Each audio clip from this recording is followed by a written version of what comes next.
live. For everybody tuning in on YouTube, what's going on? It's Steven Withers, and it's good to have you in here with me today. Today, similar to yesterday and the day before yesterday, we're going to debate some Trump supporters. In fact, we already have our first Trump supporter up on the live. Their name is Team MAGA, and their bio is right-wing provocateur. And their profile picture is Kamala Harris with like some weird type of filter on it, and then a clown emoji. Real quick, why is your profile so cringe? And listen, man, we could have a good, productive conversation after you answer that question. Yeah, I think she was inherently unqualified. Well, I didn't ask you why you didn't like Kamala Harris. I asked you why. No, that's why I had the picture. Like the whole thing. It's just like, imagine if you saw somebody on the left that was like, Team Blue, and then their bio was like left wing, a blue wing provocateur, and then their profile picture was like right wing politicians with like a bunch of filters on it and clown emojis. Like you'd look at that and you'd be like, oh, dude, that's like it's kind of cringe.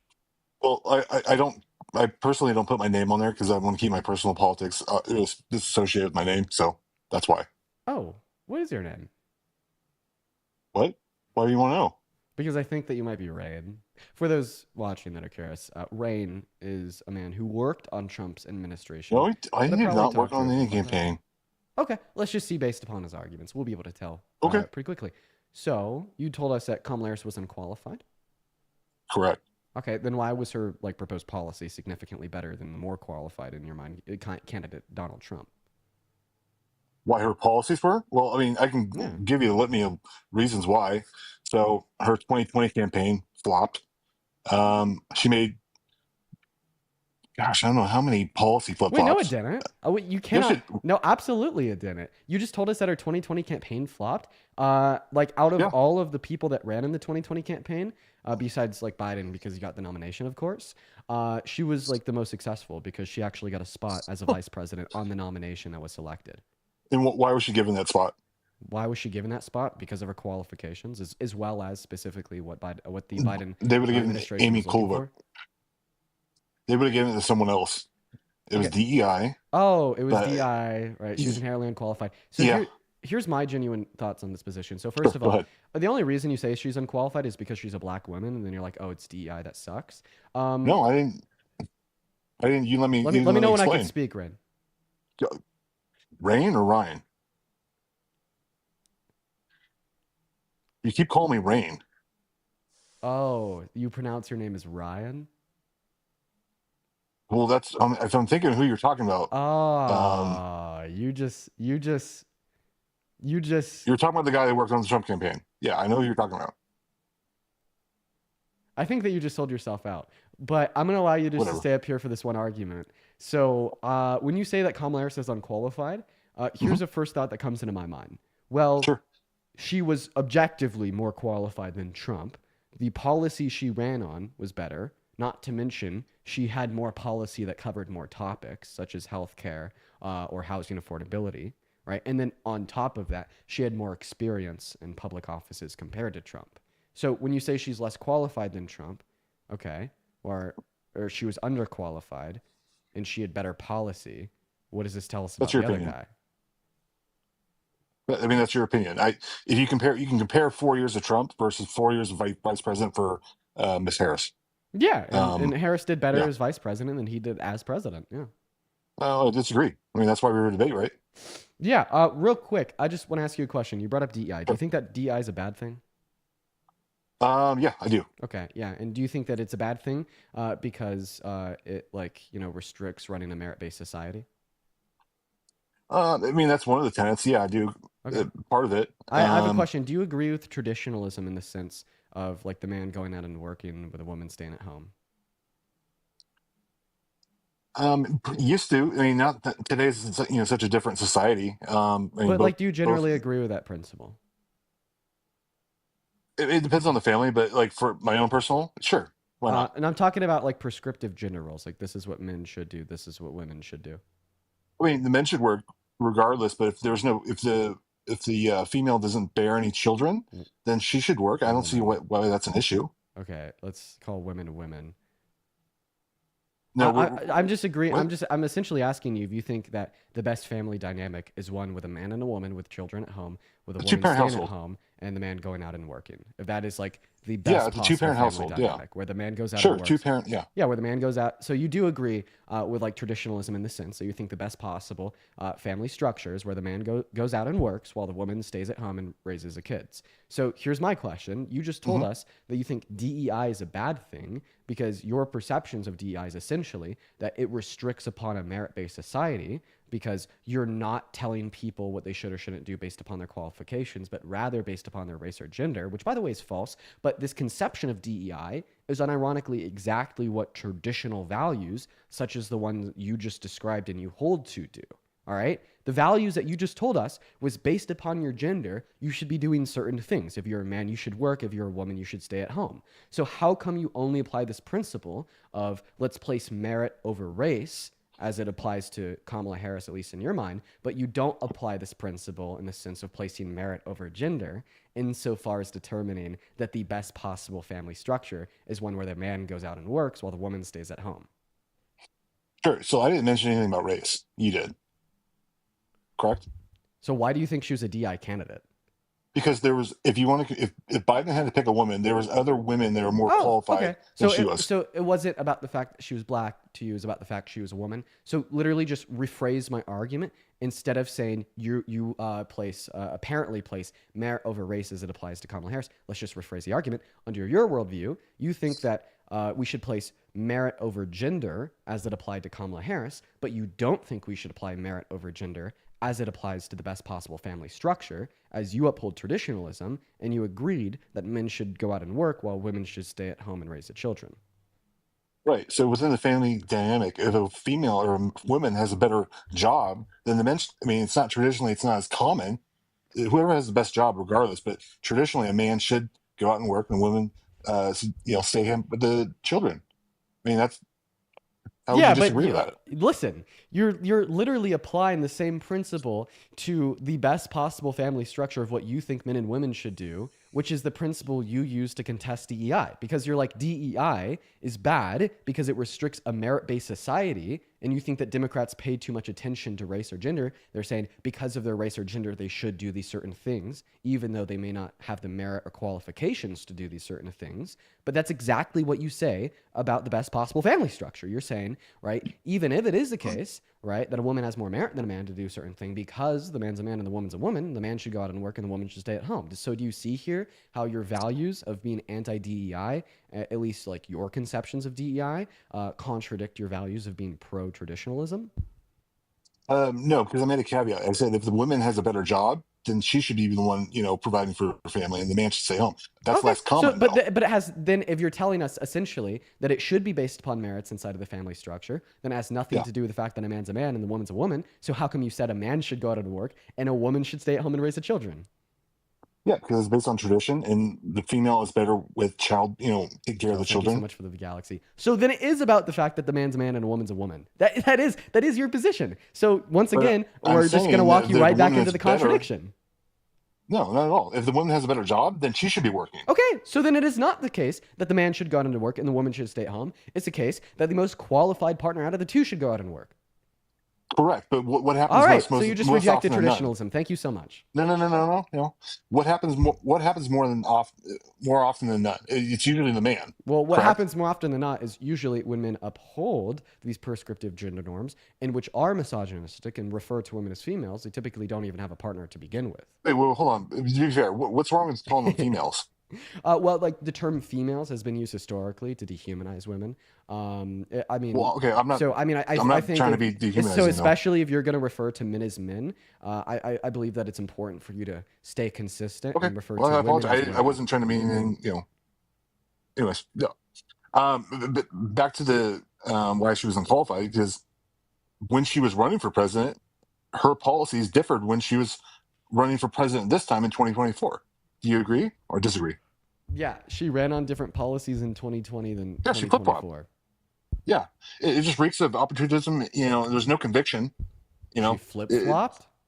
Absolutely. Okay, so I think it's really funny because, see, from my perspective, what I saw was Kamala Harris having different perceptions on the best way to navigate through the federal government and work with Congress to get what she wants done, prior to her serving 4 years as a vice president and after serving 4 years as a vice president. We had somebody that was able to swim in Congress, work with the other side of the aisle, compared to sinking and not working with the other side of the aisle at all. And that led her to the conclusion that she has to moderate some of her views to be successful as a policymaker.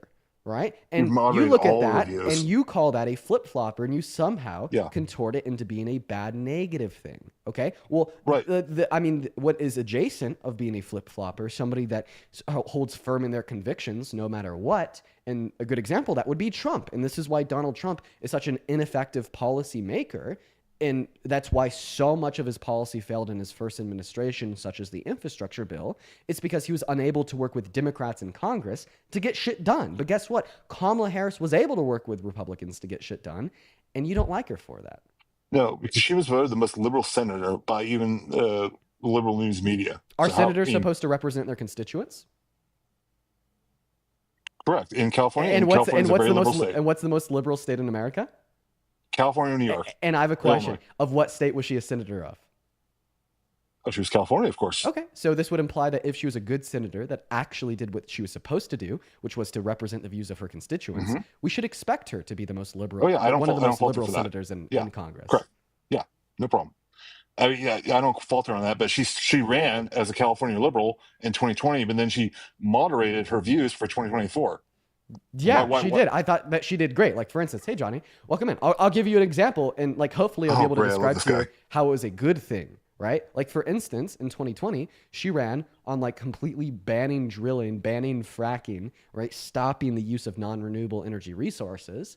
Okay, well, then she served 4 years as a vice president of America, and she worked with Congress on a lot of legislation as it relates to energy production in America.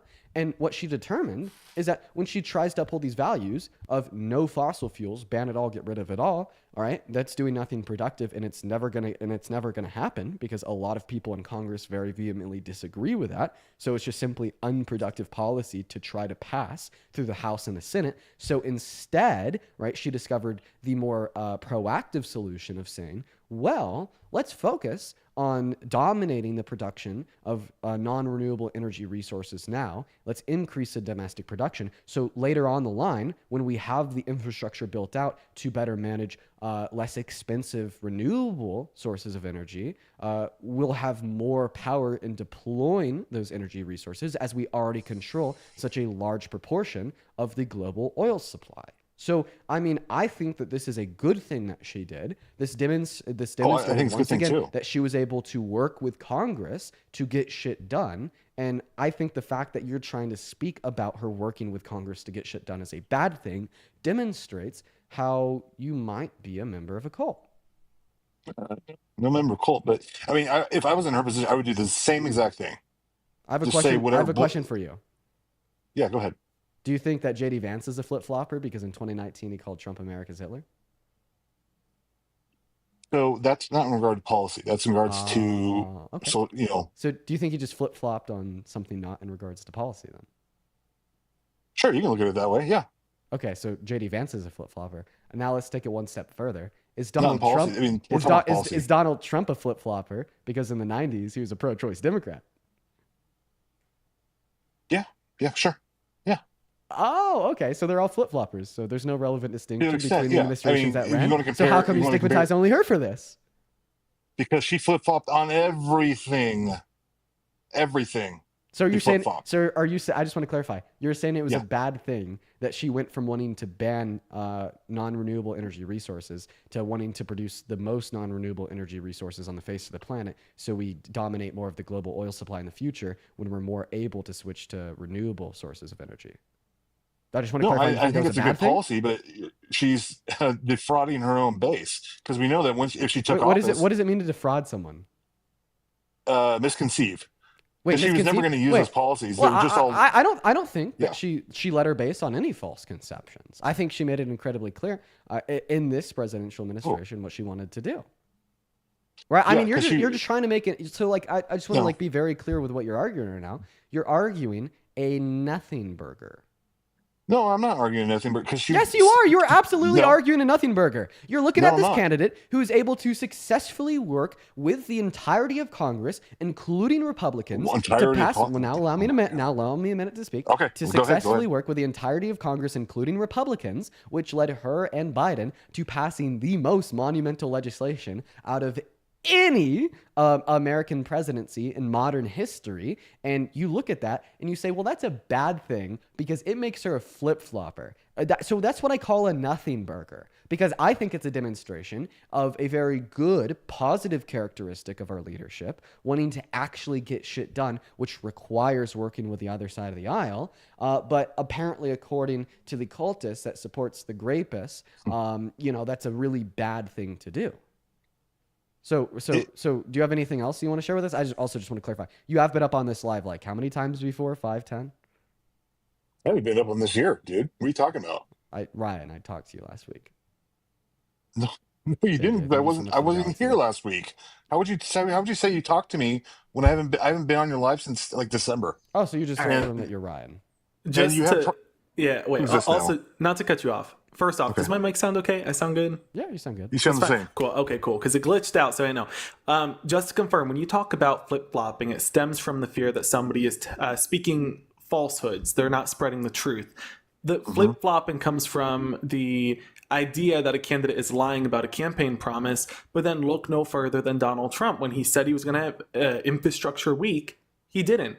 Joe Biden and Kamala Harris delivered the bipartisan infrastructure package. When Donald Trump said he was going to secure the border in its entirety and that Mexico was going to pay for his big, beautiful wall, they didn't. He built approximately 1/8 of the amount of wall that Obama built. When Donald Trump said this term around that he was going to cut costs on day one, cut taxes on tips, Social Security, overtime, deliver a ceasefire, he did none of that on day one. So if you're concerned about flip-flopping, which is a fear that stems from the idea that they're going to break campaign promises, well, Donald Trump fits that category perfectly. I mean, you shouldn't have voted for him then. Yo, Johnny, So- wow, you're cooking, man. you. You're right. Yeah, Thank he you. Thank you, promised man. to cut costs on day one. Never happened. He also promised to end Russia's invasion of Ukraine on day one.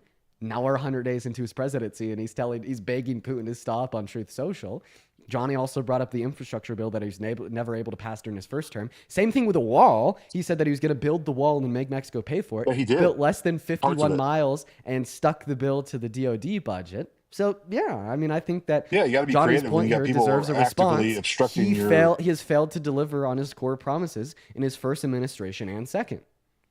Well, unfortunately, we have a thing called Congress that you need 60 votes, and they don't act in line. So, I mean, what are you going to do? Oh, well, then you're making the case that Donald Trump is ineffective. You have the presidency, Supreme Court, and both branches in the legislative branch. But Joe I'm talking Biden, about hold first on, term. wait. Yeah. Joe Biden without the Supreme Court, Joe Biden without a dual branch, the dual chamber of the branch of the legislature, you're telling me that he was still able to deliver the bipartisan infrastructure package, deliver the CHIPS and Science Act, American Rescue Plan, the Respect for Marriage Act, Inflation Reduction Act. So Donald Trump is just ineffective, is what you're saying. And Well, then the Inflation Reduction Act created more inflation. Then also, inflation. no, it didn't. The CBO tells us that it actually reduces the deficit in the next 10 years, which means it has disinflationary pressures. But I want to respond. You said, well, Congress won't work with Trump, so what do you do?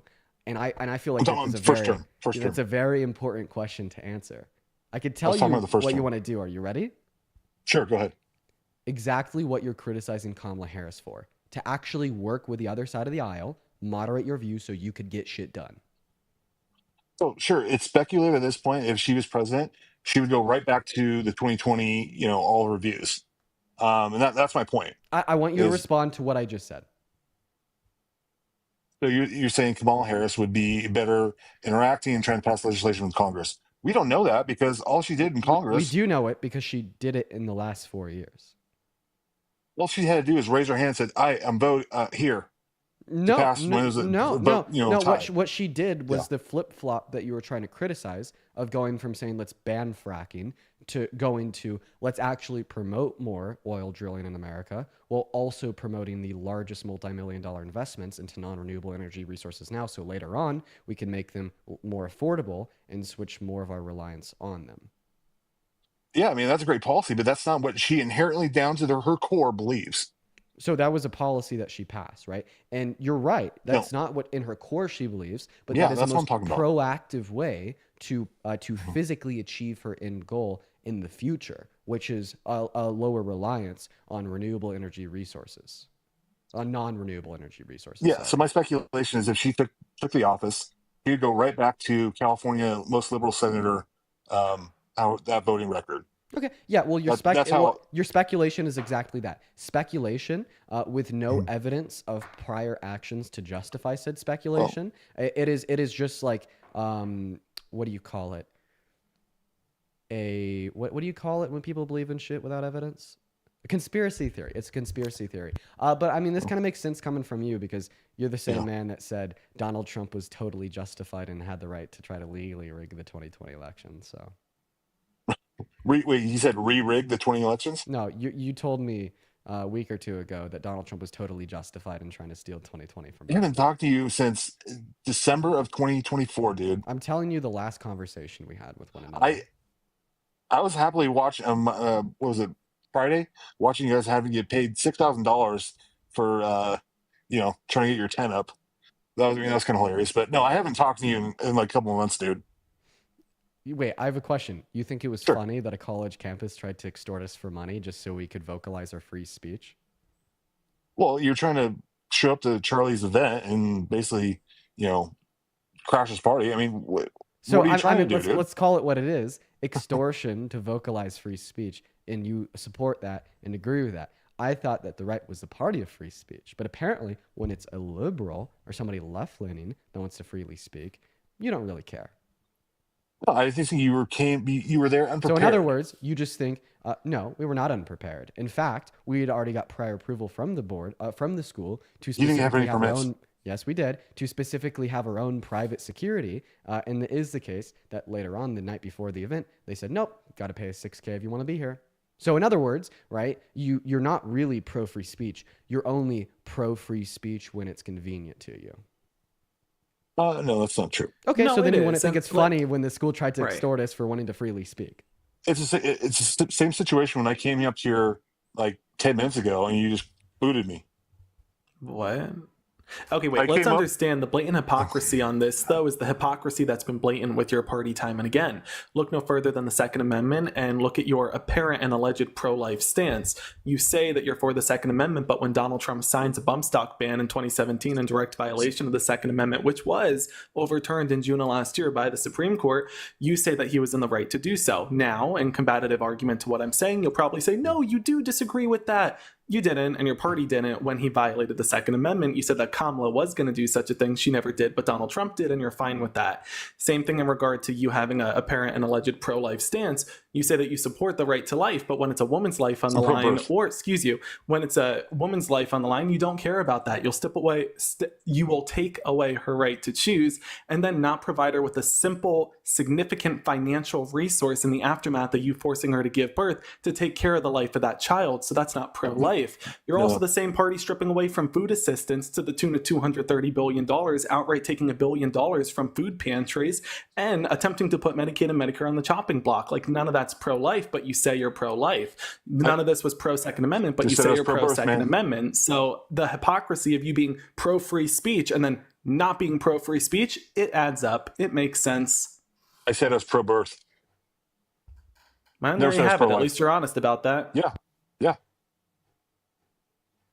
I'm pro-birth. Like, even if the SNAP benefits, the Medicaid, obviously it's going to get cut. It's being cut. It has like $880 billion over 10 years, which is, it's a small, ping in the bucket, basically. I do think maybe my opinion is different than the other Republicans. I think we should fund childhood breakfast or lunch from K to 12. Great. So let's break that down. The Department of Education is facing being dismantled, and within the Department of Education's cuts, you're losing formula grants and loans. Those are outright used to support the education of a child with special needs, and they're also used to support workforce development opportunities, vocational and cooperative education for students in high school. So you're taking away from workforce apprenticeship opportunities for nurses, teachers, educators, chefs, construction workers, electrical, and engineers. And at the same time, you're taking away from children with special needs and their opportunity to have an equal learning education because they'll have to seek a privatized institutional education somewhere else, especially those in rural America. They're going to be at a disadvantage. So you just said that you're for students. You want to invest in food security for those students, but at the same time, you're defunding the education of children with special needs. Can you make that make sense to me? Make that make sense to Johnny? And then I want to make a point too. Sure. So we're for school funding today, 90% of it comes from the state. Only 10% comes from the federal government. You disagree or do you agree or disagree with that? But you're not answering my question. No, hold on. So why do we need a federal government if all the curriculum is covered by the states? Sure. Let's consider this. In the state of Oklahoma, the same funding that was used and allocated to do universal free breakfast in Pennsylvania was the same funding that was allocated to put Bibles on the desks of students in Oklahoma. Do you agree or disagree with that? Same funding? No, not necessarily, but I think I'm in the minority on that in my party. Okay, so then go ahead on moving forward with your point. That is why you need government oversight, but go forth.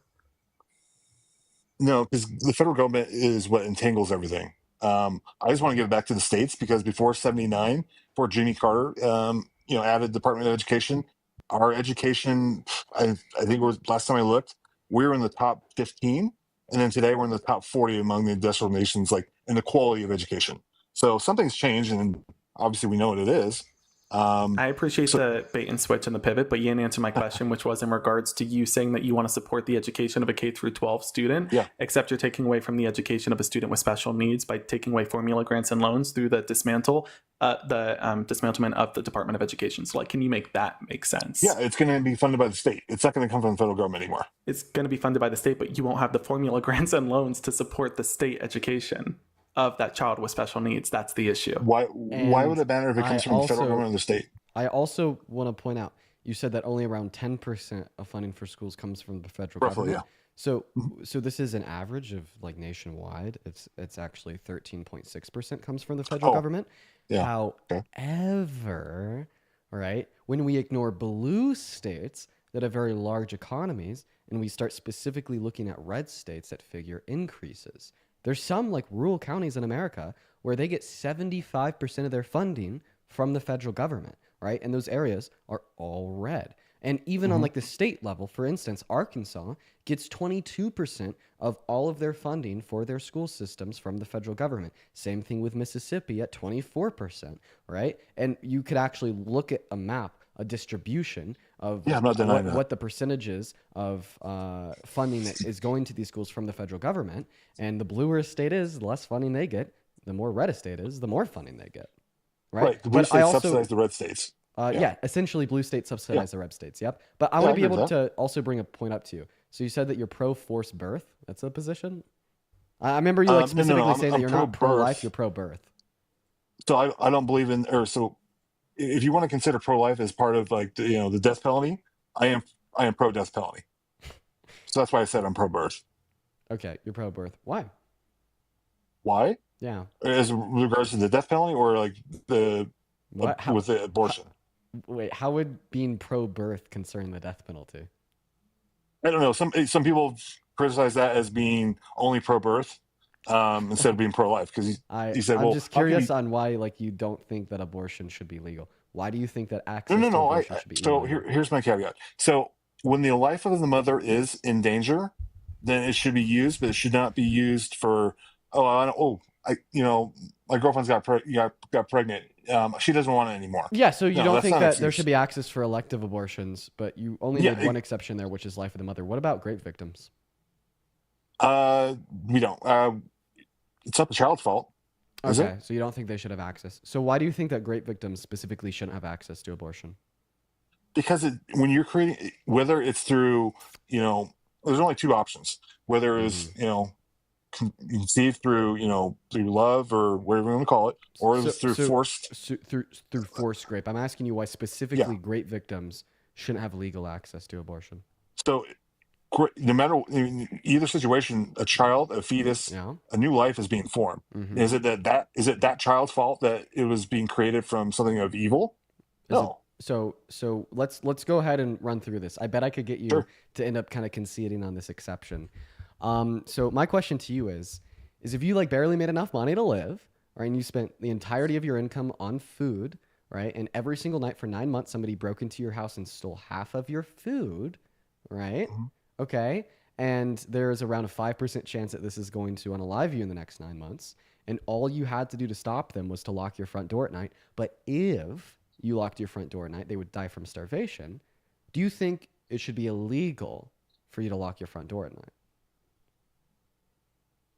Oh, it shouldn't be illegal. I mean, you're reading these what about situations, and like, Yeah, it is called hypothetical. Ryan, I understand. It is hypothetical. That's a point. Hypotheticals do demonstrate conceptual relevance. They're very important for us to uphold intellectualism. That's why we have deployed hypotheticals in third grade curriculum.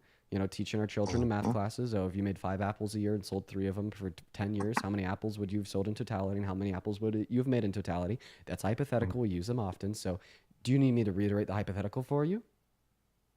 no, I just reject the hypothetical in entirety because it's dumb. Like, Okay, so Ryan, that's actually not how you debate, because hypotheticals can be really conceptually relevant. So if you're just gonna straight up like reject to answer, I mean, I could just like give you my answer, and I could ask you if you disagree with me. Let's do that. So like in this hypothetical, somebody breaking into my house every single night for 9 months, stealing half my food, and I spent all my money on food, and there's about a 9% chance I'm gonna die from starvation because of that in the next 9 months. I don't think it should be illegal for me to lock my front door at night. Do you disagree?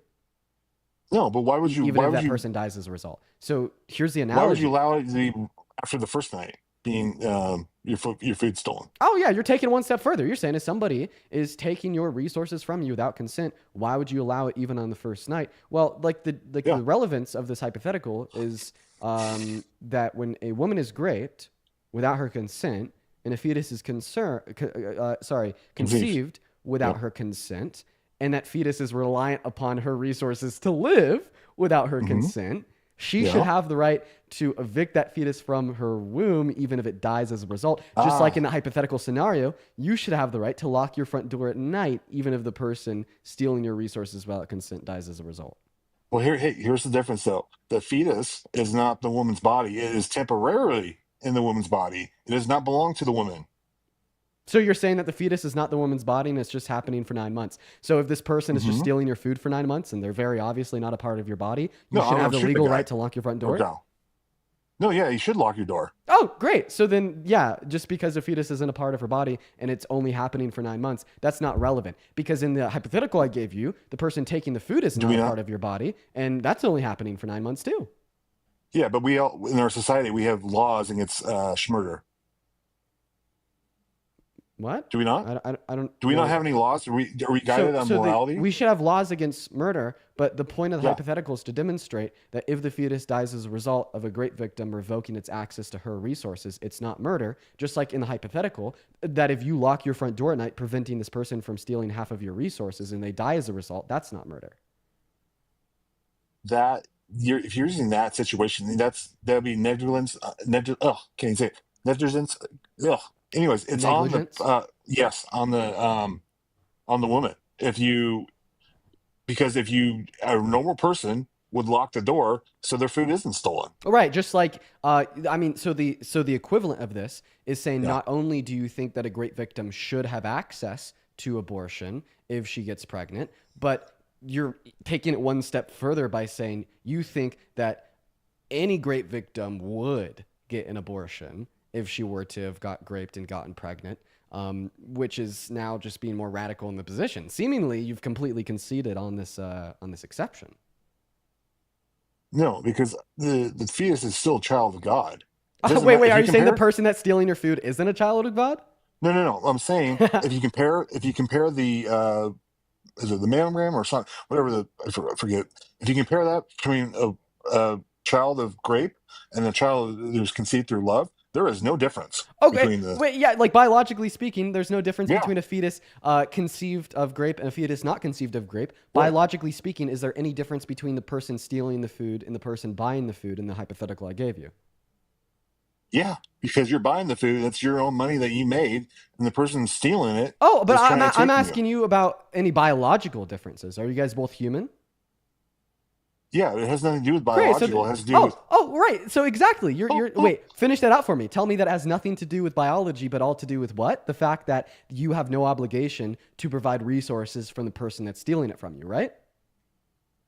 Correct. Right. So then, like the synonymous response here would be, well, you're right. There's no biological difference between a fetus conceived by grape and not conceived by grape. What is relevant is the fact that because that fetus was conceived by grape, that grape victim definitely has no obligation to provide her resources to the fetus that's stealing it from her.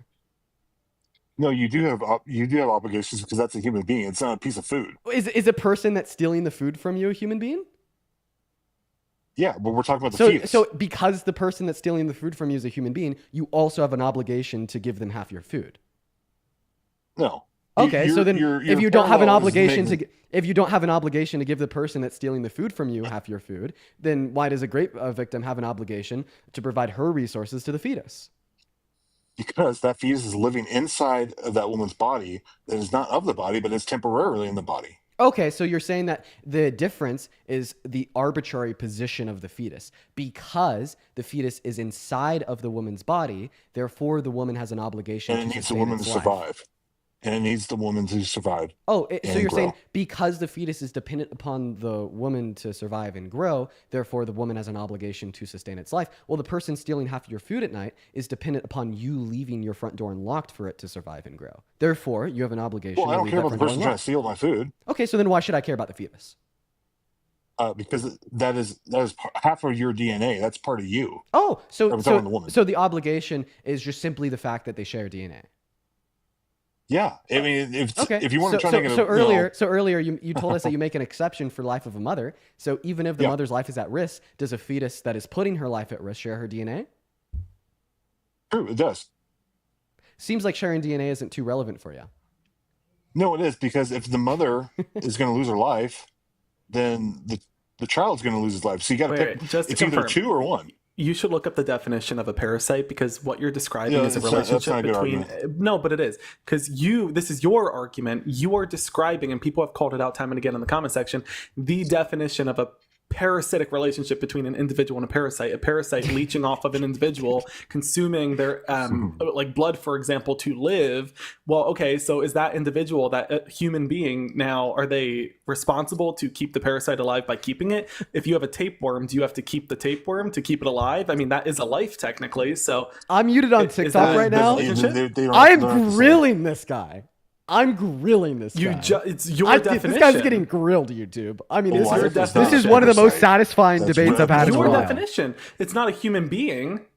So describe to me what the difference is between letting the parasite live in your body and the unborn cellular level, by closer to definition fetus than what human is the biology child. of the fetus? Which species is can it? you just know? I'm not asking you what Yeah, species it is. you won't It's not answer. it's not a species. It's not It a is a human species. being. It's not a life yet. So if you could describe to me, answer my question, what is the difference between that parasite leeching off of an individual and that unborn fetus living off of an individual? Because you say that a human being has a responsibility to keep that unborn fetus alive, which is not a life, but it's leeching off of the individual. You said it can't live outside of the womb. What is the difference between that and the parasite? The parasite, in its definition, is there to harm the body. They say, when you want to argue the fetus depends. The fetus completely on can the also mother's- harm the body, which is why women sometimes seek abortion. So if you could describe the difference, that would be great. Well, let me. What is like the core difference? So the fetus in the woman's body, it completely depends on the woman's body for survival, taking nutrients, oxygen, and even shelter. We've And already so we've you already might think it might hold on. We've already You went might think over it- this.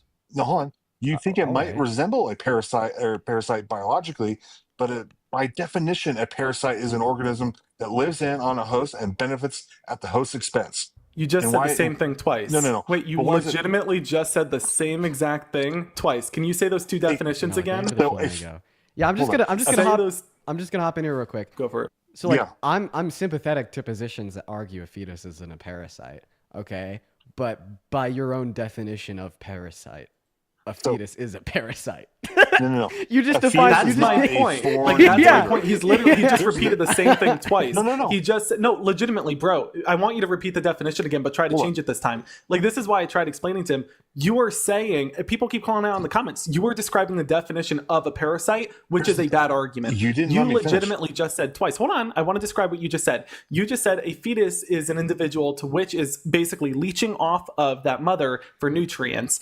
Then you said a parasite is an individual who's leeching off of that mother for nutrients. So like, You what's didn't the let me finish. difference? But that's your logic. But here's the That's what you difference, though. said. Here's the one difference, though. A fetus is not a foreign invader like a parasite. It's genetically half the It's mom, a foreign half the dad. invader from the man who put it in there. Oh, I want to hop. No. I want to hop in here because the Yeah. reduction of your position insofar as why you think rape victims shouldn't be able to access abortion is because the fetus possesses 50% of the DNA of the mother, and now your reduction of this position insofar as why it's not a parasite is that same reason, because it possesses 50% of the DNA of the mother. So here's my question. Okay, well, if there's somebody that has undergone IVF, right, and the fetus growing inside of their uterus does not share half of their DNA, would an abortion just be totally justified then? In regards to IVF, You let me think about that. You have to think about What? this because the reduction of 'cause your it's position not would every- it's a newer ultimately technology. allow women with IVF to access abortion. Right. So obviously IVF is a newer technology, but I think it even actually strengthens our argument against calling a fetus a parasite, because if a person, I let's say a want you woman to is, specifically respond to the reduction of your positions that So- it is wrong to abort this fetus because it shares 50% of the DNA of the mother. Go ahead and Yeah, it is respond. wrong. If, right, the mother does not share DNA with a fetus because a fetus is, a test tube baby, IVF, is an abortion justified then? so in this particular situation, so if a person or a fetus is conceived through IVF, their life can, so you agree with this, their life begins outside the mother's body or the womb in a lab, correct? I don't know the process of IVF. Probably. Oh, well, you're asking the question, dude. Yeah, I think so. Yeah. So the conception begins not in the womb, outside the womb in a lab, and then it's implanted in the woman's uterus. I think so. Yeah. So at no point the embryo is acting like a parasite. It's created intentionally in a lab, Okay. and then it's placed where it naturally belongs. Okay, brother, the question I'm Yeah. asking you is a Sure. reduction of your position insofar as response to me arguing that great victims should have access to abortion was ultimately great victims shouldn't have access to abortion because they share 50% of the DNA with the fetus. Right? So that means the only reason why you think abortion's wrong is because of shared DNA. So if there's not shared DNA, do you still think abortion's wrong? So I don't think I do think abortion's wrong. If for like a woman that has undergone IVF treatment, should she be able to get an abortion since she does not share DNA with a fetus? No, because it's not. Okay. This is So all that this tells us is that you don't think sharing DNA or not sharing DNA with a fetus is relevant in your evaluation that practice is morally wrong. So how come earlier you told me ultimately that abortion is morally wrong because there's shared DNA? Why would you get abortion if you have IVF? Because that means you're consenting. Consent is enthusiastic on ongoing. Do you disagree with that? You understand that the idea that you just propagated actually also propagates grape culture. Like, why would one revoke access to intercourse after they already consented in the first place? So you're saying, okay, for example, so using that situation, so the woman do you is agree that consenting, consent is enthusiastic and ongoing? Yeah, but if So a woman you agree says, that consent can be withdrawn?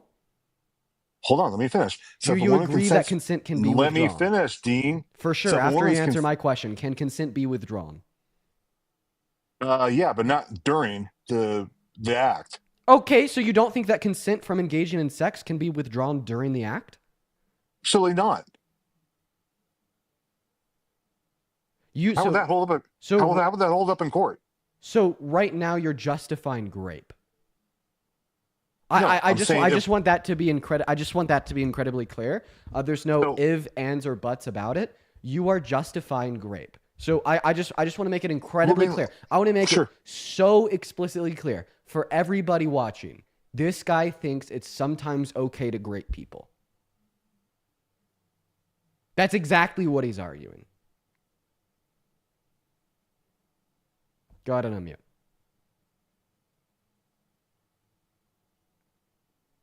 And by the way, once again, he worked on Trump's campaign.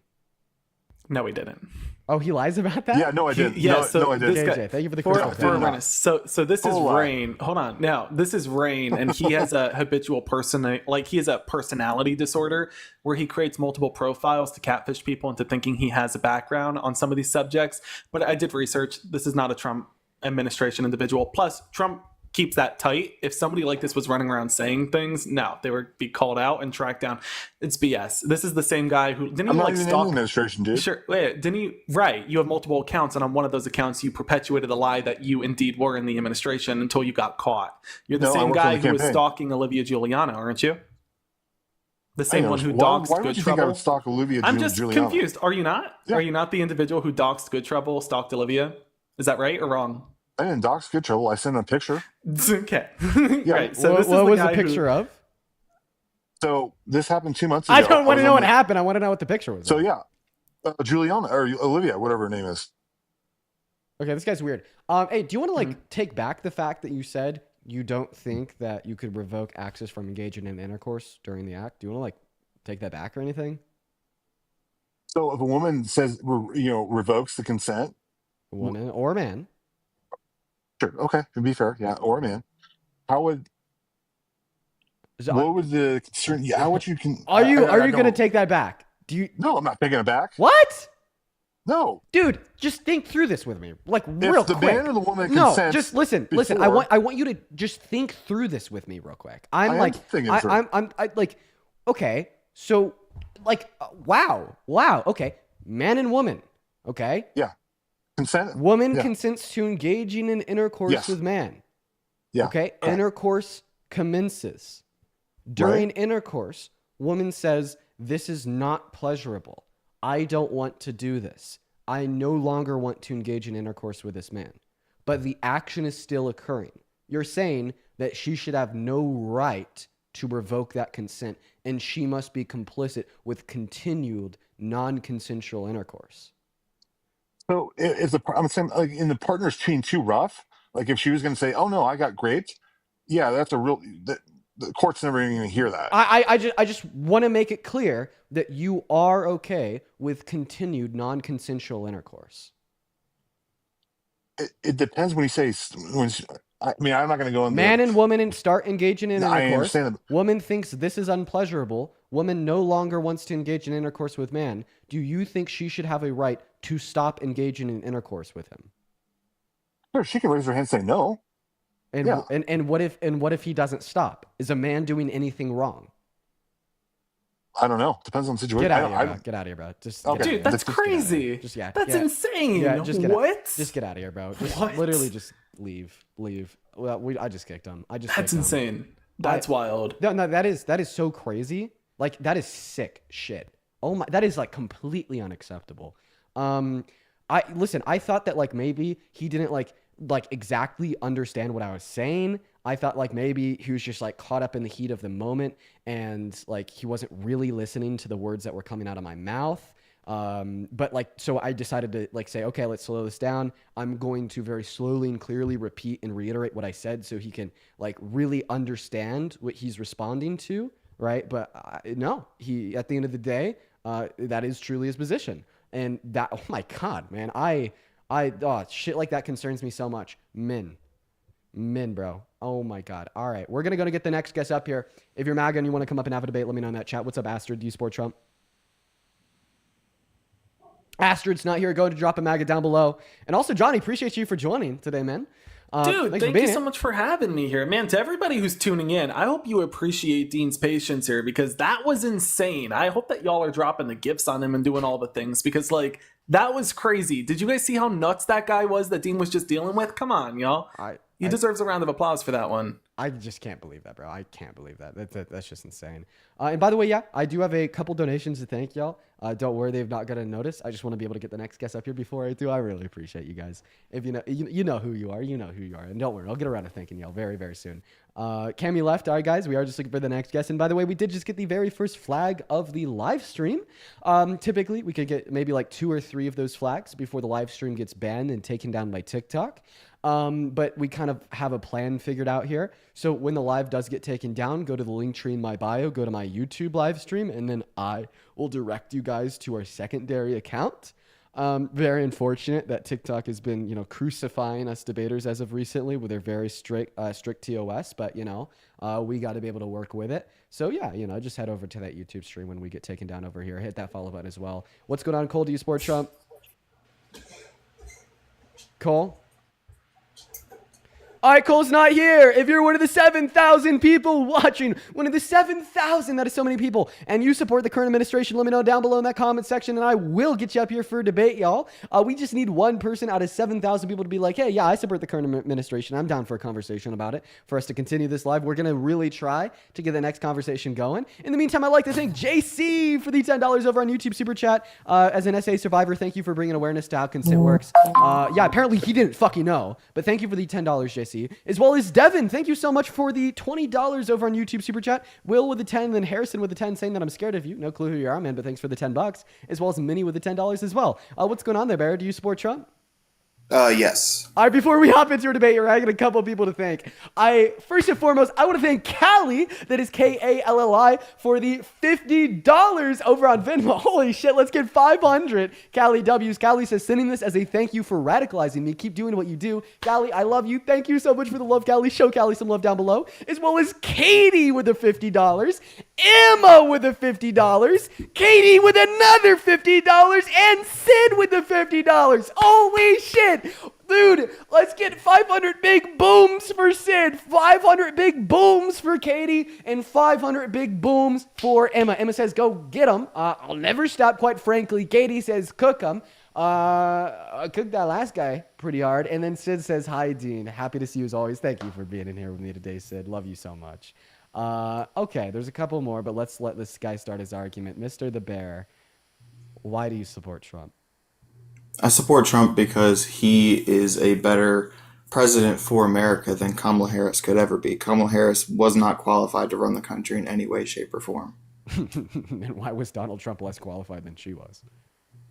Well, no, Trump isn't less qualified because for sure. I would trust the person who has had multiple successful businesses and has also ran the country before and gotten the popular vote by the country versus someone who didn't even win the primary. Get a grip, bro. So in my head, we kind of wanted Trump more than Kamala. Okay, to respond to your first point about saying that you're going to trust him because he's a businessman, get a fucking grip. This man has had 4.5 years to apply his business experience into his economic policy, and every single time he has failed this country. Think about the Tax Cuts and Jobs Act in his first term. Cost $2 trillion, increased income inequities in this country, and only led to an additional $6 billion per year to the federal government.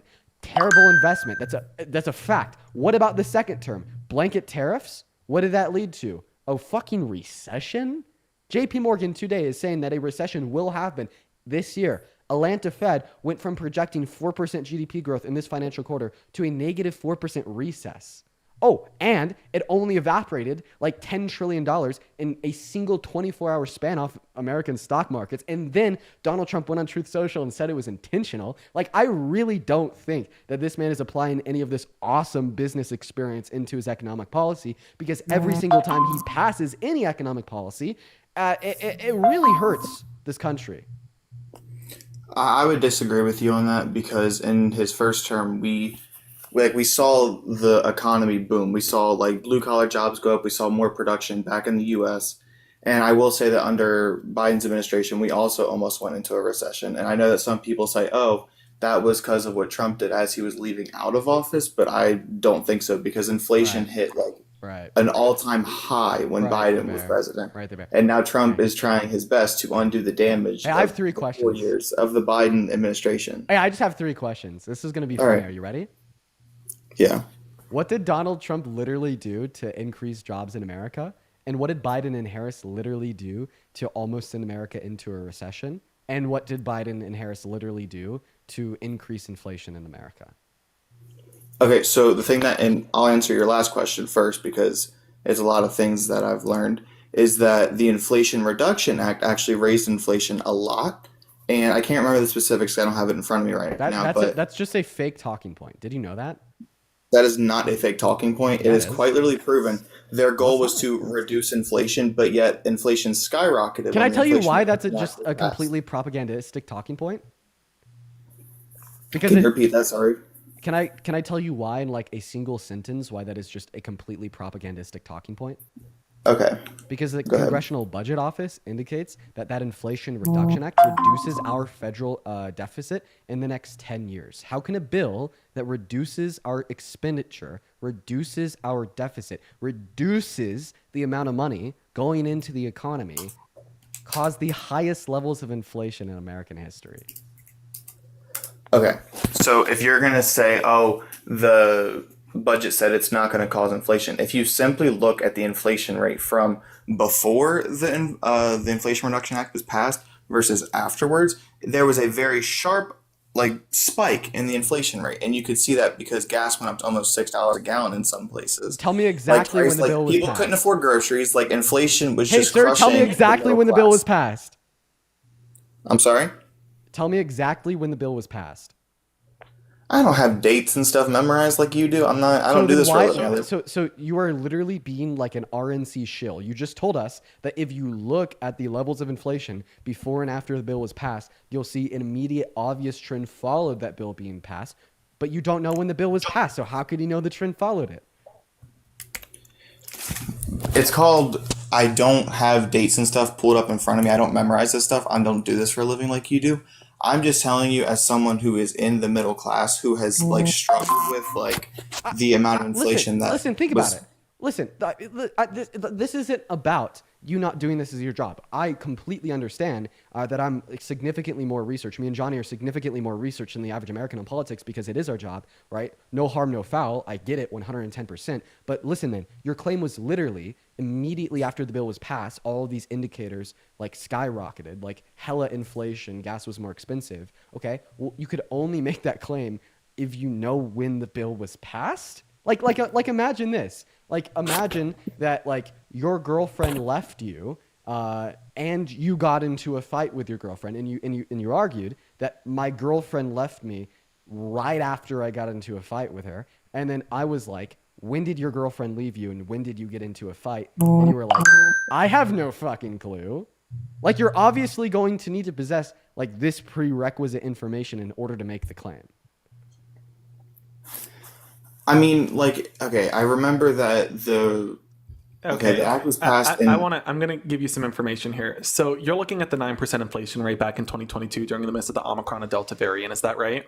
Yes. Okay, there was global inflation at that point, so you can't actually make that correlation to President Biden or an action he has taken. Furthermore, to double down on it, let's understand that the Inflation Reduction Act passed 2 months after that 9% inflation rate took place, and it wasn't in effect until January of the following fiscal year. So I didn't want to jump in to cut you off, but it's not making sense. You got to correspond this to not the Inflation Reduction Act, but the global pandemic, which was still underway. Right. And just to kind of reiterate what Johnny's saying in a way that you'll definitely understand, this is like me saying that Donald Trump's Tax Cuts and Jobs Act caused the highest level of unemployment that we've ever seen since the Great Depression, because in April of 2020, our unemployment rate was 14.8%. I can see where you're coming from with that, but at the same time, it's just what Trump is doing now is to undo everything. You're pivoting. That Biden... You're pivoting. I will happily debunk that claim, but let's go one point at a time. So you said that the Inflation Reduction Act caused inflation. Then I'm like, when was the bill passed? You're like, I have no clue. And then Johnny's like, the bill was passed 2 months after the 9% peak level of inflation, which was caused by the pandemic and global, by the way. And then I was like, to further demonstrate this point to you, this is like me saying that Donald Trump's tax cuts from 2017 caused the highest level of unemployment in this country since the Great Depression in April of 2020 at 14.8%. I want you to specifically respond to that. You want me to respond to the fact that, you're saying, I want you to respond to the 3 different arguments that me and Johnny just gave you to debunk your original claim. Okay, you're saying that inflation. Okay, I'm really confused as to what your claim is right now. Because I'll make it super simple. The bill was passed 2 months after the peak of inflation, and to take it one step further, if your argument is just basically associating legislation they passed with things that happen in the American economy, That's like me saying that the Tax Cuts and Jobs Act in 2017 caused the highest level of unemployment since the Great Depression in April of 2020 at 14.8%. I disagree with that. Like I'm not like I don't have all these facts and stuff. I can just say like from my personal experience that the unemployment rate was higher under the Biden-Harris administration than it was. That's not true. But like once again, that is true because under Trump's first term, it's just not. But it's not relevant to the argument. Like it's called. I'm making what's called a conceptual analogy. What you're saying is not true, but it's not relevant. The point that is relevant that I want you to respond to is you can't just say that this random thing that happened in the economy before this bill was passed was caused by the bill that was passed after it happened. Okay, you brought up unemployment, and that's what I'm trying to do. I want you to respond to what I just said, the bear. Stop being dense. Respond to these following words. This random thing that happened in the American economy was not caused by a bill that was passed 2 months after it happened. I'm going to ask you a question then. No. All right. You're terrible to debate with because I'm trying to give hold on. separate points. Wait. You're going by feelings and you're talking about personal perspective, and that is valid in some extent. But when statistics and data analysis comes into play and you're outright rejecting those facts, then you're not the one who's debating properly here. Furthermore, Dean has asked you multiple times just to respond to the question. You made the claim that the Inflation Reduction Act led to this higher inflation and economic collapse, but we're making the case that this is in direct correlation to the pandemic, and your claim that it's because of the Inflation Reduction Act doesn't timeline make sense when that passed 2 months after the 9% peak of inflation. Right. Okay, I see what you're saying now. So my claim was not that the Inflation Reduction Act was the main cause of it. I'm saying it didn't help matters. That was my claim. No, just objectively speaking, that wasn't your claim. Right. I just want to make it clear. The question I asked you was, how did Biden and Harris cause record high inflation? And your response was the Inflation Reduction Act. So that just objectively speaking was not your claim. Stop lying. Hang on. Okay. While we're hanging on, I want to thank a couple people. Laura, thank you so much for the $30 donation over on PayPal. Laura said, your debates are keeping me sane these days, Laura. I really appreciate you for the love. For the 6.7 thousand people in the TikTok stream and the couple thousand over on YouTube, please spam WLaura down below in that chat. As well as thank you so much for the Galaxy Cinna. I'd also like to thank Brianna with the $25 donation over on PayPal. So please show some love to Laura and Brianna. And then I just want to give a very special thank you once again to Emma and Katie and Sid for the $100 from Emma and the $50 from Emma and the $50 from Sid. You guys are so incredibly kind. That is literally so much fucking money. I do not deserve that at all. Please show even more love to them, y'all. Thank you guys so much. As well as Callie too. And then Casey, thank you for the $10 on Venmo as well. Guys, thank you all so much for the love. Yeah, and if you're watching and you do want to support either me or Johnny, I'm going to go and assume that you also have your Venmo and your PayPal and the link in your bio. It's in mine too. I do. And that is the best way to support us. But yeah, take it away, the bear. Please respond to the claim. I do just want to preface this very kindly, the bear. I feel like you believe you got to be a contrarian because you're on like a debate setting right now. It's okay to concede on something. Like if you made a claim here and you want to take that back, there is more pride and integrity in saying so than trying to double down and invest in that false claim. Like it's totally fine and nobody's going to judge you. You don't got to be a contrarian just because you want to be the opposition here. You can easily say that was a wrong claim. You take it back. That's fine. I'll actually take it one step further by saying I disagree with Johnny. I actually do think that people will judge you, but it will be positive judgment. Okay, but I had to look up like what I was trying to say because I couldn't say it right. So the Committee on Oversight said that instead of lowering the prices, the IRA hiked taxes on businesses, mandates price controls on drugs, and devoted $80 billion to hire 87,000 new IRS agents to target middle-class Americans. Okay, so you're saying that the CBO said it hiked tax on businesses. So there was like some taxes associated with carbon emissions that were later implemented beginning in the middle half of 2024 after inflation had subsided. What was your second claim?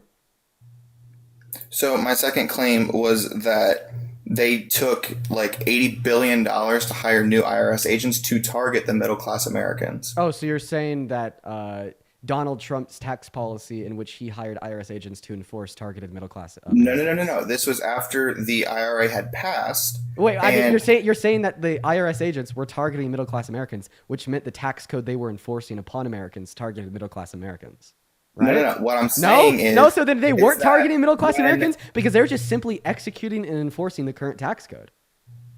No, it literally says that the IRA was one of its goals. Galaxy, I appreciate that. It hiked taxes on businesses, and it devoted $80 billion and an additional $300 billion to advance Democrats' climate agenda.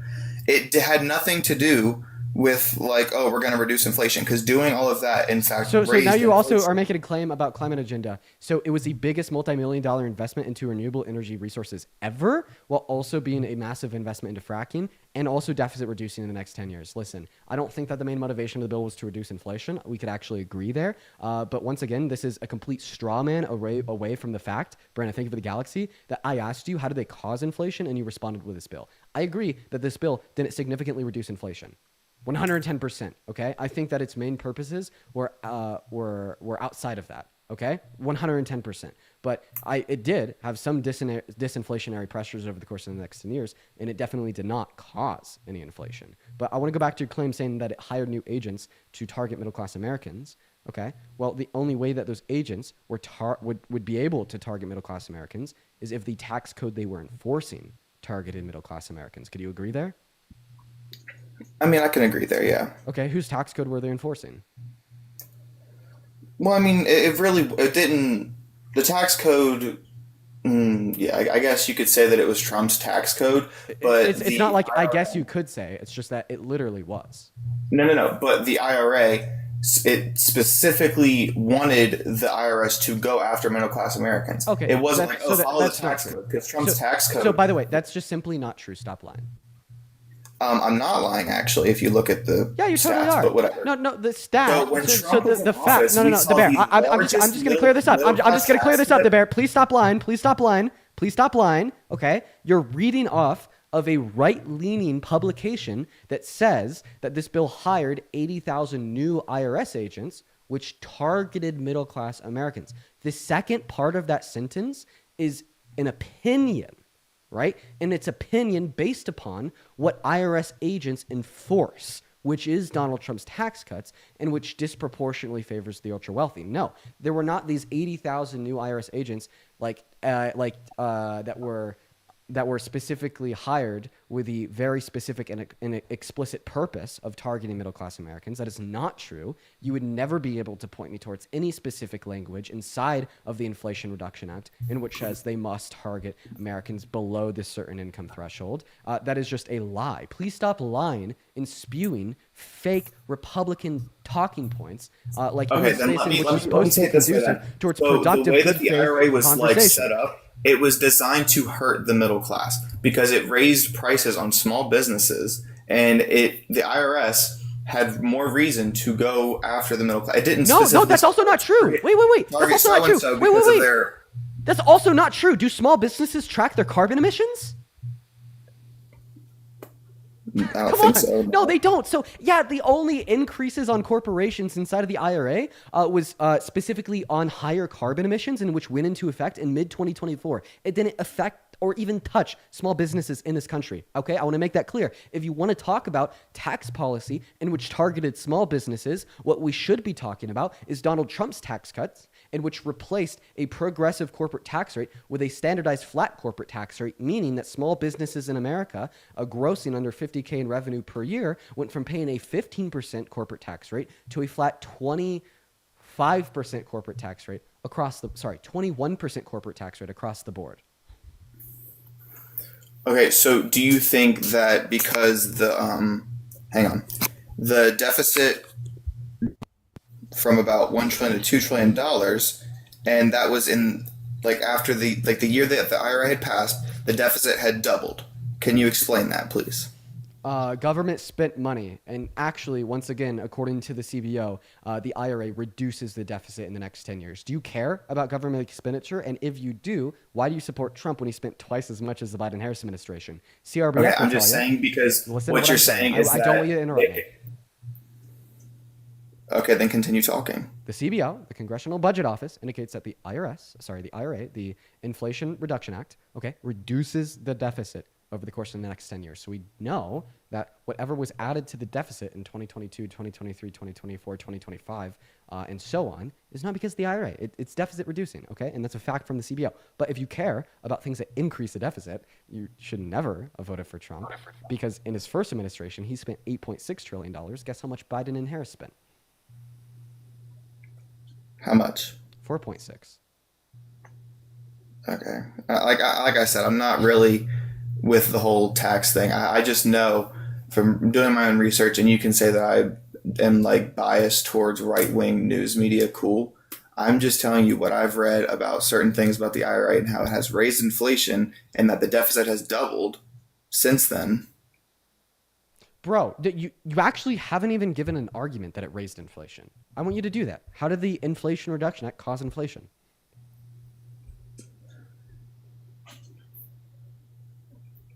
I'm trying to find the sources that I'm using. Hang on. Princess. All right, I gotta go. Did he just call you princess? Dean, his username was the bear. I could have told you he was getting called princess. Come on, man. Wait, did I? That's wild. I just want to make sure. Did we like both hear that? Yeah. Yeah. He's got things to do. It's date night, man. Okay. All right. KJ, thank you so much for the flying jets. I really appreciate you so much for the love, KJ. That's very kind of you. Also, wow. Okay. What's going on, Ronald? Do you support Trump? We end up being about 2 points. All right, Ronald's not here. Guys, let me know in that chat if you support Trump and you want to come up here and debate me and Johnny. And Johnny, I've been talking a bit. Feel free to hop in more if you want. I don't want to feel like I'm over. Dude, you've been cooking. You've been cooking. Do you stop somebody when they're halfway through making like a really good mac and cheese? I don't think so. Dude, honestly, I'm feeling it today. I'm in the fucking zone today. I don't know what it is. Something's in the air, and I'm just locked in. You know what I mean? You've been going at it. You've been going at it, which is crazy because just coming back from Texas, so many folks are tired, but you're like, boom, boom, boom, boom, boom. W's. Hey, man, you're also up here cooking. Hell yeah. What's going on, Midnights? Do you support Trump? Midnights, hello, quite frankly, are you here? And they're not. We're going to move on to the next guest. If you guys are in that queue, make sure that you support Trump. Go ahead and drop a MAGA down below in that chat. And while we're getting the next guest up on the live, I would really like to thank Amanda for the $50 donation over on PayPal saying always fire. Amanda, thank you so much for the love. Let's get 500 Amanda W's. Thank you for the $50. As well as Susan with the $50 over on PayPal. Show some love to Amanda and Susan down below in that comment section literally right now for the $50 donations each. That is fucking crazy, guys. Thank you so much for the love. And I'd also love to show some love to Nico for the $10, Brian for the $15, and Rhonda for the $15. Guys, thank you so very much. Now let's get that next guest up here. Please show some love to all of the donors. And if you are a supporter of the current administration, let me know in that chat. We'll get you up here. And yeah, we'll have a debate. All right. And yeah, also make sure that we're double tapping away on that phone screen. Let's try to get to 1.5 million likes. Quite frankly, what is going on, Mr. Christian? Do you support Trump? What's going on, Mr. Dean? You know what? I don't. And just looking for debate. Sorry, man. All right, who's next? Let's go and try to get Lays up in the box. Quite frankly, that's the truth. Okay, next guest is loading in for this 6.5 thousand people tuning in. Make sure that we are double tapping away on that phone screen. Still looking for that next guest. They're quite difficult to find. All right, we're gonna get Andrew up here. We're honestly just trying to get every person up here that's spamming MAGA down below in that chat. People in the queue as well. Y'all already know it's very difficult. Hello. Debate's going. What's up, Andrew? How do you? I'm 19. 19. Do you support Trump? I sure do. Awesome. Mac, do you support Trump? No, I just want to know what your thoughts on RFK's autism shit is. Please. Okay, that's all. I got you. I'll happily give you my thoughts. Fucking disgusting. Absolutely deplorable. So dehumanizing and sick.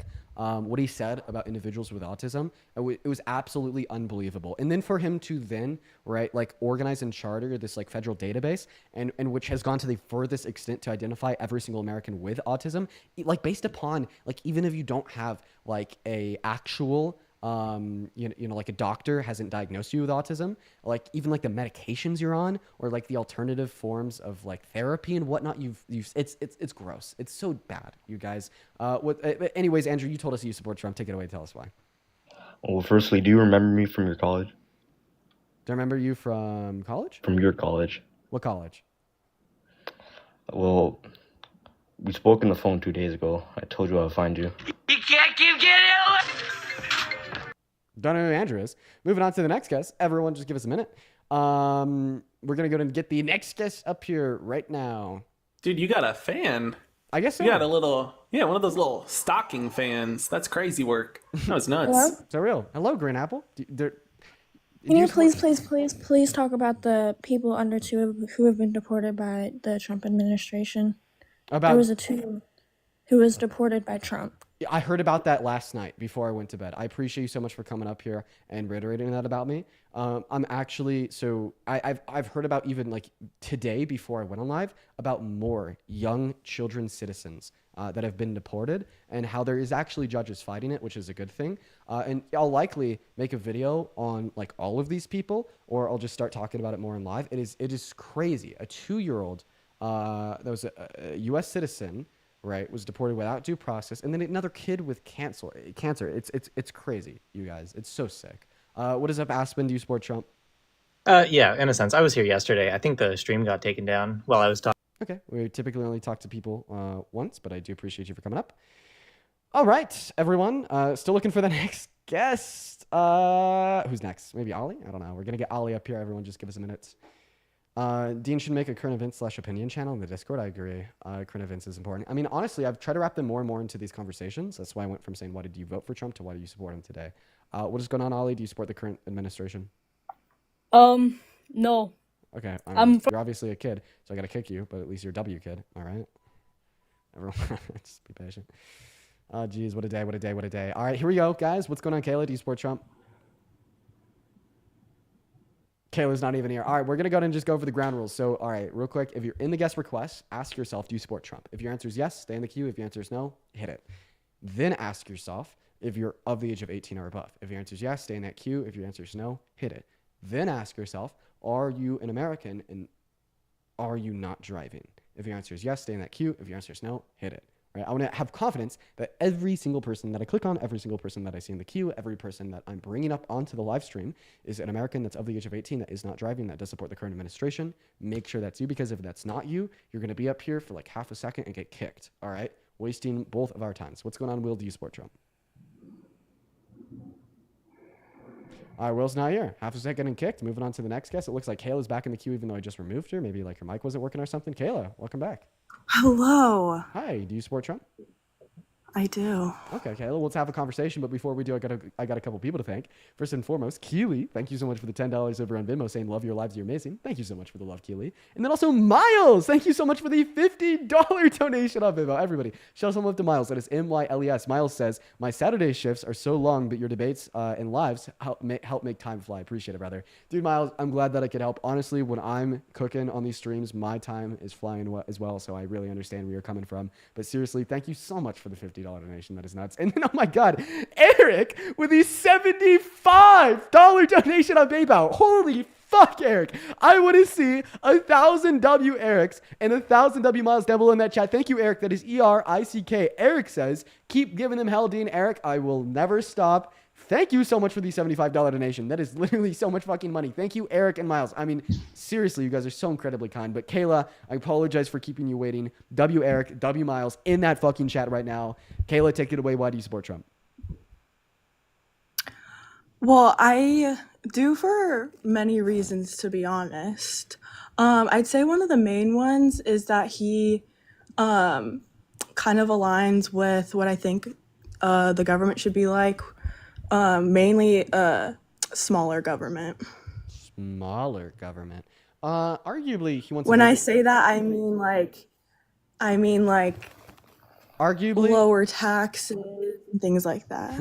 Okay. Hey, how much money do you make? Well, I guess it's intrusive. Do you make under $395,000 per year? Currently, I'm a college student, so I am Great. I guess you could say occupation is a student. guess what? So your purchasing power is going to go down because of his economic policy, meaning that you're effectively getting taxed more because of his tariffs. Tariffs are a regressive tax. They disproportionately impact you more the less money you make, as you spend a greater proportion of your income on things to live, regardless if it's a good that is directly impacted by the tariffs because it's made in another country, or goods made in America that are impacted by tariffs in a second-hand nature, since a lot of raw materials used to produce goods inside of this country are from outside of this country. So arguably, I mean, you're going to be paying a higher effective tax rate. And I mean, the Institution on Taxation and Economics agrees with me. They say every American making under $395,000 per year will be worse off with less purchasing power because of his economic policy. Interesting point there. I want to ask,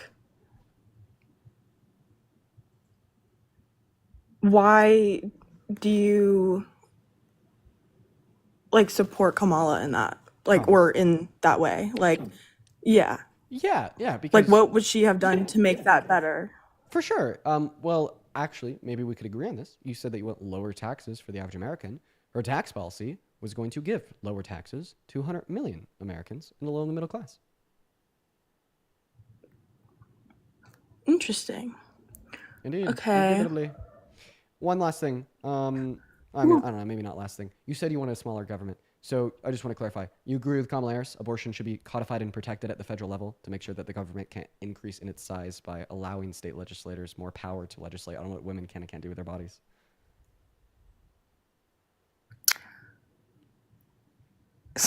Girl. I don't think abortion should be illegal, if that's what you're asking. If it should be like federally protected. I don't think it should be federally protected. Oh, Kayla, why? I feel like that's a choice that is not right for really conservative states such as like Alabama, where people, majority there, wouldn't want to do that. But for a state like California, that would be the opposite is true. Like, okay. I don't see a future in the U.S. where California would have a be illegal to get an abortion. Is your argument like essentially leave it up to Democratic vote no matter what? Yeah. Well, because the principle is like, just allow me we to live in a finish free country. here. Yeah. Do you mind if I ask a follow-up question? Because you said yes to that one. So if everyone in Alabama wanted slavery back, would you be okay with that? Is that what we're talking about? Yeah. You said that it should be left No, up to we're Democratic talking vote about no matter what. abortion. I don't like the way you dodged That was that a setup question, question. Kayla. Come on now. So you said that. How is abortion and slavery the same thing? Oh, for sure. Abortion It's about government. actually It's about bigger government. is Yeah, for sure. I'll conceptualize. I'll demonstrate the relevance. Don't worry, I got you, Kayla. Because you told us that it should be legislated on the state level because you think everything should be up to a Democratic vote no matter what. So I'm actually disputing that underlying principle there. Once again, the principle that everything should be left up to a Democratic vote no matter what. And the way that I'm disputing this principle is with the use of an analogy. The analogy being this following question. If everybody in Alabama wanted slavery back, would you be okay with that? no. So you don't think that everything should be left up to a Democratic vote no matter what. And I'm going to kind of help you out on this next part because... We're talking about abortion. Right. So do you think that human rights should be protected by the federal government? Yeah. Can we agree it's like a violation of somebody's human rights to ingress or restrict their bodily autonomy unless you have really good reason to do so?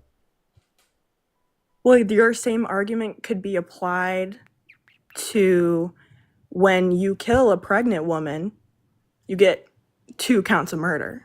Yeah. So you do. that would be a human right there. So I don't know. how would Okay. I don't think this is actually... how would I'm sorry for cutting you off. Go ahead. comparing abortion to slavery is apples and oranges? Okay, this is wild. No, wait. He was making the case about bigger government, and you seem to be missing that part. You said that you wanted smaller government, not bigger government, but let's understand that when Donald Trump's quote unquote smaller government comes into play, it's to the detriment of the middle and working class, folks like you, I, and Dean. When Donald Trump dismantles the Department of Education, that's not to benefit us. That's not the kind of smaller government you want to see. That's taking away from children with special needs by violating their access to formula grants and loans, disrupting K through 12 education, and taking down from workforce development and apprenticeship opportunities. When Donald Trump says he's going to, for example, create a more unilateral form of government that concentrates power to the executive branch, that's to your detriment, because then Donald Trump violates the Supreme Court rule of order and the legislative process. It's why he's been signing executive orders to outright overthrow the 14th Amendment. You don't want that, because if he successfully does that, then he's coming for it. The Second Amendment or the First Amendment. It sets a stage. His vision of a smaller government is not to your benefit, it's to his benefit and the benefit of people like Elon Musk. You want smaller government, you want to pay less out of pocket and get more bang for your buck. Nobody disagrees with that. You want the potholes on your road filled, and you want to be able to put more money out of, or less money out of pocket to accomplish that. He's not doing that either. He's taking $4 trillion out of your pockets in the name of corporate tax cuts, and he isn't giving you no tax and tips, overtime, or Social Security. Like, the smaller government that's being delivered is not to your benefit, it's to your detriment. If I ask you to name one action that Donald Trump has taken that created a smaller government to which was to your benefit, what would you say? Because let's think about it. We're in a situation right now where if you and I go to Texas, I get more freedom than you because of Donald Trump's smaller government. Well, that doesn't seem fair. If we go to Texas, you are going to be making less money than me due to a wage gap because of Donald Trump's smaller government. We'll be paying more out of pocket than billionaires because of Donald Trump's smaller government. We'll be getting less resources from our tax dollars because of Donald Trump's smaller government. So what benefit did you get out of it? Because all I'm seeing are losses for you and specifically, and me as well. Well, you brought up Department of Education and fixing the roads, things like that. I feel like the students, so Department of Education overall, big like federal organization. So what they decide for the entire United States may not be the best for certain areas. So my point in that is saying more things should be left up into the states, because one student in, for example, California may need to learn different things based on their location than a student in New York. You're right and wrong. So I'm saying we are wasting money by funding that Department of Education when it can be more localized. I hear you, but you got to take a step back and look at it from a broader perspective. The Department of Education is not solely for oversight on a curriculum. It's in part to fund or better fund states who can't balance a budget. Georgia can't balance a budget properly. Pennsylvania had an unconstitutional education system. So you take funds from the taxpayers of California and redistribute them to these other states, which California now has the 4th largest economy in the world, so they can afford to do that. Furthermore, and just to end on this, got to recognize as well that when you're taking away from formula loans and grants, you're taking away from children with special needs, children who want to access workforce development opportunities. What do? Where do they go? Do they need a privatized, institutionalized education? And if so, is that by a lottery or school voucher system? They don't have money to do that. Rural Americans are overwhelmingly impacted. These are questions you got to ask. The DOE is not responsible just for oversight on a curriculum. Hey, Kayla. Yes, Dean? Yeah, you're saying some crazy shit that I think I disagree with. You said that maybe there's something that kids in California need to learn that people in New York may not need to. What's something that school children in California need to learn that people in New York may not need to, or vice versa? Can you give me an example? It wasn't like I'm trying to bring a broader perspective where one thing locally may not be right for somebody else. You know what I mean? Like, does that make sense what I'm trying to say? Yeah, but just give me like a specific example. Because I don't agree. I don't know if I agree. I don't know. Can anybody think of anything that like kids somewhere in America should learn? Well, that like kids somewhere my else in America thoughts on that are that. Here's why you need the Department of Education. Perfect example. Funding was allocated to Pennsylvania, and that same funding was allocated to Oklahoma. I've gone through the budget and have spoke with analysts on the matter, as well as K through 12 educators. Oklahoma took the funding and tried to spend that as an expenditure on Bibles. Pennsylvania Governor Josh Shapiro made the same expenditure on universal free breakfast. So in Pennsylvania, students can now get a full stomach before getting educated. In Oklahoma, they can read a Bible verse, which is never going to need or be needed in the workforce, instead of eating. And the poverty rate is higher in Oklahoma than Pennsylvania, just saying. So like, something to consider. That is where the Department of Education steps in and says, no, you're not making that expenditure on Bibles. That needs to be invested into the curriculum that's been approved by the education department, because you're never going to need the Bible in your work life, in your career. Like, right. Not everybody can disagree with become a that. pastor. I feel like ultimately speaking, like the federal Department of Education is just like an unbiased check and or balance to local and state school districts and school boards. And I could give you like an example of like how this played out in my own local community. So my high school wanted to build a new school. So they did a vote in the county, right, to give them and reward them $80 million in funding to build a completely new building.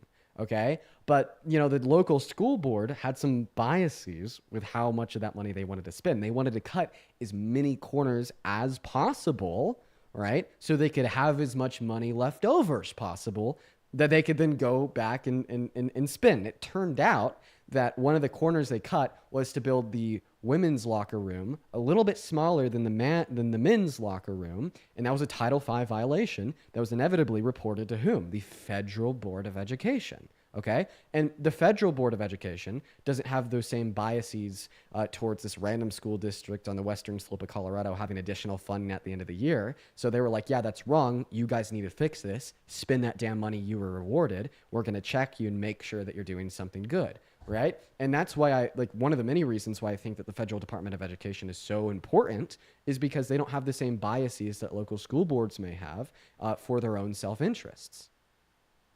And it's Title IX, not Title V. Thank you, chat. I just feel like the government doesn't need to be allocating money to certain places when the states can do it themselves. The states don't have as much money as the federal government does, especially red states. Important again to note that funding that's coming from California, for example, with the fourth largest economy in the world, has been used time and again to bail out the education systems of states like Arkansas and Georgia. Right. That's why it's there. Right. Like, and then when, like, if you're just saying it should all be up to the state, then you're going to have disparities in quality of education based upon geographical location. Like the Federal Department of Education bails out areas that don't have as much money to spend on education themselves. So that's why, like, for instance, federal funding accounts for like 7% of like total expenditure on education in California, but accounts for like 24% in Mississippi. Okay. It's essentially just trying to ensure that like students getting an education in Mississippi have the same quality of an education as students in California, even though California has more money to spend. Okay. It's like the difference between the amount of funding that California has to spend per student and Mississippi has to spend per student is essentially covered by the Federal Department of Education, and that's very important. Like, you're essentially arguing that there should be disparities in quality of access to education based upon where you live in America. Also advocating for tax hikes, because in those rural communities that Dean spoke on, you're going to have higher taxes to make up the difference from the money that you're not receiving in bailouts from states like California. Yeah, so true, Johnny. That's absolutely right. Yeah, all of a sudden, Mississippi now doesn't have as much money to spend per student because they no longer have access to federal funding. So they turn around and they just tax, you know, their constituents, which have a lower per capita, like annual income, more money. You're just advocating for more regressive taxes on disproportionately poor Americans. Less resources, more taxes. That's the Trump way. Damn, that's actually a really good argument, Johnny. Thank you. You know, fun fact, I am the youngest to win a Democratic nomination for a school board in the state of Pennsylvania. I study the school stuff. Dude, fire, Johnny. Thank you, sir. Oh, by the way, I got to get going. Kayla, it was nice to meet you. And Dean, thank you so much for having me up. But my dog is staring at me and it's time for his walkies here. So I hope you have a beautiful night, everybody. Johnny, thanks for popping up. Everybody show some love to Johnny down below in that chat. All right, Kayla. Well, is there anything else that you'd like to go over? I just had a question for you about... Run it. Your thoughts on... Oh, sorry. Actually, I'm about. But great talking. Okay, bye, Kayla. Moving on to the next guest. What's going on, Ron and Izzy? Do you guys support Trump? Yes, sir. What about you, Hello? Izzy? Hello? Hi, Izzy. Do you support Trump? Yeah, I do. Age, please. Sorry, I can't hear very well. Age, please. I'm 35. Age? I'm 20. Izzy, what year are you born in? What? What year are you born in? Hold on. Okay, yeah, Izzy's a troll. Oh, wait. Okay, hey, real quick, Steven, thank you for the $20 donation over on PayPal saying, Dean, you're awesome. Keep up the good work. Thank you, Steven. As well as Bonnie with the $12. Everybody show some love to Steven and Bonnie. Then also Amy, thank you for the $10 over on Venmo, and Lauren with the $20. Show some love to Lauren, Amy, Bonnie, and Steven. You guys are awesome. As well as Ario with the $20 over on YouTube Super Chat, and Honey with the $11.11. Okay, Mr. Ron, why do you support Trump? I don't. I think he does a good job keeping illegal immigrants out of Texas. I work down in Texas. Okay, what time is it? What? What time is it in Texas? 44 right now, Dean. 4:44. Where are you in Texas, out of curiosity? I'm in Houston. Actually, Houston right now it's 5:44. Get fucked.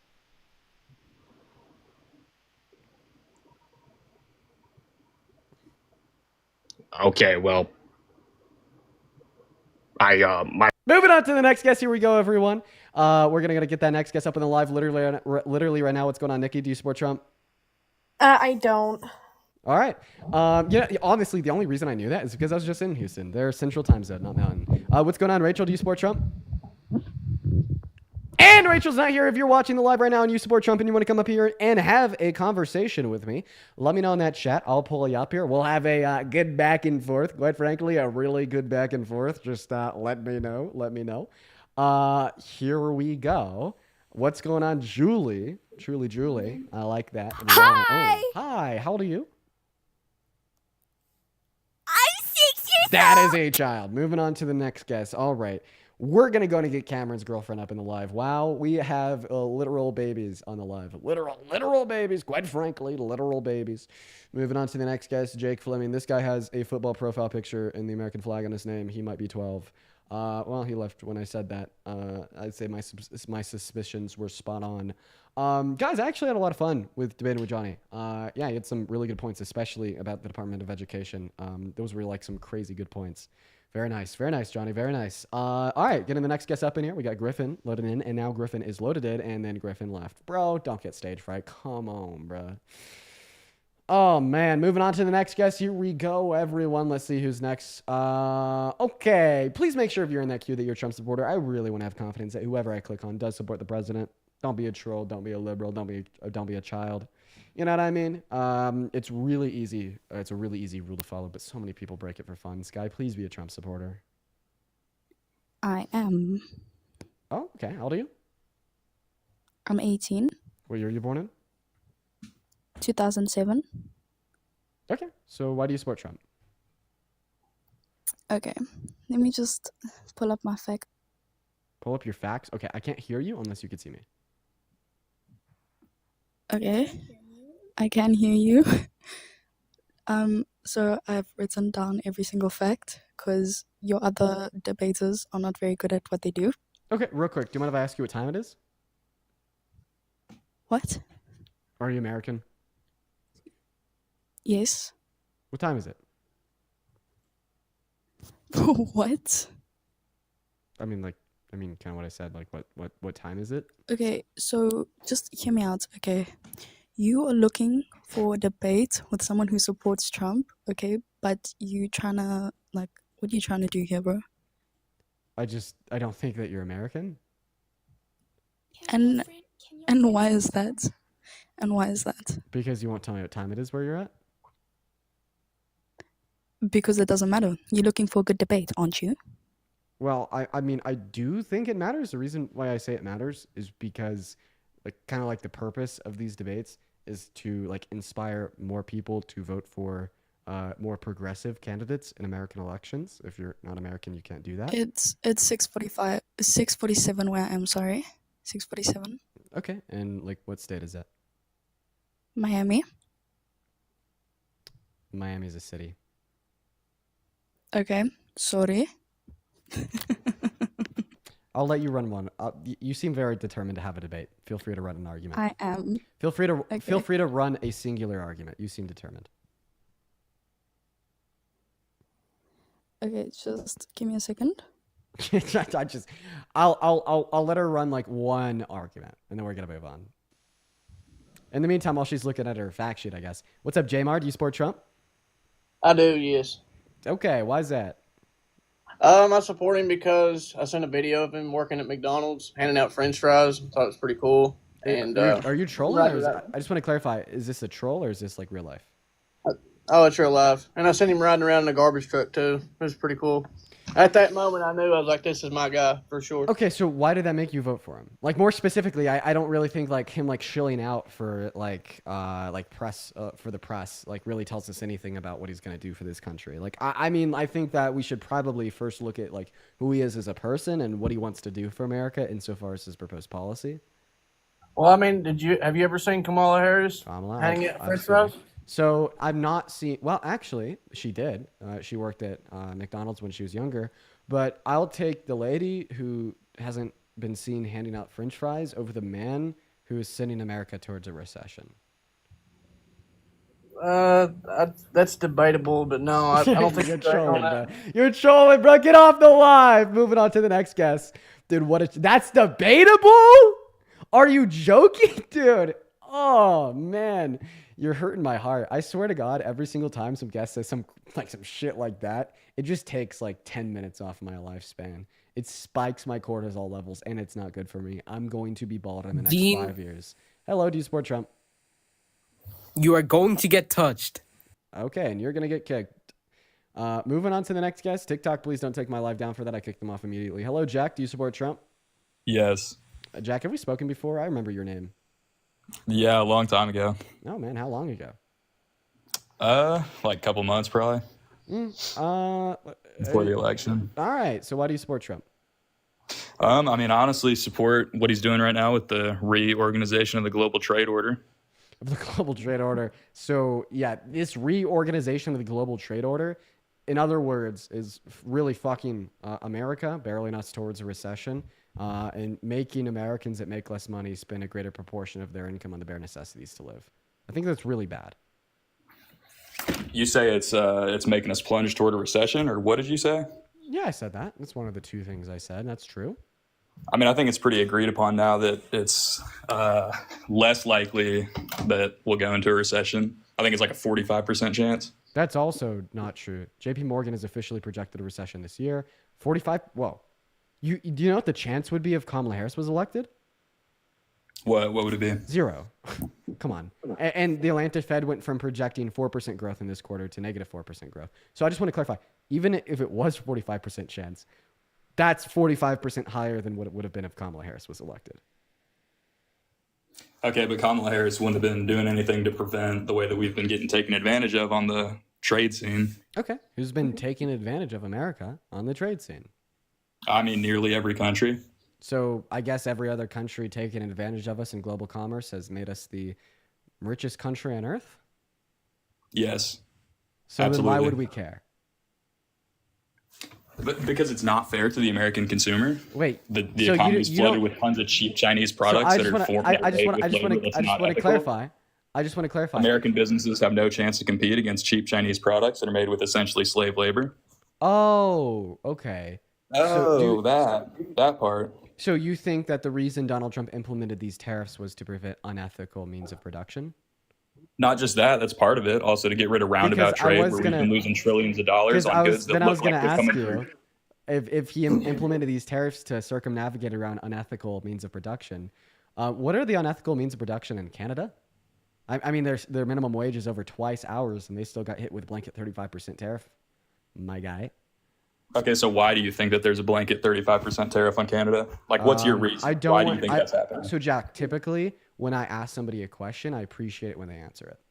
Okay, I'm sorry. Say your question again. Yeah, you said that he implemented these tariffs to get around unethical means of production. First of all, he doesn't care about unethical means of production. His cabinet supports an $8 federal minimum wage. Come on. Additionally, even if he did hypothetically care about unethical means of production, why would he place a 35% tariff on a country who has a minimum wage over double ours? So you're asking why did he place a tariff on Canada? Yeah, and that's because of the roundabout trade that's been happening there. What do you the mean trillions of roundabout dollars trade? of Chinese goods that come into the country and then are marked as Canadian goods and then taken from border cities into the United States and tariffed out Canadian goods. Okay, so I just have out of curiosity, like he's also tariffing, like, for example, Canadian oil. So you're telling me that China will export oil to Canada, act like they drilled it in Canada, then export it into America? Because that just sounds like complete fallacious bullshit. No, I'm not saying that happens with oil. I'm saying that happens with just about every other thing that comes in and out of Canada. I also heavily disagree with that. Canadian why do you lumber. heavily disagree with that? Yeah, because Canadian lumber comes from Canadian forests. Canadian dairy comes from Canadian farms. But hey, man, I got you to concede on Canadian oil. So you told me the reason we're tariffing Canada is because of roundabout trade. Okay, why is he tariffing their oil? I bet we could agree with certainty that Canada is not importing oil from China under the radar. So what's the justification there? Just as like one of the many examples. Okay, agreed. They're not doing roundabout trade with oil. So there's other reasons to put those tariffs on. So which is it? To get Canada to come to the negotiation table, for example, I'm not going to say the names of substances that are being trafficked across the border, one way or another. That applies more so to the southern border. But what was that? It was my anxiety pin, Jack. No, fair enough. What was I saying though? Okay, so yes, get them to come to the negotiation table. That applies more so to Mexico than Canada, but so then why did he tariff Canada? Because of the roundabout trade. That's what I'm trying to get to. But we just agreed that at least one good that it doesn't apply to roundabout trade. I understand. Can I just explain that? Listen. I'm going to explain to everybody watching what Jack is doing. So what Jack is doing is surprisingly what like a lot of like very like culty apologetic theists do. Even if you are a theist yourself, you could agree that at least there's some culty apologetic ones out there where you try to superimpose like justification that is seemingly like possible onto an event or an action that in all reality has nothing to do with the justification that you're making up. Like maybe like a good term that we could use to describe it is blind justification. And I feel like this is what Jack, alongside a lot of other Republicans, kind of do with his tariffs, right? Because they'll say, oh, well, they're doing this to get around like unethical means of production. Okay, well, what about like means of production that aren't unethical? He's definitely tariffing those too.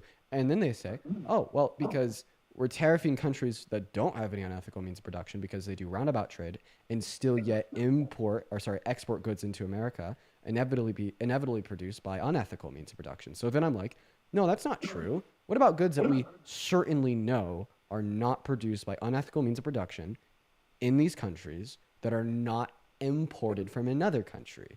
And then it says, oh, to bring them to the negotiation table. For what? And then he doesn't know. So, like, I don't know, bro. Trafficking of substances. I mean, that's something I gave you there. But no, I can see what you're saying there. But also, the tariffs are just a piece of a game. We've been getting taken advantage of. Like I was saying, American consumers have just been getting taken advantage of. Tell me how Canada's been taking advantage of us. Okay, great. Hold on. I'm getting on my computer here to pull up some numbers so I don't just sound like completely unbased. But let's look at what? Let me guess. The trade deficit? No, I'm gonna look at how much Canada sells their milk for. Like, just give me a second here. He's gonna look at the price of milk in Canada. Okay, while he's doing that, I want to thank a couple donors here. Sid, thank you so much for the $50 donation over on YouTube Super Chat. Thank you for the love, Sid. Sid says, also so happy that the tour is blowing up so much. You guys work so hard for it. I'm so happy for all of you. Sid, thank you for the love. That is so incredibly kind of you. Show some love to Sid down below in that chat, y'all. Please show some love to Sid down below in that chat, you guys. Everybody, WSIDS down below, as well as Cindy. Thank you so much for the $2 over on YouTube Super Chat. Bree with the $5 on YouTube Super Chat. And seriously, W's for Sid. You guys are so incredibly kind. If you are one of the 6.3 thousand people watching on TikTok, make sure that we're double tapping. We'll probably let Jack finish out this argument, then we'll kick him because we've talked to him a bunch before. But we'll let him finish this argument because I want to get another quick dunk about the price of dairy from Canada. As well as Michael, thank you so much for the $100 donation over on PayPal. Oh my God, Michael, that's crazy. Dude, Michael, thank you. Let's get 1,000 W Michaels down below. Michael says, I'm a 40-year-old blue dot in Central Florida. Not all Floridans are the same. I used to debate my friends with the conservative media of Alex Jones, Rush Limbaugh, and Glenn Beck back in the early 2000s made it insufferable to have a conversation, so I shut down and stopped having those convos. It gives me hope. You all are keeping up the fight for sanity. Keep up the good work. Michael, thank you so much for the very kind message and the $100 donation. Thank you, Michael. Everybody, Michael, you're a goat. Make sure Michael knows that we appreciate him. And then also, Gabriella, thank you so much for the $20 on Venmo. Thank you so much for the love. Gabriella says, hey, Dean, I really appreciate your lives. Thank you for the love, Gabriella.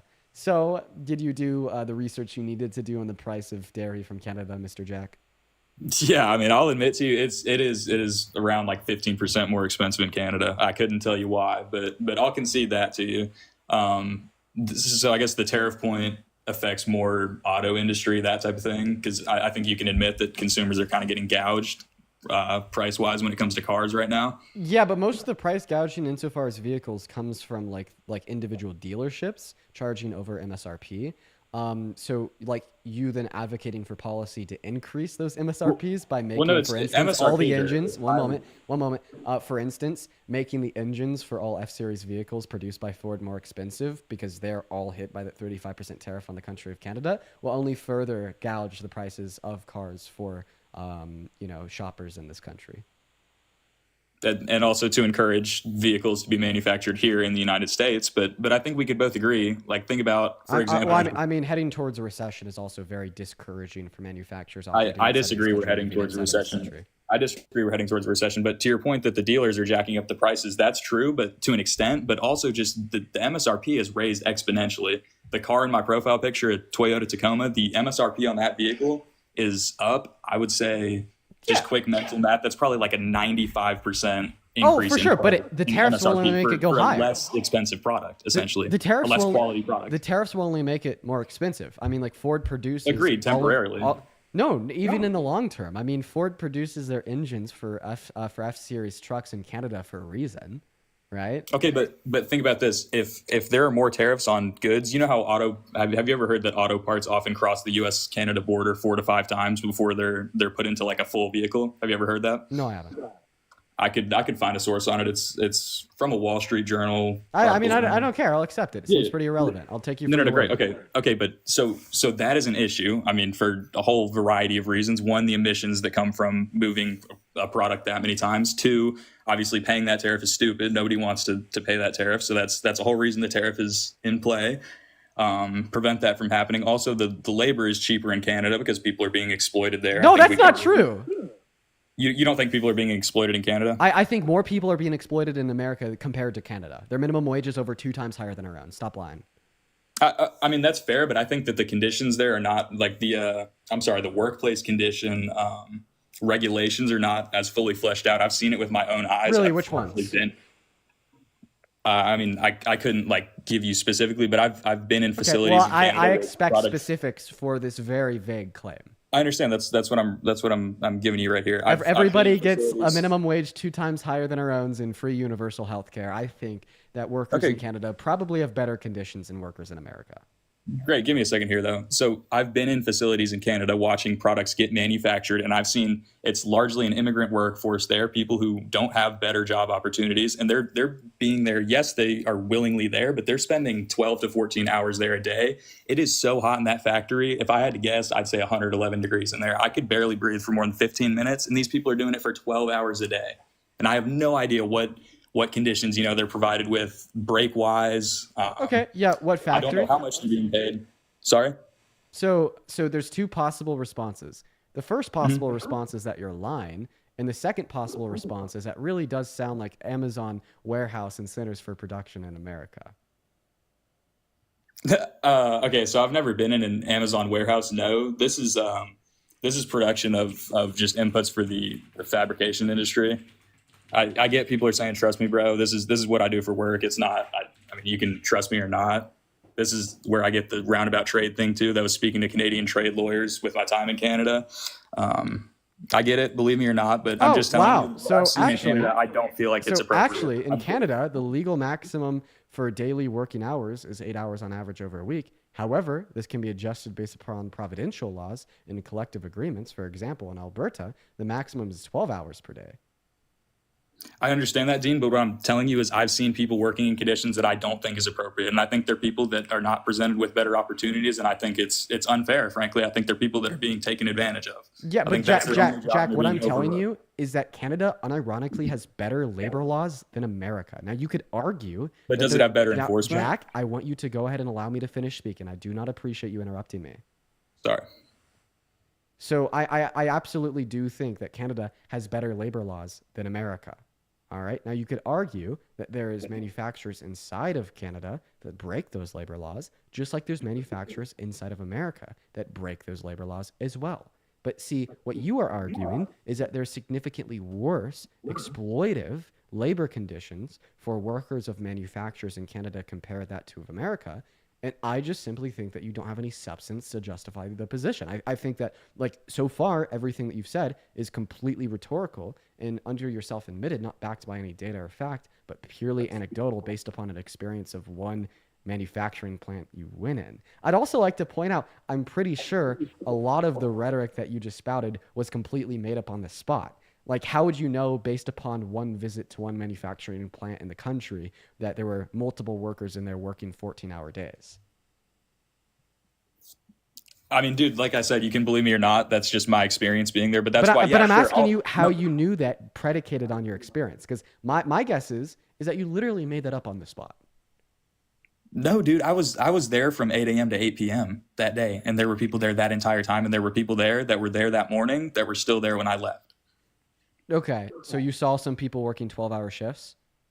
Yes, I did. It seems like you're very disconnected from low-income workers in both America and Canada. Dude, I'm some not people do work some 12-hour shifts on some States. points of the day, and that is not specific. I understand that, and that's not Canada. a problem. So then what's the argument that Canada is more exploitative of their workers compared to America? What I was getting to is, sure, I will concede that to you because, yes, it's all anecdotal. Anything I can give you is going to be anecdotal right here on the spot. So that's not something I can give you with facts and data. But from what I've seen, it's stuff that should not be happening. And regardless, I don't think things should be crossing the border 4 or 5 times before they get put into a vehicle anyway, because that just inflates the price unnaturally. It's ridiculous. That's why tariffs are in place. Quit doing that shit. Wait. You don't like inflating the price of goods unnaturally? First of all, I don't. So that's why you put tariffs, inflate them a little more on top of the inflation that's going on. So what do you mean by unnaturally there? Unnaturally, as in if you were to do it in the most natural, harmonious process. Are you saying like governed by the free market? Say that again? Are you just saying governed by the free market? What do you mean? By the term, like, it's unnatural for it to cross the border 4 or 5 times, like in an economic sense, are you saying that that's just not governed by the free market? Like, that's not like the outcome of the free market? No, that is the outcome of the free market. So then what do you mean by unnatural? I guess unnatural is the wrong word there. Unnecessary would be more fitting. Unnecessary insofar as achieving... because the components have crossed the border so many times. Wait. Unnecessary, like, I mean, arguably... The reason why the companies would send these like manufactured goods over the border multiple times during the manufacturing process is to produce that good for the lowest price possible. So I'd actually hedge a bet that if they didn't send that good over the border 4 or 5 times and instead centralized the entirety of the manufacturing process, the good would be more expensive. And the reason why I'm willing to hedge such a strong bet on that is because if that made the good cheaper to make, they'd already be doing it. Yes, I actually agree with you because that's the point of the tariffs is to get manufacturing back in the United States. If we prevent that practice of, yes, I conceded that to you because we're agreeing now. But like you're conceding on the second part because you argued the fact that these things during manufacturing have to go over the border like 4 or 5 times. You were arguing that makes the good unnecessarily more expensive. I'm arguing that that's not true. That actually makes a good less expensive because if centralized manufacturing in one location made it less expensive than sending it over the border 4 or 5 times for manufacturing in different locations, they'd already be doing it now.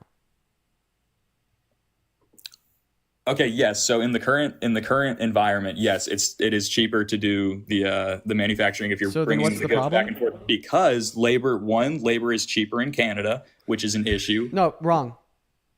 Wrong? Wrong. Their minimum wage is double ours. Stop. I understand, but I think large scale that labor is generally cheaper in Canada. Bro, they literally have more restrictive labor laws that are intentioned and deployed to ensure that their employees are paid more in Canada than in America.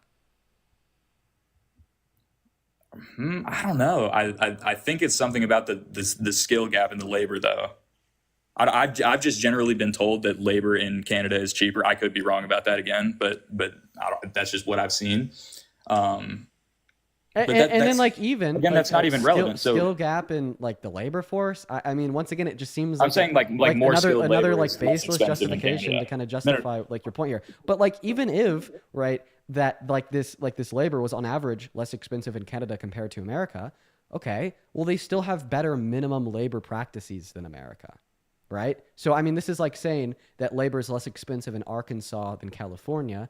Therefore, it's immoral for a company operating out of California to outsource their production to Arkansas. And I reject that position, okay? As long as like minimum labor standards are upheld, even if it is lesser on average, I don't really care, right? So like my like synonymous position would be here, although like average pay may be less for certain positions, like at the end of the day, they still have better minimum pays than America, meaning that overall, like they run a more moral economy with more moral means of production. Okay, so then why do you think that the goods are going back and forth so many times across the border? Yeah, dude, I don't know. I'm not an expert on what it takes to build an F-Series engine. Well, it just seems illogical. If the labor is cheaper in the United States, why wouldn't we just bring it in from Canada where the materials are cheaper, bring it into the United States, and then do the labor here where it'd be cheaper? Why does it have to go back and forth to do the labor? Because it probably makes the good less expensive for consumers to buy. But why would it make the good less expensive if the logistics is the transportation? Why would I need to know that? Like at the end of the day, it does, right? Because if it didn't, they wouldn't do it. Can we at least agree on that? Like if Ford could make their engines in America cheaper than they could make them in Canada, then they wouldn't be making them in Canada, they'd be making them in America. Yes, I think we can agree on that. Okay, where are they making their engines? Ford? Yeah, where are they making I their actually engines? don't know. I don't know about Ford specifically. Canada. So what does that tell us, Jack? That it's cheaper for them to make the engines in Canada. Boom. And do you think that that's an issue? No. Why not? Because why would it be? Also, hold on. If we're saying that it's cheaper to make the engine in Canada, weren't we just saying earlier that labor is supposedly not cheaper in Canada? I claimed it was cheaper, and you're now saying that it's cheaper to build the engine in Canada, yet the labor is more expensive there. Hey, Jack, how many things do you think can impact how expensive it is to produce a good? Obviously, multiple things, but do you think it's Good just point. the inputs that are impacting that? What? If suppose you're saying that it's just then like the raw inputs, the things that are going into the engine that are causing the price to be cheaper? My argument is that their minimum, And is that because Canada's a less valuable market to sell your goods in than the United States? My argument is that Canada has more moral minimum labor practices insofar as a better federal minimum wage than America. So why should I care about your argument that apparently we need to force them to move their production plants to America because it's exploiting their workers? Well, no, we don't. We're not them forcing less than America. I don't want to force any Canadians to move their manufacturing here. I want to force American companies to move their manufacturing here. See, thank you so much for the money gun. I appreciate that. That's the difference. Okay, let's just try this one last time because I want to see if I could clarify the issue. What is the problem with Ford making their engines in Canada? They're an American company that's taking away, or they're not taking away from, but they're not producing the jobs in America that they should be producing. And the issue is not with Ford making their engines in Canada. The issue is with the fact that it costs more to make the engine in America. But the problem here is if they were to move their manufacturing to America, it would create more jobs, sure, but it would also produce less efficient outcomes as all of a sudden Ford automobiles would become absorbently more expensive. I get that, and that's we're agreeing that's the problem. The issue is not that Ford is choosing to do it in Canada. The issue is that they have to choose to do it in Canada because it costs so much to do it here. That's the goal of the tariffs, to reduce the cost of manufacturing in America long term, among others. So tariffs don't reduce the cost of manufacturing in America in the long term. They just simply increase the overall cost of manufacturing outside of America. But what? Long term, they do reduce the cost of manufacturing in America. Why? Because of the whole point of tariffs is it includes government subsidies. Ah, no. Stop it. Because wrong. No, tariffs do not include any government subsidies. And now you're actually like bleeding in to what we should be doing if we want more manufacturing in this country, which is government fucking subsidies, okay? If we truly want more manufacturing in this country, we need to design beautiful legislation to reward companies' expenditure. It is insofar as it is specifically designated on paying their employees more while producing their goods for less, okay? That is how we can naturally price American-produced goods back into American markets without placing restrictions on goods imported from other countries. Agreed. So why we agree on that. So why didn't that's why tariffs are bad. Why didn't Kamala Harris run on that? No, but wait. Trump Not only did she she run on some, she implemented them in the Biden-Harris administration. What the hell do you think? No. What the hell do you think? No. What the hell? No. Jack, I'm answering your question. Why are you interrupting me while I'm answering your question? You cannot you cannot ask me a question and then interrupt me when I'm responding. So you asked me, why didn't she run on that? Not only did she run on that, she actually implemented it under the Biden-Harris administration. What was the infrastructure bill? Close to $1 trillion in government subsidies to hire more people to build and renew our infrastructure in this country. What was the Chips and Science Act? A multi-billion-dollar investment of government subsidies into American chip producers so we could go from producing 1% of the global chip supply to 30%, right? And I'll admit, it was not a highlight of her campaign, right? I agree there. Yes, and that's what I'm saying. It should have been a centerpiece. If you agree that should be a focal point of any administration right now, I think that should have been a centerpiece, and that's something Democrats should focus on. You know, I don't hate completely the Democrat platform. I'm really just trying to give I'm not going to give the Democrat constructive criticism. You could argue that Kamala Harris should have done something better that she was already doing, but she just should have done it better. But this is completely pivoting away from the conversation that tariffs are bad. But that's what Trump is aiming to do essentially with tariffs. That was the thing. No, tariffs do not equate to government subsidies. Why are you just literally lying? Tariffs include government subsidies. No, fuck. Historically, they do. What? Wait, I have a question. What government subsidies were announced and put into place on Liberation Day, April 2nd? Probably none. I'd have to look into that. Okay. Thanks. Great, yeah. So they have not been done yet. That doesn't mean that it's not a part of the plan long term, because that is something that Trump spoke on and ran on, and that's just something that connected with me. Maybe if Kamala Harris had ran on a platform. What government subsidies did he run on? I mean, it was when he was speaking on it. It was specifically the auto industry. I would have to find you a source on that. It was like a live speech. It's not like a post or something tangible. It's a clip I'd have to find. Okay. All right, Jack. Hey, man, I appreciate you for coming up.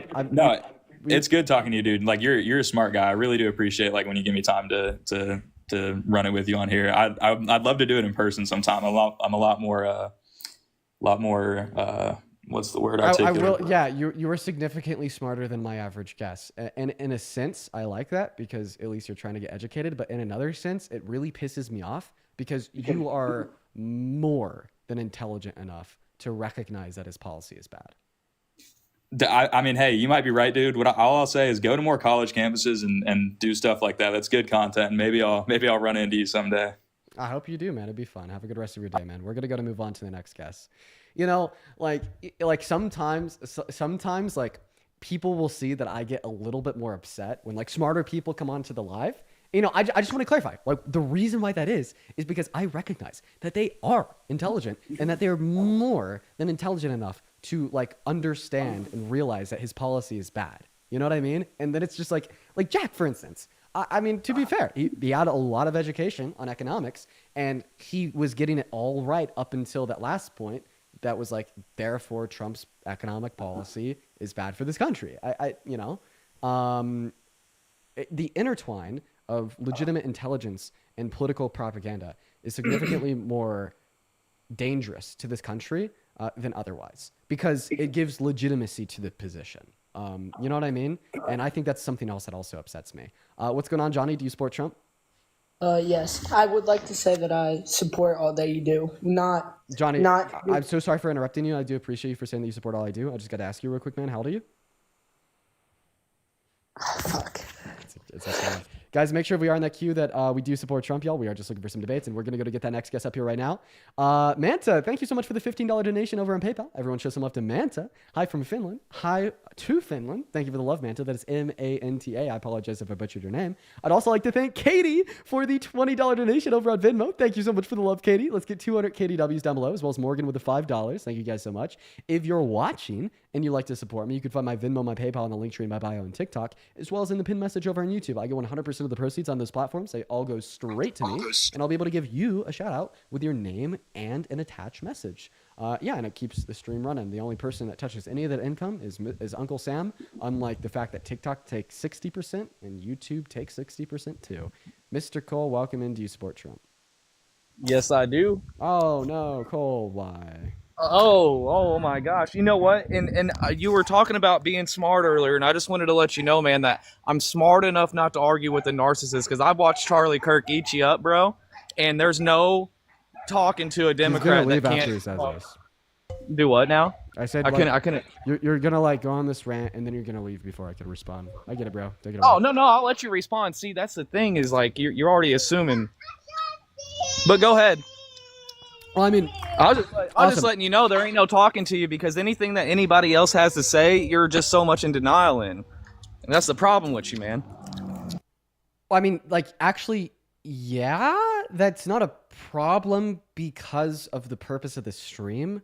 So, like, this is a debate stream. It is a problem, Cole, because like, I can agree with some Democratic things also. Okay. But the thing is like, if you can't ever see two sides of something, then you're just stuck in the dark, bro. Like you'll never get out of this hole that you're in. I actually feel for you for the sad life that you live. Are you done ranting yet? No. I mean, if you want me to keep going, I can.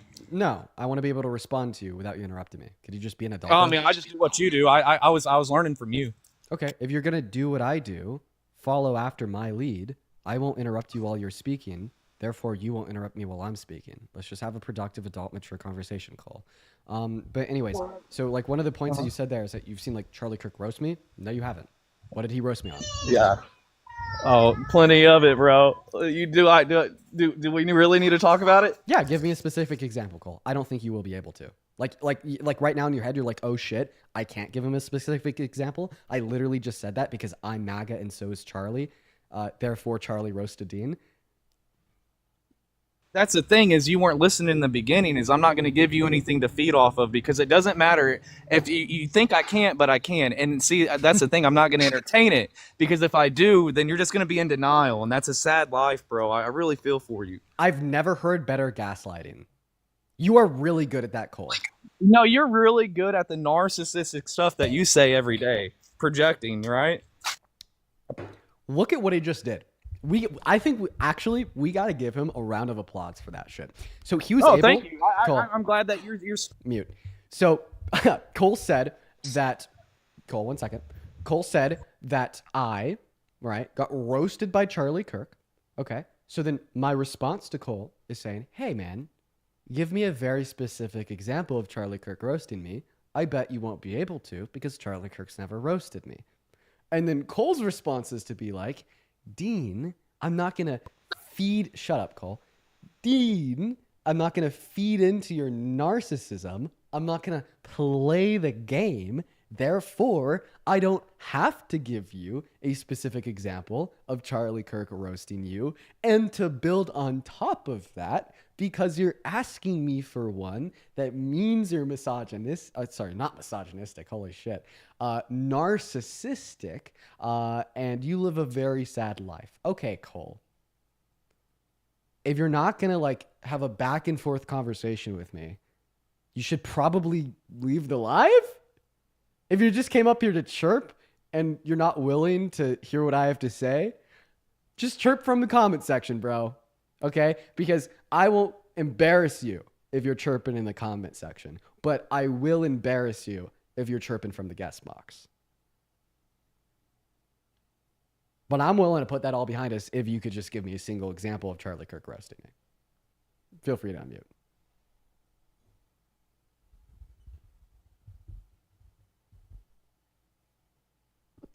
You just not feel free to unmute, I guess. Like, Cole, come back. Please, Cole, come back. No. I guess we lost. He's still in the live. Okay, Cole. I maybe Cole doesn't know how to unmute.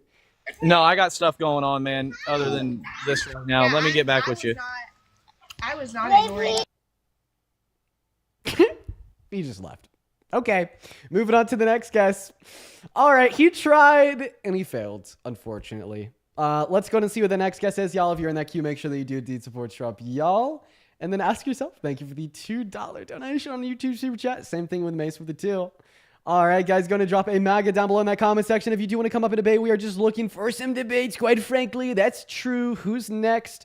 Let's get him up here right now, everyone. We're going to get Levi up into the live. If you're one of the 6.6 thousand people watching, make sure that we are double tapping away in that phone screen, y'all. While we're getting Levi up here, what's going on, Mr. Levi? Do you support Trump? Yes, sir, I do. Oh, Levi, age, please. 22. What year were you born in? 2003. What's a mortgage? Do what? What's a mortgage? Still in college. Don't really have a mortgage. But what is it? Are you asking what is a mortgage or what is my mortgage? What is a mortgage? A mortgage is a loan on a house. Okay. Essentially, that you have to pay back over time, depending if it's a 15 or 30-year loan. Convince me. Take it away, Levi. Thank you. Thank you. Well, typically I wanted to talk about the tariffs and why I think that they would be beneficial later on in time. I don't think right now they're as super beneficial because, yes, they do suck. I will 100% admit to you that they're going to suck for a bit. But I think in the long run, if we start bringing some things back into America and start building things and manufacturing things back into America, I think that we can have a cycle of money that is going back to the American people. Because in economics, I don't want to get too far and not let you respond. Do you want to? Yeah, sure. I mean, it's just a very simple position. Like, so the current status quo of MAGA talking points is very simple. You cannot deny the fact that Donald Trump's tariffs today are like destroying the American economy. Okay, it is very evident. When you have the chairman of a Fed saying that a recession is on the horizon and possibly stagflation too, I mean, there's nowhere to go from there. You got to accept reality as it is, or you look crazy. So instead, the talking point has shifted to saying, well, although they're really bad for the economy right now, they are going to help the economy in the long term. And my response to that is a conspiracy theory, just like saying Bush did 9/11 or denying the efficacy of vaccines. You don't have reason to believe that, Levi. You only believe that because the TV told you. Now, you can have the opportunity to prove me wrong by giving me legitimate economic justification that will demonstrate that his blanket tariffs today will lead to positive economic outcomes in the long term. Okay, well then I'll try my best. I'm not going to sit here and be like I'm an economic expert. I'm definitely not. Just based on what I know, like I think that bringing things back into America would be nice. But how are they going to do it? My question is, justify that tariffs will do that in the long term, because right now they're hurting America. They're sending things out of America. We're heading towards a recession. The dollar's inflating. Huge companies are laying off their employees. GDP growth went from a projected 4% increase to a projected 4% reduction. The stock market has gone down 7.5% since his inauguration. So give me any reason to believe that they're going to help the country in the long term. Okay, so what I think is that if you have a tariff and something becomes more expensive that is imported in, so say like, I don't have the money to have a cleaner come and clean my house for me. So what do? I have to put in my own work and clean my house. So what my hope would be that if we put a blanket tariff on things and things get more expensive, then Americans will realize, okay, I don't want to buy this stuff because it's more expensive. I need to start manufacturing it myself so that I can produce it out. Okay, I see that. What the fuck? That guy was banned. What? He was banned for a community guidelines violation. Dude, what? TikTok's tripping. What? I'm sorry. Hey, man, if you're still watching, just know that you got astray. I have no clue why you were banned. Okay, I guess we're going to move on to the next guest. I, once again, have no clue why that guy was banned. Let's go and get that next guest up in here. Maybe because, maybe they verified that he's underage. I don't know. If you're watching and you want to support me, support the stream, you can support me through Venmo and PayPal, which you can find in the link tree in my bio, by the way. It's also in the pinned message over on the YouTube stream. What's going on, Levi? Do you support Trump? Yes, sir, dude. How's it going? Oh, man, it's going all right. I'm actually having a pretty good day. How about yourself? You know, every day's a good day, so I'm just better than others. Chris, thank you so much for the $5 on Venmo. Not every day was a bad day. I remember an especially bad day, November 5th. Anyways, take it away. Tell us why you support Trump. Well, I just kind of had a question for you. I'm not like super knowledgeable about economics, but from what I see, like, why do all these different countries get to charge us these super high tariffs and we just get to charge them like nothing? Like, why is that fair? Okay. Well, first of all, I essentially disagree with all tariffs unless they serve like a legitimate purpose, like reducing immoral means of production. However, the repercussions of other countries tariffing us is like maybe a little bit of a decline in our exports, but the repercussions of us tariffing all other countries is a fucking recession. So, but like in the long run, like why is it gonna cause a recession? Why is it going to cause a recession? Because consumers spend less of their money and they save more because they're less confident in all markets.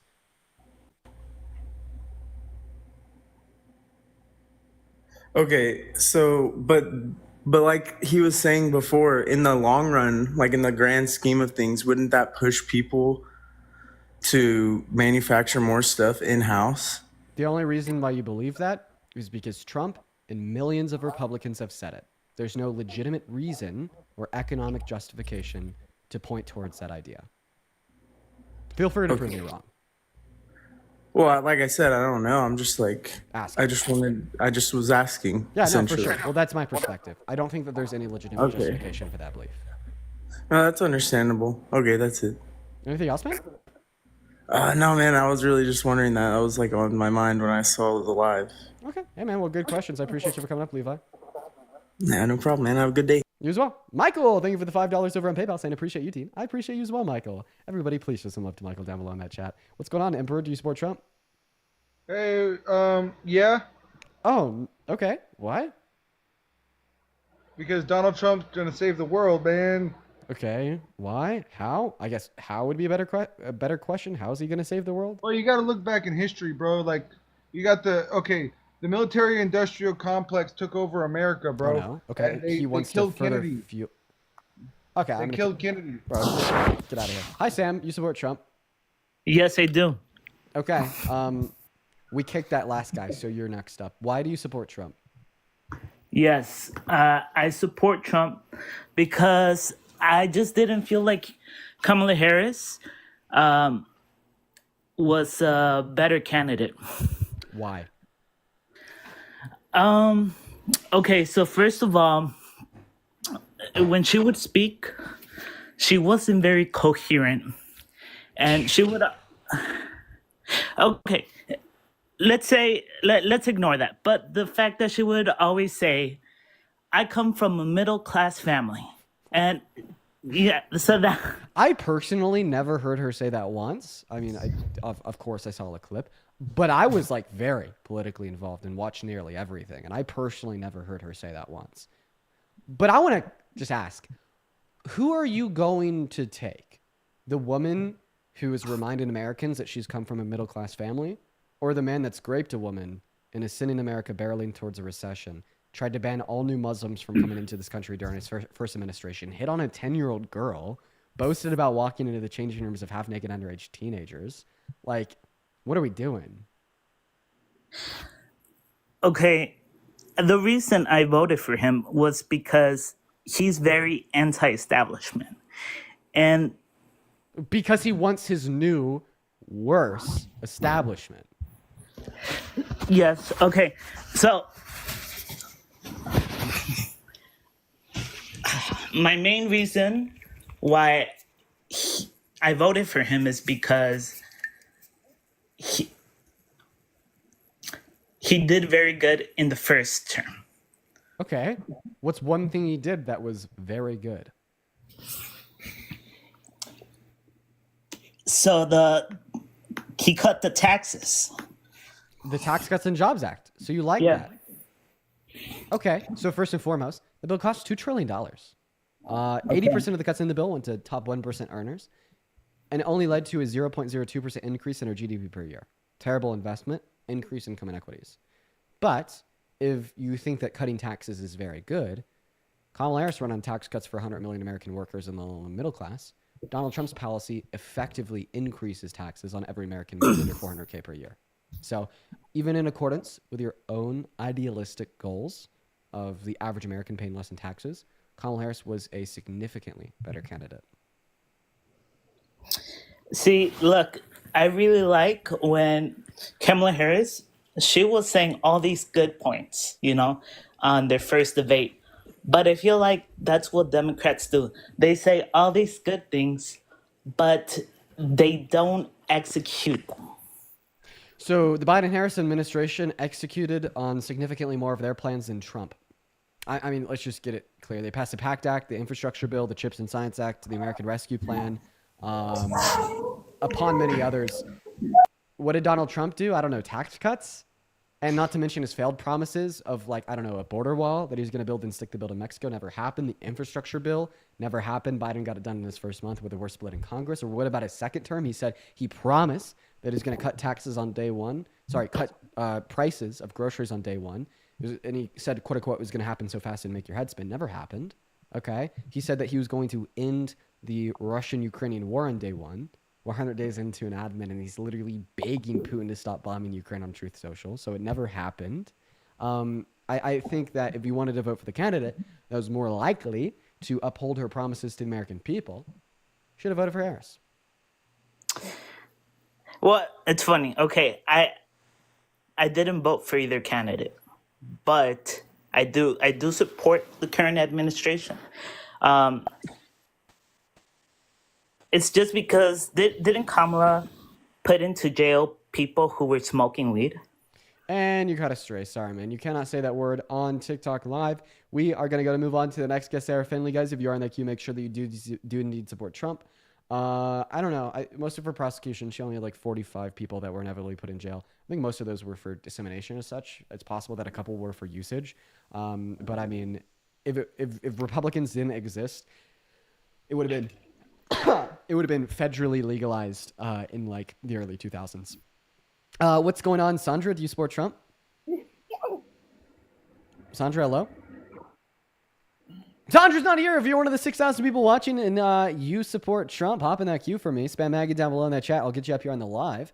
We're going to get that next guest, Elijah, up in that queue literally right now. So everyone just give us a minute. What's going on, Elijah? Do you support Trump? Elijah, hello? And Elijah's not here, quite frankly, so we're moving on. Here we are. Who's next? Who's the next Trump supporter that we're going to get up on the live to debate with? Maybe Camila. All right. Oh, my God, Heather! With a $50 donation on Venmo. What the fuck, Heather? That's craziness. Heather, thank you so much for the love. I want everybody watching the stream right now to spam W Heather down below in that live chat literally right now. That is so incredibly kind of you, Heather. Thank you so much for the love. W Heathers all day, every day, baby. Also, Chris with a $5, Ducky with a 10, and Matthew with a 10. Guys, thank you so much. What's up, Camila? Do you support Trump? No, bye. Love you so much. Bye. Thank you for the love, Camila. I'm pretty sure we could hear her heartbeat, and I feel really bad. Thank you for the love, Camila. It's incredibly kind of you. We're gonna get that next guest up in here right now, y'all. Where are the crazy Trump supporters at? I feel like we haven't really had any super crazy MAGA, man. Where are they at, dude? What's going on? Do you support Trump? They're not even here, so we're gonna move on to the next guest, man. Where are the crazy Trump supporters at? I want the crazy Trump supporters. We got Anna loading in. Anna, please be a Trump supporter. Pretty please. Hello, Anna. Are you a Trump supporter? Sadly, no. But my mom is, and my dad is, and my entire family is, but I hate him, not gonna lie. Are any of them with you right now? Sadly, no. But I literally just had a debate with my mom last night over. Anna, I feel like an asshole for cutting you off. I'm so sorry. We are just looking to debate Trump supporters, and I cut you off mid-sentence, and I feel bad for it. So if everybody watching could just show some love to Anna in that chat right now, that would be great. Please show some love to Anna down below in that chat because I don't want her to feel bad. We are just looking for some Trump supporters though. But W Anna. W Anna for not being a Trump supporter. We're going to get that next guest, Christopher, up in the box right now, y'all. Shout out Anna though, for real. Okay? All right, Anna, we love you here. And I'm sorry for cutting you off. What's going on, Christopher? Do you support Trump? I mean, yes and no. I'm just one of those people that just live life. Don't even care to vote half the time because I just don't trust either sides anymore. Same thing happens to you that happened to Anna. Somebody in the chat said I didn't follow so quick if I was Anna. Dude, listen, Anna, I'm sorry. Please understand where I'm coming from. We're just looking for Trump supporters to debate. I'm sorry for kicking you. That's like another reason why I just am begging you guys to stay out of the queue if you're a liberal when we're doing these debates. It's because I feel so bad when I end up kicking y'all. What's going on? Do you support Trump? You're going to maybe kick me, but I'm from. I'm sorry. Man, please accept my apology. Like, please. Please accept my apology. Moving on to the next guest. Here we go, everyone. We got Liv loading up into the box, y'all. Let's go and get that next guest up here right now. Drop a mag in that chat if you want to come up in a bay, y'all. Let's go and get Jet up here. Mr. Jet's loading into the box. Here we go, everyone. Let's see what Jet has to say. Hello, Jet. It says you're 20 in your bio, and I need to ask you how old you are. But I do need to ask you, do you support Trump? Yeah. Okay. Why? Quite frankly. Honestly, I've been up here for like an hour listening to you, and it kind of changed my mind on a couple of things. But I do just have some questions for you. Hell yeah, let's go, bro. I do think I disagree with overall the way that Kamala presented her administration and what she pitched. Definitely, I believe the way he talks and how he conducts himself brings a lot of benefits, and I like his blanket tariffs. And I Out think of curiosity, overall, what were your disagreements with how Kamala Harris proposed her campaign to the American people? I mean, I think her handling of Gaza and her switching up on fracking presented a level of disingenuity compared to how she operated in the Biden-Harris administration. Oh yeah, I see your reposts. You're a leftist, right? No. I mean, you got Hassan on there. Why are you reposting Hassan? What do you mean? Why am I reposting Hassan? So you're like pro-Palestine and you're reposting Hassan. Like you're far, like you're on the left, right? I mean, I agree with Hassan's take on Palestine. I don't see what that's doing with anything. Okay, so if you agree with Hassan's take on Palestine, you like probably should have voted for Kamala Harris, not because Kamala Harris was ideologically aligned with his take on Palestine, nor mine. She was definitely pro-Israel, but like a Trump administration is significantly worse for Palestinians than Kamala Harris's admin would have been. No, it's the exact same. No, I completely dispute that because there's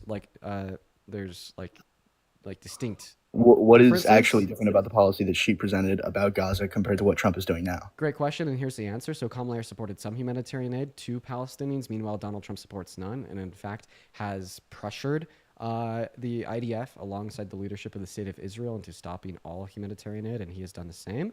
Not to mention the fact that although Kamala Harris did support a lot of weapon and bomb shipments to Israel, they still did embargo some, like 3,000-pound bombs, etc.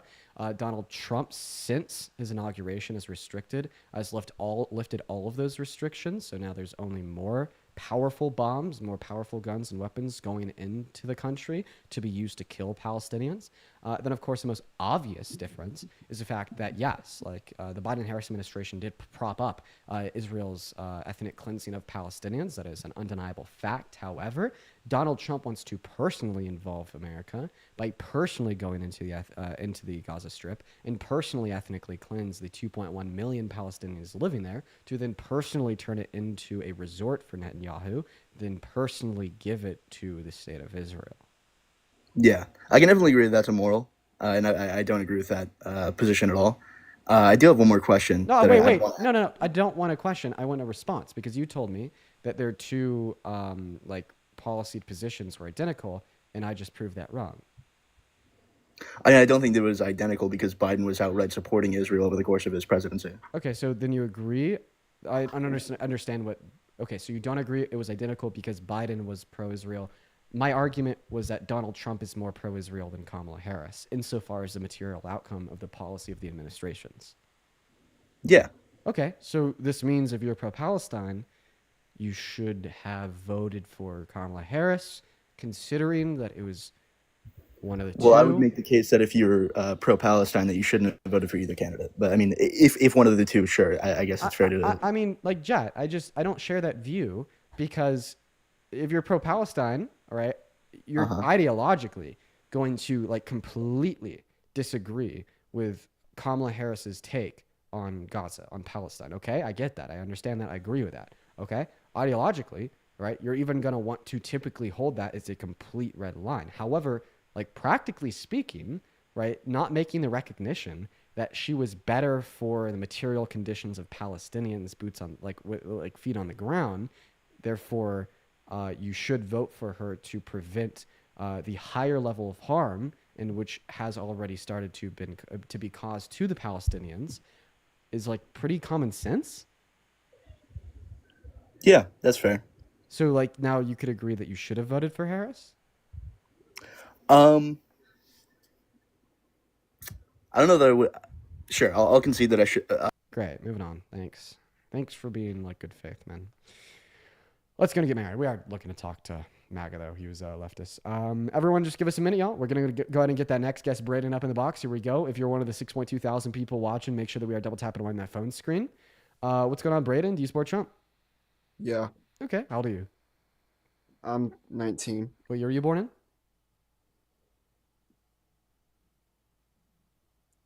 2000. Braden, what's 2000 plus 19? 19. Braden, I'm disappointed in you. And now I'm going to move on. I cannot believe you, Braden. Goodbye. All right, everyone, give us a minute. I'm really disappointed in Braden. Hello, teacher. Teacher left. Okay. All right, goodbye. Go ahead and drop a MAGA down below in that comments section if you want to come up here and chat. Somebody told me that I should eat. Is it very obvious that I'm super lightheaded and hungry right now, y'all? I didn't know it was that obvious. Am I tripping a little bit? Yo, Kelly, thank you so much for the $20 over on PayPal. I really appreciate you so much for the love. Thank you, Kelly. Everybody, please show some love to Kelly down below in the comment section. That is incredibly kind of you. Thank you so much for the love. Everybody, please show some love to Kelly down below right now. All right. And then also Michael, thank you for the $5 over on PayPal. And Michael, another Michael, crazy 2 Michaels in a row, with another $5 over on PayPal. As well as Ember, thank you for the $5 over on Venmo. And Matthew, thank you for the $10 on Venmo as well. Hello, Emily. Do you support Trump? And Emily left as well. Guys, if you're going to be in that queue, right, intend to stay on the live if you inevitably get on the live, right? Come on, bruh. Common sense. Common sense. What is going on, Britt? Do you support Trump? Do you support gays? Goodbye, Mr. Britt. I don't think that there's anything wrong with being gay.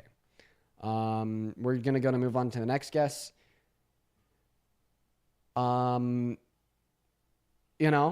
It always perplexes me. Nobody thinks more about same-gendered intercourse than conservative men. Hello, Ginger. Do you support Trump? Hello, Ginger. Do you support Trump? Get the fuck out of here. We're just looking for some debates. Here we go, everyone. Moving on to the next guest, y'all. I seriously don't know what's going on. I don't know what's going on, guys. I don't know what's going on, bro. Listen, guys, if you're watching and you want to debate, let me know in that chat. We'll get you up here. Hello, Ryan. Do you support Trump? I do. Oh, Ryan, bro, dude, why? Because he's him. He's him? Why is he him? Because he's making America great again. How so? Every way so. Okay, so be more specific, Mr. I don't know shit. Okay, Mr. I don't know shit left. Moving on. Here we go. Give us a minute.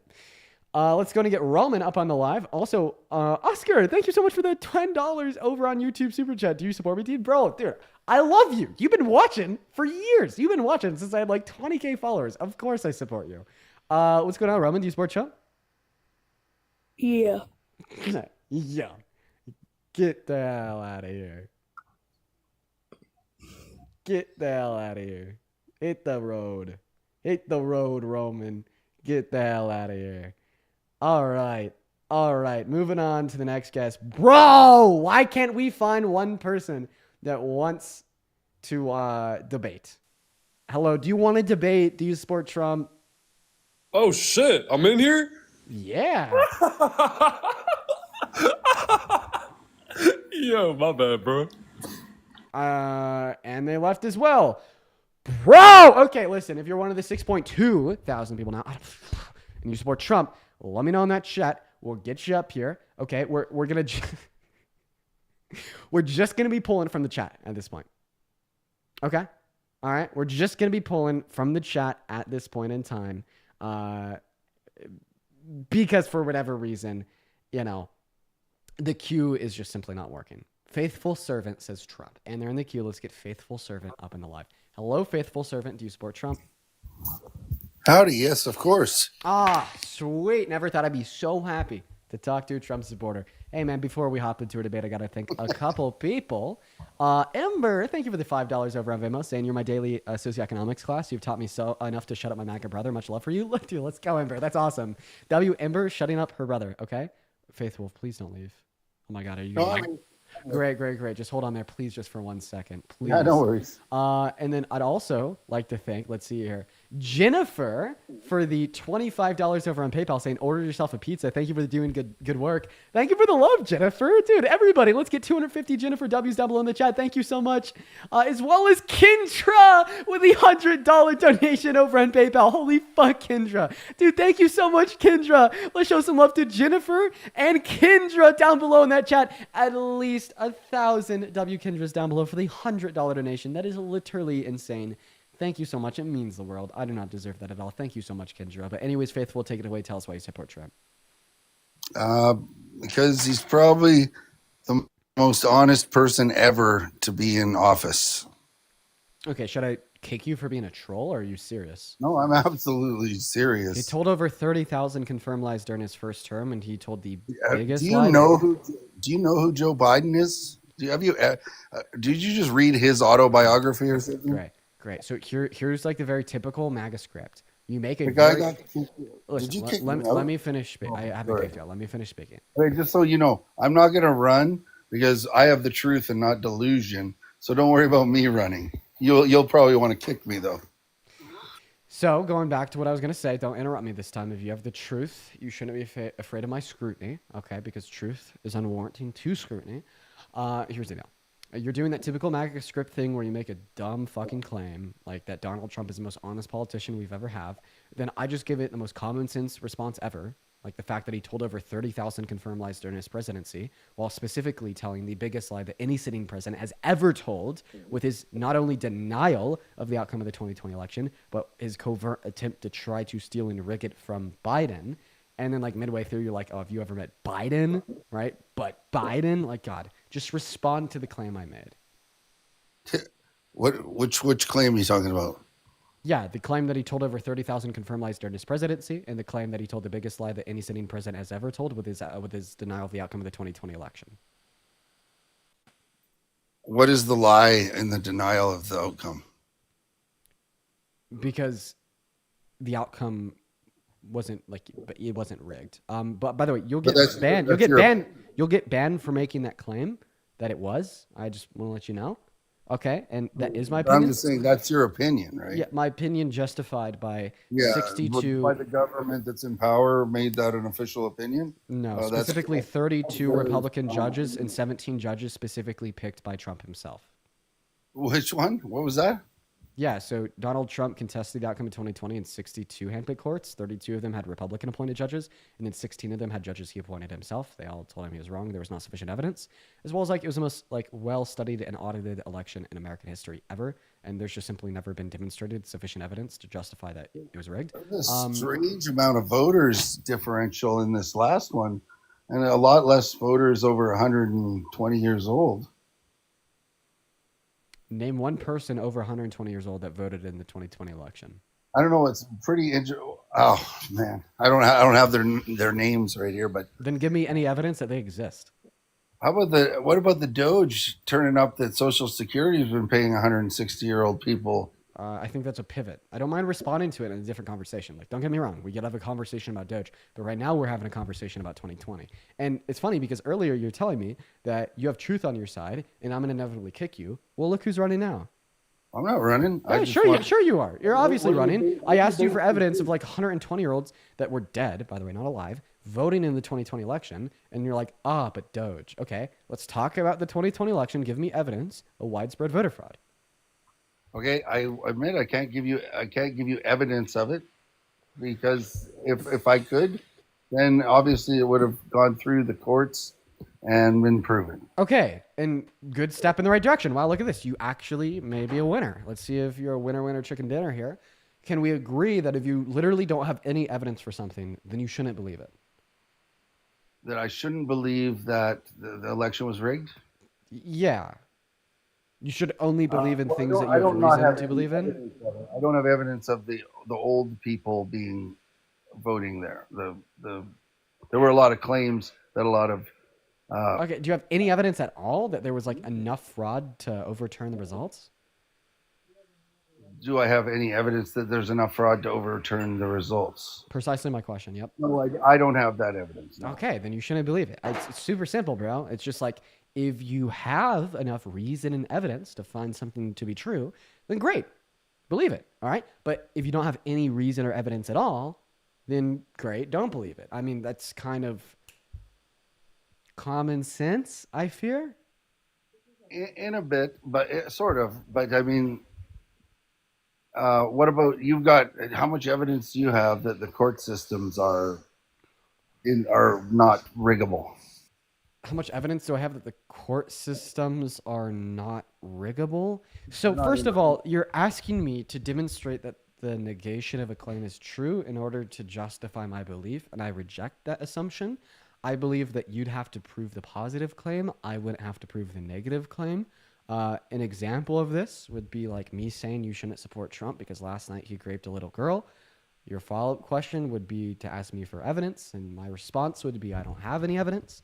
And then I'd say to you, do you have any evidence that he didn't? And you'd be like, no, you don't have any evidence that he didn't. And then my claim would be, therefore, it's true. And obviously, that's just a fallacious line of thought. Obviously, if I think something did occur, if I think something is true, I'd have to be the one to provide evidence for it. And I can't merely claim it's true if you can't provide evidence against it. Okay, fair enough. Let's go with that. So are you not asking for the same thing when you say Trump is not good for America? You're trying to tell me he's not good for America. Don't you have to prove he's not good for America first?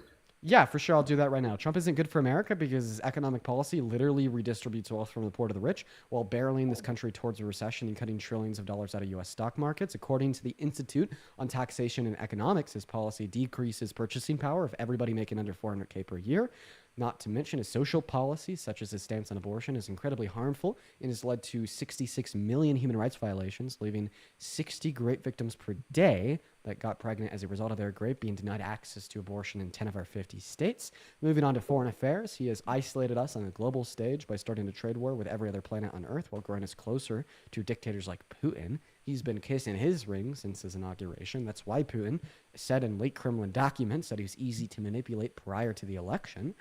To move on to his character, he's an adjudicated rapist, an adjudicated felon. He has hit on 10-year-old girls. He's called all black people lazy. He perpetuated the birther myth of Barack Obama, stating he was born in Africa, even though he had a birth certificate from Hawaii, along many other things that I could probably spend another 10 minutes speaking about, but that's definitely a really good start to prove my claim that he's bad to America, right? Sorry, you said he's a what rapist? An adjudicated rapist. What does adjudicated mean? It means that a court determined it to be true. And so he wasn't charged with it or convicted of it? So when you say convicted, what do you mean? Because if all that you mean by convicted was that he was found guilty, then it is true that he was found guilty. How is it that a court found him guilty of it, in a sense that you say adjudicated means he was found guilty of it, All right. and he didn't get convicted of it? So they didn't give him any. So where's I just stated, if by what you mean by conviction is that he was found guilty, then under that definition of conviction, he was convicted. But if what you mean by conviction is found guilty in a criminal court specifically, then he wasn't convicted because he was found guilty in a civil court. Oh, okay. Makes sense now? Yeah, I mean, only like $83 million worth of adjudication. Sounds like a pretty strong claim of guilt to me, man. The point on abortion that he's so destructive about abortion? Yeah, he gave the right to the states to tell women and girls that they shouldn't be able to access abortion, and I think that violates our human rights. You think that he gave the rights to the states to decide, right? Yeah, and I think that has led to human rights violations. Should it be a federal responsibility? Yeah, I think it is a federal responsibility to protect human rights. And I believe restricting upon a woman's access to elective lethal abortions in the first 20 weeks of pregnancy is a human rights violation. Therefore, it's a responsibility of the federal government to protect women and girls' access to abortion. So these women are pregnant with what? They're pregnant with what? Fetuses? Which are what? Are you like trying to like bait me into saying that they're human? Yeah, they're human like life from the moment of conception, bro. And yeah, okay. So he has stopped people's right somehow to end somebody else's life, and that's a destructive thing? Yeah, it is a destructive thing because the life of the fetus is not morally valuable at all. Where do you get that from? Where do you get your morality from? Where do I get my morality from? I mean, like my position on abortion is pretty clear. Like I just don't see anything like I don't observe a trait of the fetus that is morally valuable. Can you fill me in? Can you tell me a trait of the fetus that is morally valuable? They're human. Okay, so if like mere human life is sufficient to deserve the right to life, do you think that brain dead patients have the right to life? Meaning when doctors pull the plug on them, they're murdering them? I'm not talking about brain dead people. I'm talking about babies. But exactly. So see how your principle doesn't apply there, right? What do you mean my principle doesn't apply? Yeah, you're telling me that you hold to this principle that human life is valuable, and if you are a human and you are alive, then you deserve the right to life. Well, brain dead patients are human and brain dead patients are alive, meaning that according to their principle, you'd give them the right to life, but you don't. I do. When did I say I didn't? When you told me it's not murder to pull the plug on them? No, you shouldn't be allowed to pull the plug on them. Really? Sure, no. Jesus Christ. Hey, man, what about like zygotes, like unicellular human organisms? Do you think it's murder to kill human zygotes? Yes, absolutely. If they have their own DNA, they're human. Really? Okay, do you think that all murderers should go to jail?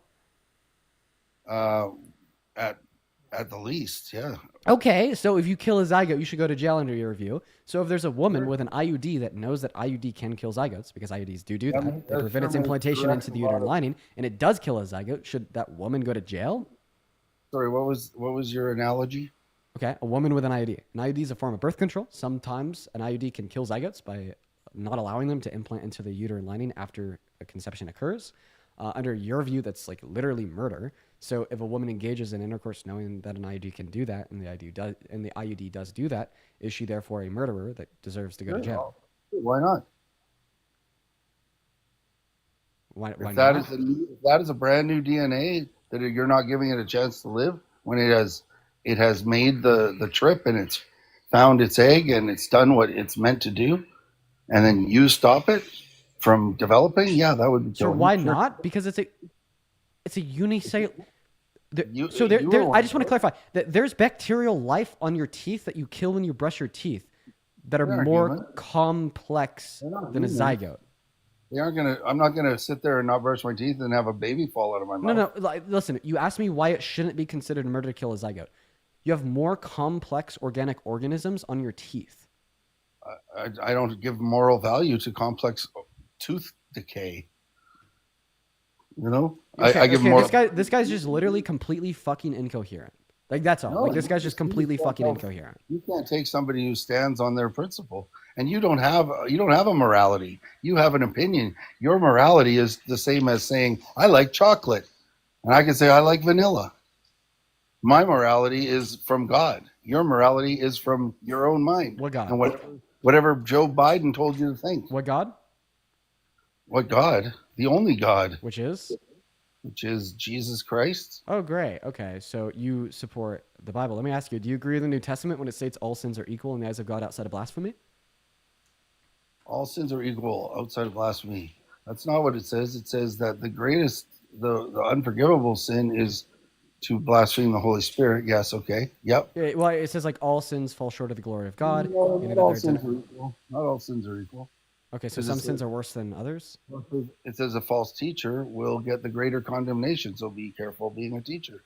So obviously that sin is worse if you're going to get a greater condemnation. Okay, let's see if you unilaterally. Let's see if you unilaterally apply the justification of Christian. First. No, I don't. I'm not going to allow you to. I'm not going to allow you to clarify because I'm going to make a point. So let's just like real quick test if you unilaterally apply the teachings of the Christian Bible. Real quick, do you think that slavery has always been wrong? According to the Bible, yes, you can't sell a man into slavery. No. Oh, really? Because in Leviticus 25, verses 44 through 46 of the Old Testament of the Christian Bible, under Levitical law, an Israelite can own a non-Israelite as human property for life. A what? As human property for life? Sorry, what was the first part?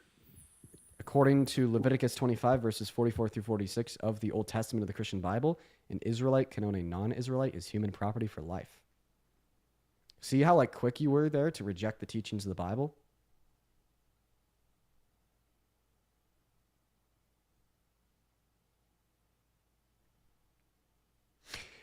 Okay, he's not here anymore. I'm here. Sorry. Oh, welcome back.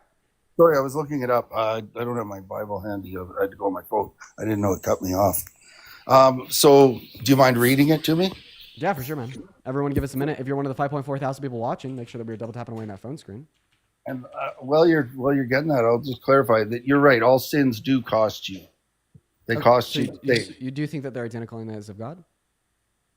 In that anyone who sins shall die. The wages of sin is death. So one sin is enough to separate you from God. Okay, if one sin's enough to separate you from God, if you think the sin of abortion should be illegal because it separates you from God, why shouldn't the sin of lying, telling your child that Santa Claus exists? It gets you the same deal with God. It's different than human justice. Okay, well, I mean, you were the one that actually described that the sense of human justice, that is not identical to the moral standard of God, is completely subjective and opinion-based and equivalent to a preference for one's flavor of ice cream. So why should I care about human justice? Okay, because under your view, you are the one that told me it's completely trivial, arbitrary, and meaningless. So why are you using the standard of quote-unquote human justice that under your own view is completely trivial, arbitrary, and meaningless? In fact, you equated it to like a preference for chocolate ice cream over vanilla ice cream. Why is that like good justification to tell somebody what they can or can't do with their body? Subjective truth is exactly that. But the Bible says that you should not lie. You shall not lie, whatever. It's sin. But it doesn't say anyone who lies shall be stoned. But it does say anyone who takes innocent life or murders shall be stoned. Do you think that women who get aborted, do you think that women with like the IUD that kills the zygote should be unalived? I wouldn't say unalived, no. Because I mean, you just told us that the teaching of your God is that they should be stoned. So women with birth control should be stoned. You have to understand the difference between the old covenant and the new covenant. Okay, so why are you giving me teachings of the old covenant, which you reject to justify laws today? I'm telling you, that's why you wouldn't murder somebody for lying.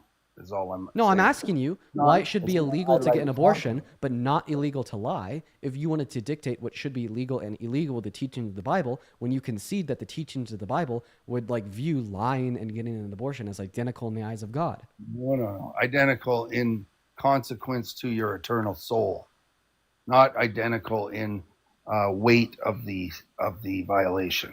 Okay, how do you determine the weight of the violation?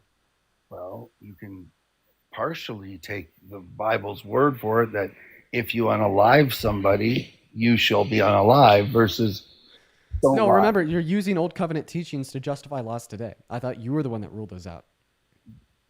And also, wait, you completely reject old covenant teaching as a whole. You act like they don't exist. Remember, you told me that you think in accordance with the Christian Bible, slavery has always been wrong, even though Leviticus 25 verses 44 through 46, and I read, and I quote, as to your male and female slave whom you own from the nations around you, from them you may buy a male or female slave. You may also buy them from the immigrating tenants in your jurisdiction and from their family in your jurisdiction who were born in your land. They can be your property. You can give them to your children after you inherit them as property permanently.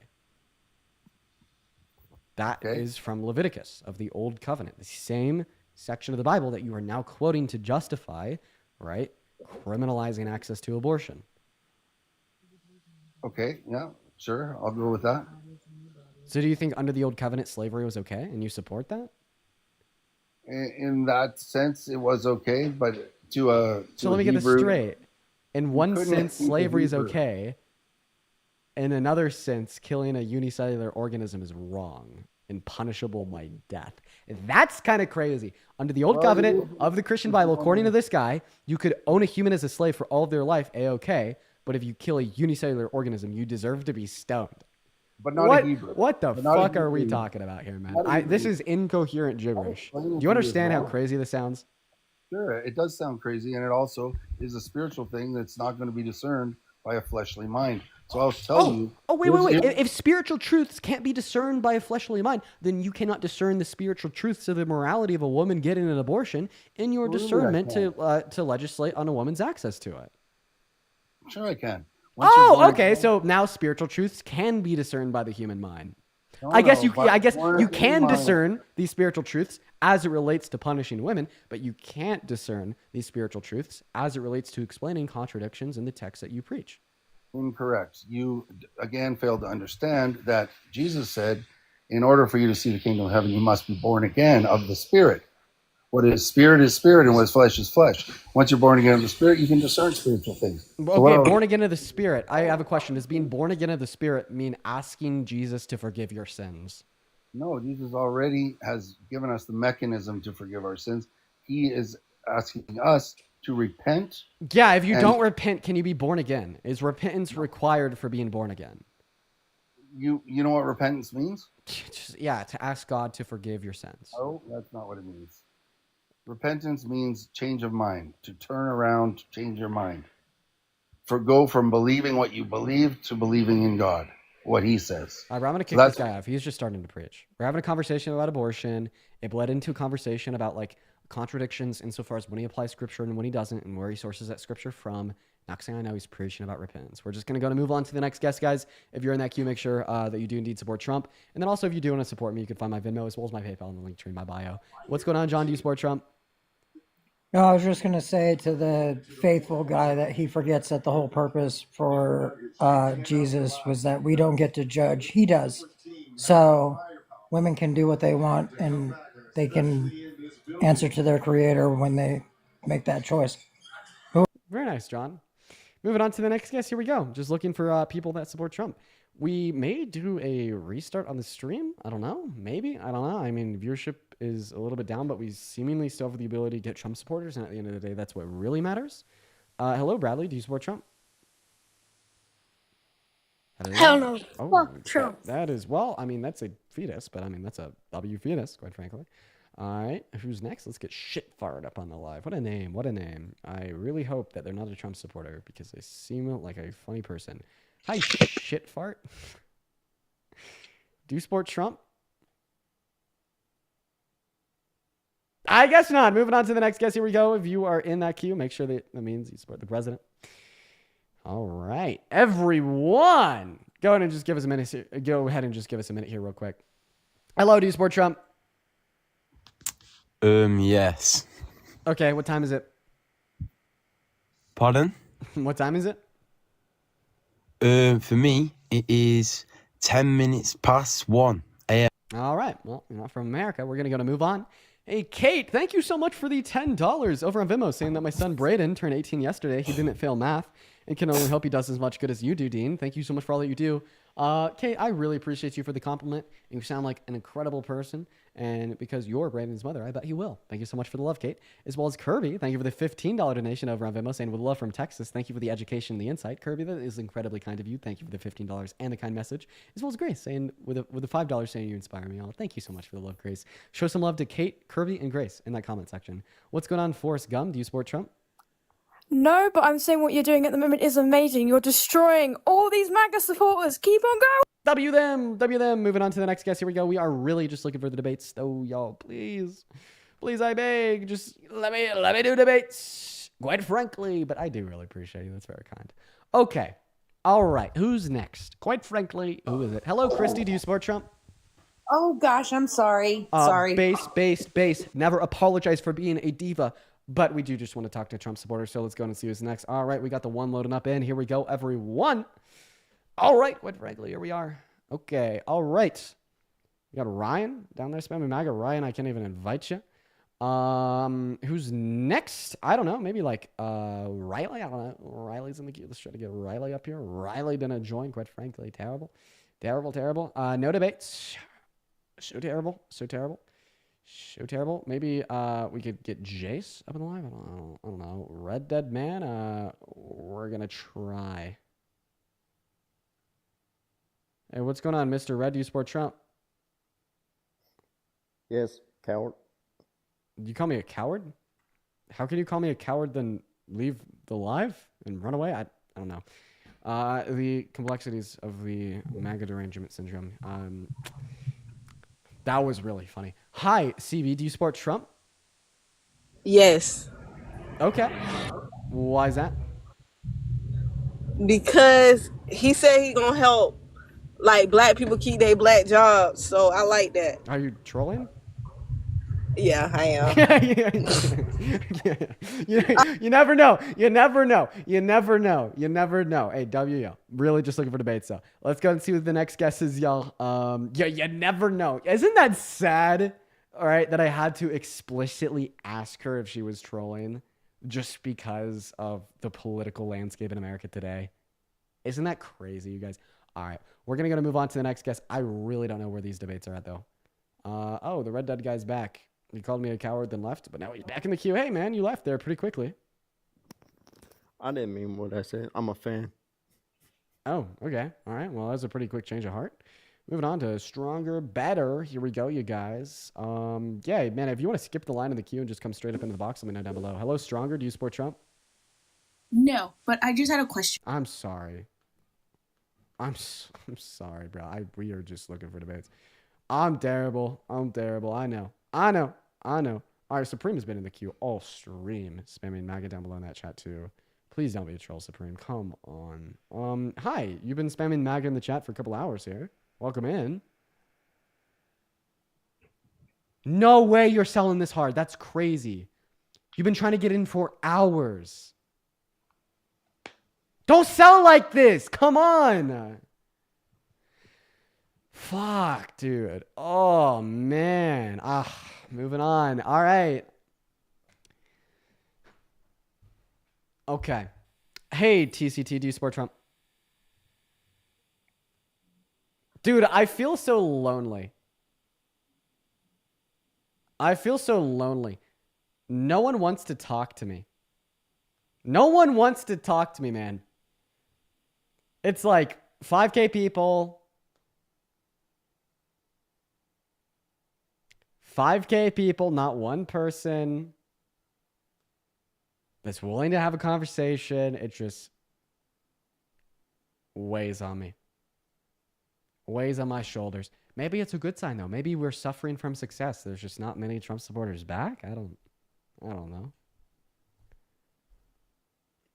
All right. Hey, what's going on? Do you support Trump? I'm so sorry. I'm at the gym right now and I accidentally answered. No worries. Who's next, man? Let me know if you want to come up in that comment section. I'm really just trying to get that next guest up. Maybe Elijah will come up in debate. I don't know. Let's ask Elijah. Okay, a lot of people saying me. Don't worry, I'm going to invite y'all. Hello, Elijah. Do you support Trump? Okay. I support Trump. You do. You support Trump. Why is that? Why is that? Yeah, it's a question. Yeah, I think he does a lot of good things that he doesn't get credit for. I think he's doing a great job with the border. Okay, really. So can we agree that a solution to reduce undocumented entry into America is like really necessary for the long term?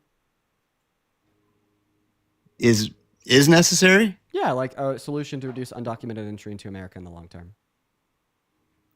I mean, I feel like he's doing a great job right now. He's two months in a row. That we need a long-term solution to reduce undocumented entry into this country. Yeah. Okay. Does Donald Trump have a long-term solution to reduce undocumented entry into this country? He is literally showing the roadmap of exactly how you do it. Okay, so is that a yes or a no? Yes. Okay, so what is Donald Trump's solution to reduce undocumented entry into America in the long term? To make... Oh, wait, I've talked to you before. You got arrested for having like a couple 100 pounds of the substance. What? Was that you? No. Chat, No. I saw multiple people in my YouTube live stream spamming that. Is that the same guy? Hell no. Of what substance? The cloud substance, the elevation substance. Oh, Okay, no, I don't even smoke. Maybe it's not the same guy. I don't know. Okay, all right. Yes, I'm sorry. Everyone in my chat spamming. Yes, I'm gonna trust them over you. Goodbye. Moving on to the next guest. Here we go, everyone. Yeah, the good substance. That's a substance. Okay. The devil's eyes, quite frankly. Quite frankly, you don't think so? Oh, what the hell? Okay. All right. You know, it's like before I remove him, everyone's like, yes, it was him. It was him. But after I remove him, everyone's like, no. Hi, Luke. Luke, hi. Do you support Trump? Yeah. Okay, how can Trump you change? 2025. Okay, so he was elected in 2024. Yeah, okay. Trump 2024, same thing. Troll. Moving on. Here we go. All right, we got two people loading up. Hi, do you support Trump? My God, I'm literally so sorry. I'm so sorry. I did not. You literally said, invite me up in the comment section, but it's okay. You're a kid. Just don't let it happen again. I'm gonna lose my shit. Moving on to Luke. Here we go, everyone. All right, here we are, guys. Next guest, Luke, is loading up into the stream. Here we go. Hi, Luke. Do you support Trump? No, I don't. Just wanted to say love from Ireland. Boom, boom, boom. Love to Ireland. Love to you. Based. Okay. Who's next? This guy's name is literally Republican and Christian. No worries, brother. Hi there. Hello. Hi. So why is your like TikTok name what I would expect to be your Tinder profile bio? I don't know, dude. I don't know. Do you know what kind of let's see here. Do you know what kind of Ferrari that is in your profile picture? Do I know what kind of Ferrari? It's a love Ferrari, buddy. Okay, all right. Sorry, I wanted to see if I could get a quick gotcha on you real quick. So you support Trump. Why is that? Yep. Primarily, but I think his foreign policy is very important. I think that's one of the main reasons. Dude, his foreign policy is shit. What about his foreign policy could possibly be good? I think his approach to Ukraine is good. Are you kidding me? He absolutely dropped the ball in Ukraine. 110%. Sure, because he started by selling the fuck out to Putin, cutting off all aid for Ukraine, which increased global tensions, by the way, because now we have countries in NATO considering putting their boots on the ground, which would drastically increase the possibility of an invocation of Article 5 of the NATO articles. But like one step further on that, it's just completely fucking backfired and blown up in his face. And the most recent update was him literally begging Putin to stop bombing Ukraine on Truth Social. Someone said I'm my Arab in the chat. I'm Assyrian. If you guys know what that is. Do you know Assyrian, Dean?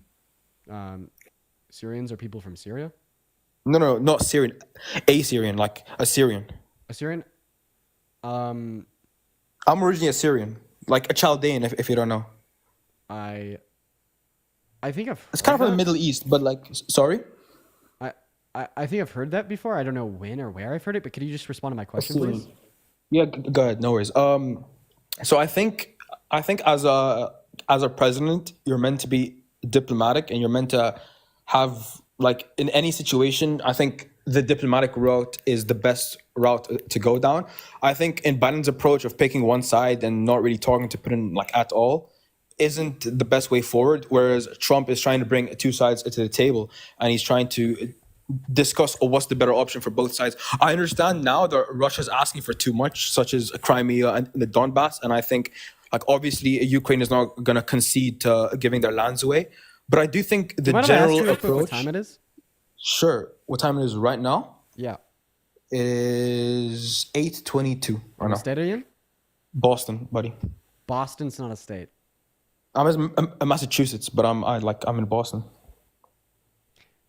Name 2 other cities in Massachusetts.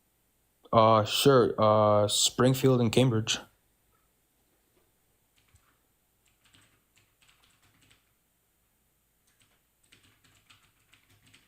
Okay, continue. No worries. I just lost my train of thought for a second there. Oh yeah, I was saying how Russia is asking for too much, such as the Donbass and Crimea. However, I do think Trump's general approach to trying to resolve the issue is better than Biden's, because I think it will lead to more loss of life. Less loss of life. Okay, here's my position. I think that Trump's approach empowers Russia, and I think that Biden and Harris's approach empowers Ukraine. Okay, the reason why I say that is because, like, Donald Trump has given concession after concession after concession to Russia, even going so far as to not implement tariffs on them, but he did implement tariffs on every other country in the world. Meanwhile, the Biden-Harris administration wants to empower Ukraine by furthering funding to the country. That should be self-evident. But don't. I don't know, man. Is it, like, common sense to say that we should probably fight for the victim compared to the aggressor? No, like, I agree with you. I think Ukraine is the victim in this situation, and I support Ukraine. Don't get me wrong. I do support. If you support Ukraine, why don't you think our president should? Because, like, unilaterally, the way to support Ukraine is to uphold the Budapest Memorandum, which is a contractual agreement we made with them in the 90s, to provide them funding in military security in wartime. Right? All right. And so if you support Ukraine, you should support and uphold the Budapest Memorandum and support our federal government giving them funding. Sure, I do agree with you to a certain extent. I do think we should maintain our support to Ukraine.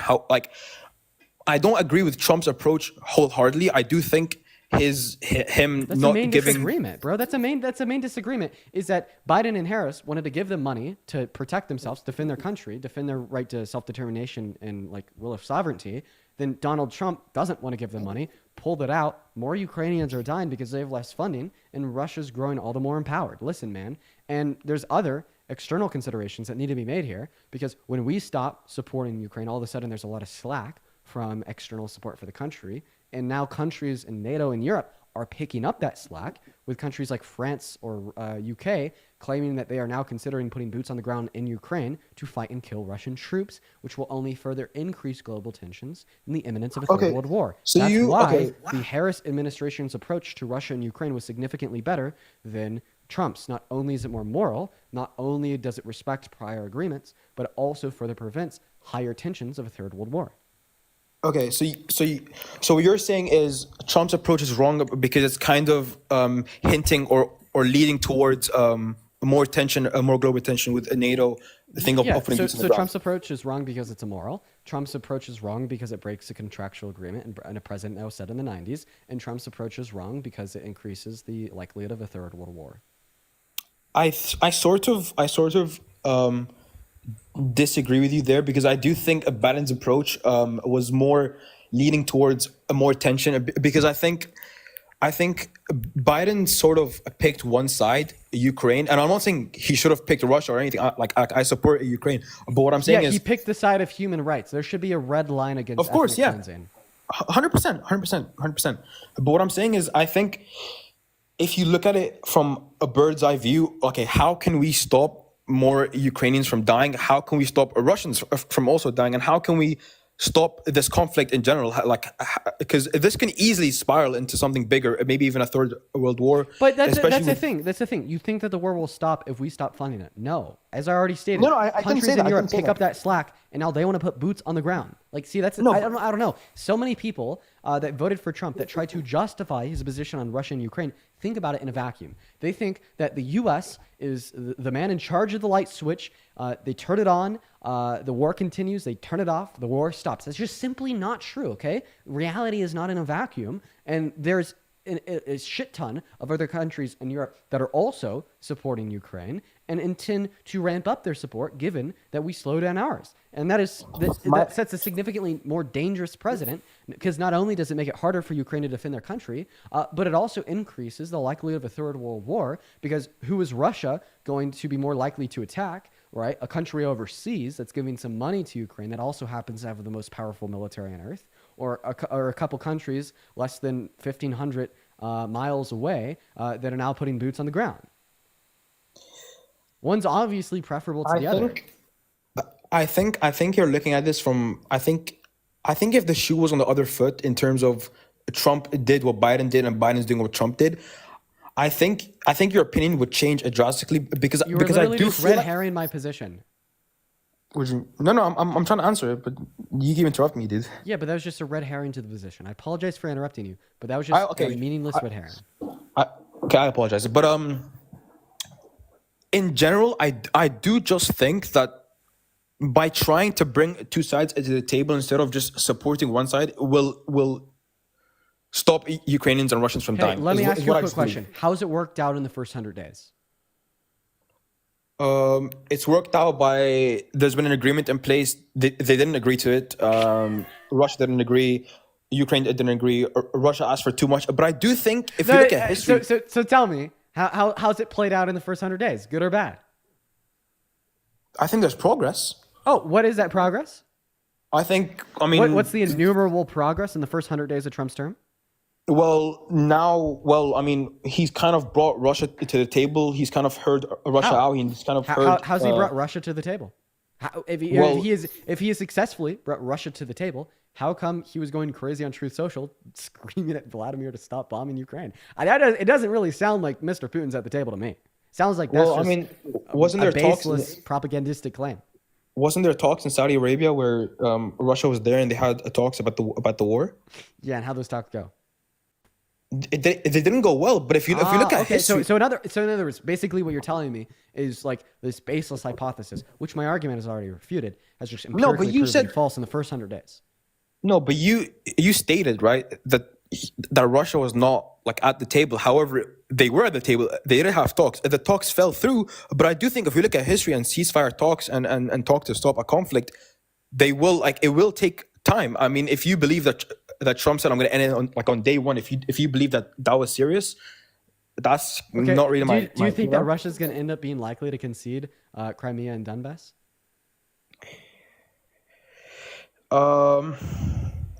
That's a hard question to answer, but the answer to the question is obviously no, or else fucking Ukrainians wouldn't be dying to fight Russian troops to get them back. Come on, bro. Come on. Let's just be rational with me here for a second. The only way that these talks are going to end the conflict is if Ukraine concedes land. Okay? So that's the difference between the two presidential administrations that ran in. Just allow me to finish. That's the difference between the two presidential administrations that ran in the 2024 election, was that if Trump was elected, either Ukraine concedes land or Ukraine is made weakened because we revoke our support, meaning that more of them die and Russia gets more of their land, or Kamala Harris wins, we continue to support Ukraine and they gain the momentum back on their side, and we uphold the Budapest Memorandum, and we keep the likelihood of a third world war low because we don't have NATO boots on the ground killing Russian troops. I mean, I don't know, dude. I just think I don't agree that Ukraine should concede like any land. I think that would be a loss for Ukraine, and that's not what I want to achieve from the situation. I do just think, like, down the line, for example, I do just think, let's say like 3 months down the line, if Russia and Ukraine come to a deal, which may happen or may not happen, but I think under Trump it's more likely to happen, is my whole point. No. That there might be a deal. It's not going to happen, and Trump knows it. What? Remember the presidential debate. The moderator asked him, "Who do you want to win the war?" Kamala Harris said, "Ukraine." Very explicitly clear. Okay, what did Trump say? He didn't say anything. I don't recall. He didn't say anything. He said that he did not say that he wants Ukraine to win for the reason that you just gave. Because if they give any land, if they concede any of their territory, they lose. I actually agree with you there.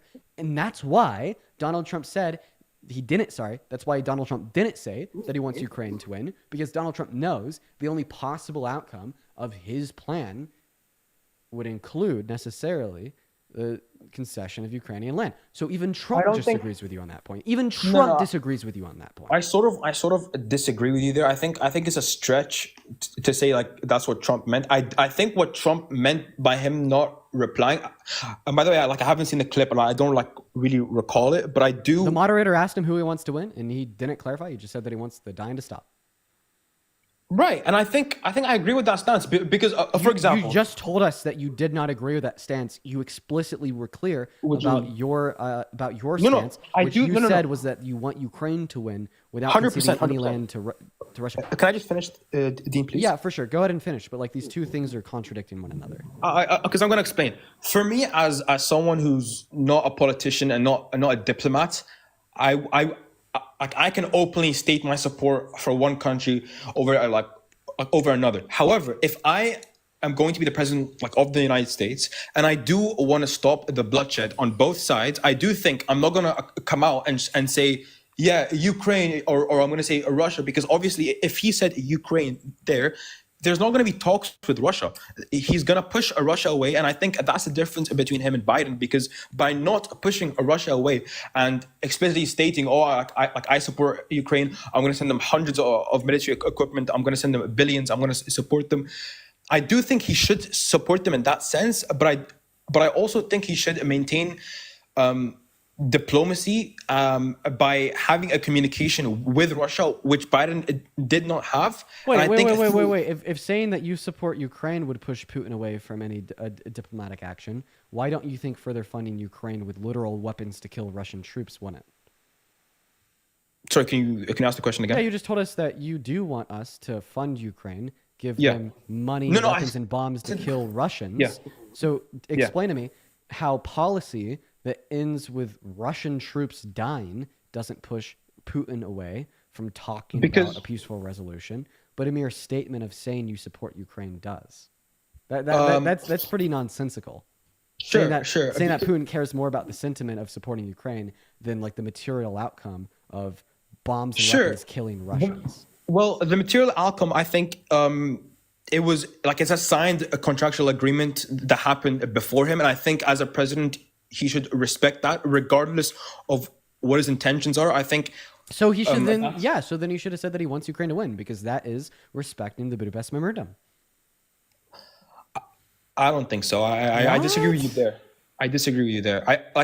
The Budapest Memorandum was literally just a contractual agreement to defend Ukraine if they're invaded until the invasion ends. Yeah. How does that not logically entail that you'd probably want Ukraine to win? No, okay. I think you're not understanding me. Okay, can you just revise your position in 2 sentences or less? Sure. Okay. I think Trump should maintain support for Ukraine. Okay, stop. However, it's not happening. Yeah, and I disagree. Okay. So far you've told us what you disagree with Trump on. So what do you agree with him on?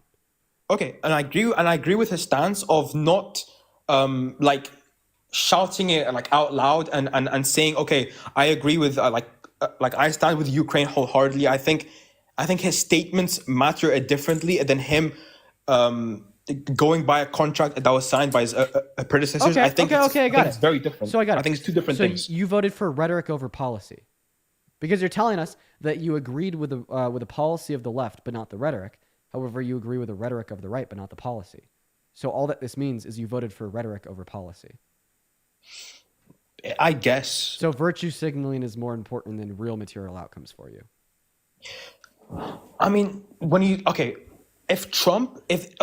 if there was no Budapest memorandum, right? And let's say hypothetically, right? And Trump continued his support for Ukraine and gave them funding. However, he did not say like I support Ukraine, that would be a contradiction in itself. I agree with you there. But I think him respecting a predecessor's contractual So I just want to agreement. respond to me. So you think that virtue signaling is more valuable than material outcomes? In a way, I guess, yeah. In this situation, I don't think it applies to this situation. Oh but my I think fucking god! Yeah, listen to that, you guys. When hundreds of thousands of people are being ethnically cleansed from their homes, when they're having their houses bombed and destroyed, Dude, I support Palestine, dude. Please just allow me to finish. When there is young Ukrainian refugees in America today, only because they lost their home and their family fucking died.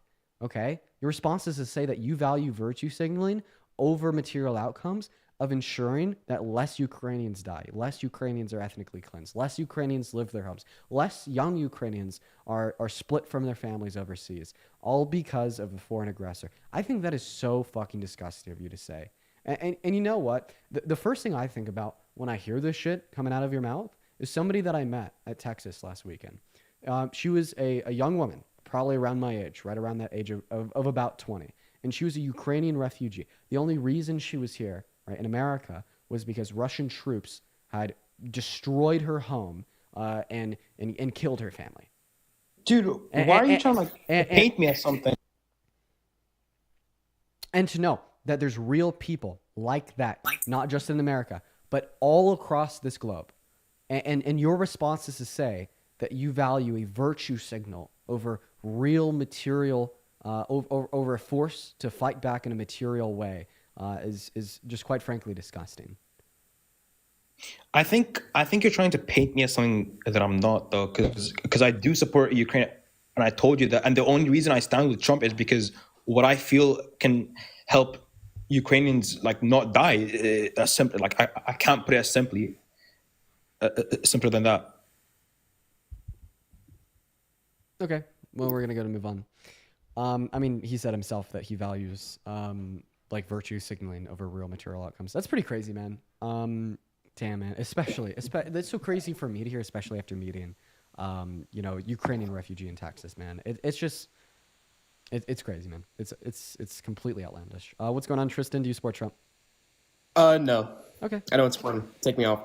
We are just looking to debate Trump supporters. Wait, there's a Ukrainian in the comment section spamming MAGA? Bro, what? Ariana, feel free to hop in that queue. I'll let you up. Let's go to get that next guest up here. Oh my God. Hey, Ashton. Thank you for the $100 donation over on PayPal. Thank you, Ashton. Ashton says, my father is a Trump dick writer and he gets so obnoxious. Keep up the good work, man. Ashton. A moment to feel like lasers. Same. Sorry, give me one moment. Deborah, do you support Trump? No, I voted for you for president for 2020. Yeah, go. Appreciate that, you guys. We're gonna move on. But seriously, Ashton, thank you so much for the $100 donation. Everybody, please show some love to Ashton down below in the comment section right now. That is so incredibly kind of you. Thank you so much, Ashton. As well as Amber, thank you so much for the $10. Thank you so much, Amber. As well as Leith with the 69 cents and Jack with the $1. Guys, we're probably only going to do about one more debate before we hop off for the night. We got time for one more. It is 6:40 p.m. my time. We're going to be off of here by 7. So let's see who we could get up as the very last guest of the night. What's going on, Jasper? Do you support Trump? Yeah, I am, dude. You said yes? Yeah, dude. Okay, how old are you, dude? How old do I need to be, dude? For you. I really like you, Dean. Strange fetus. We're going to move on to the next guest. Everyone just give Lily a moment to load into the box. Here we go, everyone. All right, quite frankly, everyone give us a minute. Hello, do you support Trump? I don't know. Stage frightened fetus. Okay, all right. Moving on to Gary. Here we go, everyone. Just give us a minute. Here we go, dude. All right, dude. Hello, do you support Trump? Yes. Okay, Gary, why is that? You ankle bit Charlie Kirk so hard and you got a debate out of him? What? You ankle bit Charlie Kirk so hard you got a debate out of him. Cute. That was like some top tier, S tier ankle biting. Okay. Why do you support Trump? I'm sorry. Because Nick Fuentes told me to vote for him. Actually, but he's right about everything. Okay, bye, Nazi. Moving on from the Nazi to Camden. By the way, that's not an exaggeration. He's a Nazi. I guess like more so the correct label would be neo-Nazi. He's a neo-Nazi. Hello, Camden. Do you support Trump? Kinda. I don't know. Camden, how old are you? I'm 13. Bye, Camden. Moving on. We got Raphael loading up into the box. Here we go. All right. Here we go. Everyone just give us a minute. By the way, to the neo-Nazi, yeah, I shit on your daddy. Remember that? Remember when I absolutely ate Nick Fuentes up? I do. Hello, Raphael. Do you support Trump? Yo, what? Yo, do you support Trump? Yeah. Okay. Why? Well, he's gonna give me tax breaks. Okay. Is your annual income over under 400K? Well, it will be. Okay, so he's gonna increase your taxes right now, but he's gonna decrease them in the future? What do you mean? You said Yeah. I mean, right now I'm not making any money at all. Okay, so you're just like a future entrepreneur. I mean, the reminds No, me no, like, my dad reminds has me of money. like that one clip where the guy's like, "You're disrespecting a future military service member."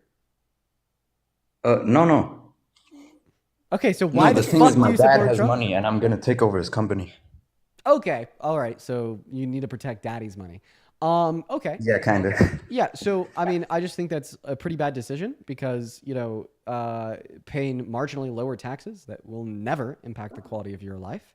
Is on the backs of reducing the purchasing power of everybody making under $395,000 per year, and sending America into a recession, cutting important social safety nets, including those to veterans and single mothers. So I'd say it's an incredibly immoral decision. Well, I mean, look, I disagree with Trump on most things, but I agree with well, for me, the right wing is beneficial, you know? Hello?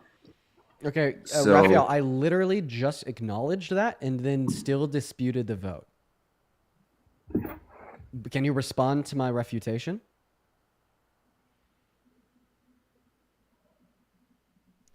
No. Okay, bye, Raphael. Brandon, you support Trump, right? What's up, Dean?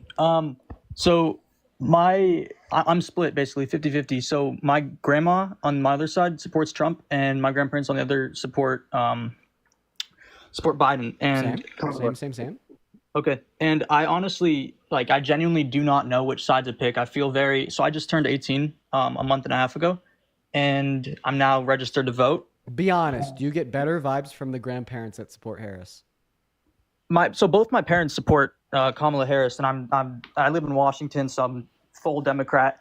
But I don't want to be influenced just by just people telling me who to vote for. I honestly don't know why I'm voting, and then who I'm voting, and what's the best thing. I've heard people say a lot of different things, and I feel like there's so much more wrong things about Trump. He's like a felon? That's what I've heard. Right, that's true. There's a lot more wrong things with him, but I feel like everyone, they just don't think for themselves. A lot of these people, right? So I want to learn. I want to know, what do you feel the most? If you need to tell one person one thing to persuade them from voting from Trump to Kamala, what would you have to say? Well, I mean, Kamala Harris is not running for president because she lost the election. I feel like the better question would be, what's one thing I could say to dissuade somebody from supporting Trump?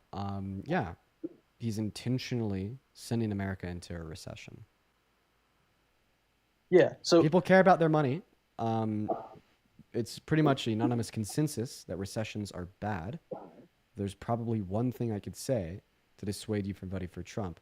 First thing I'd say is Trump is intentionally sending America into a recession, and I tried to warn you. Okay, yeah. I didn't vote for this election.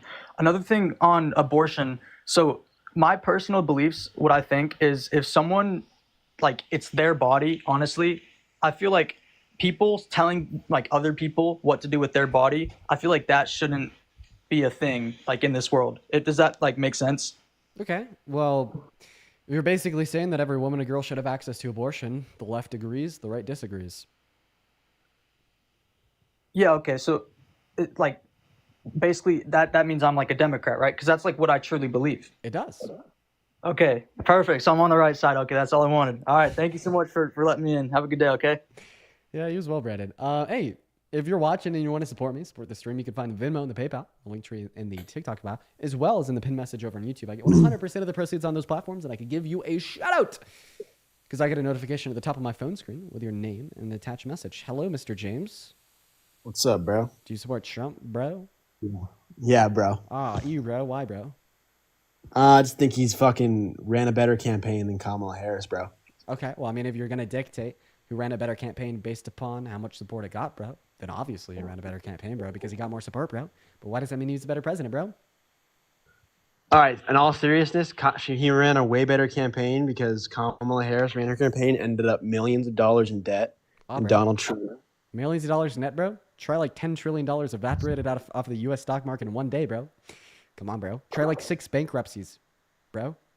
6 bankruptcies.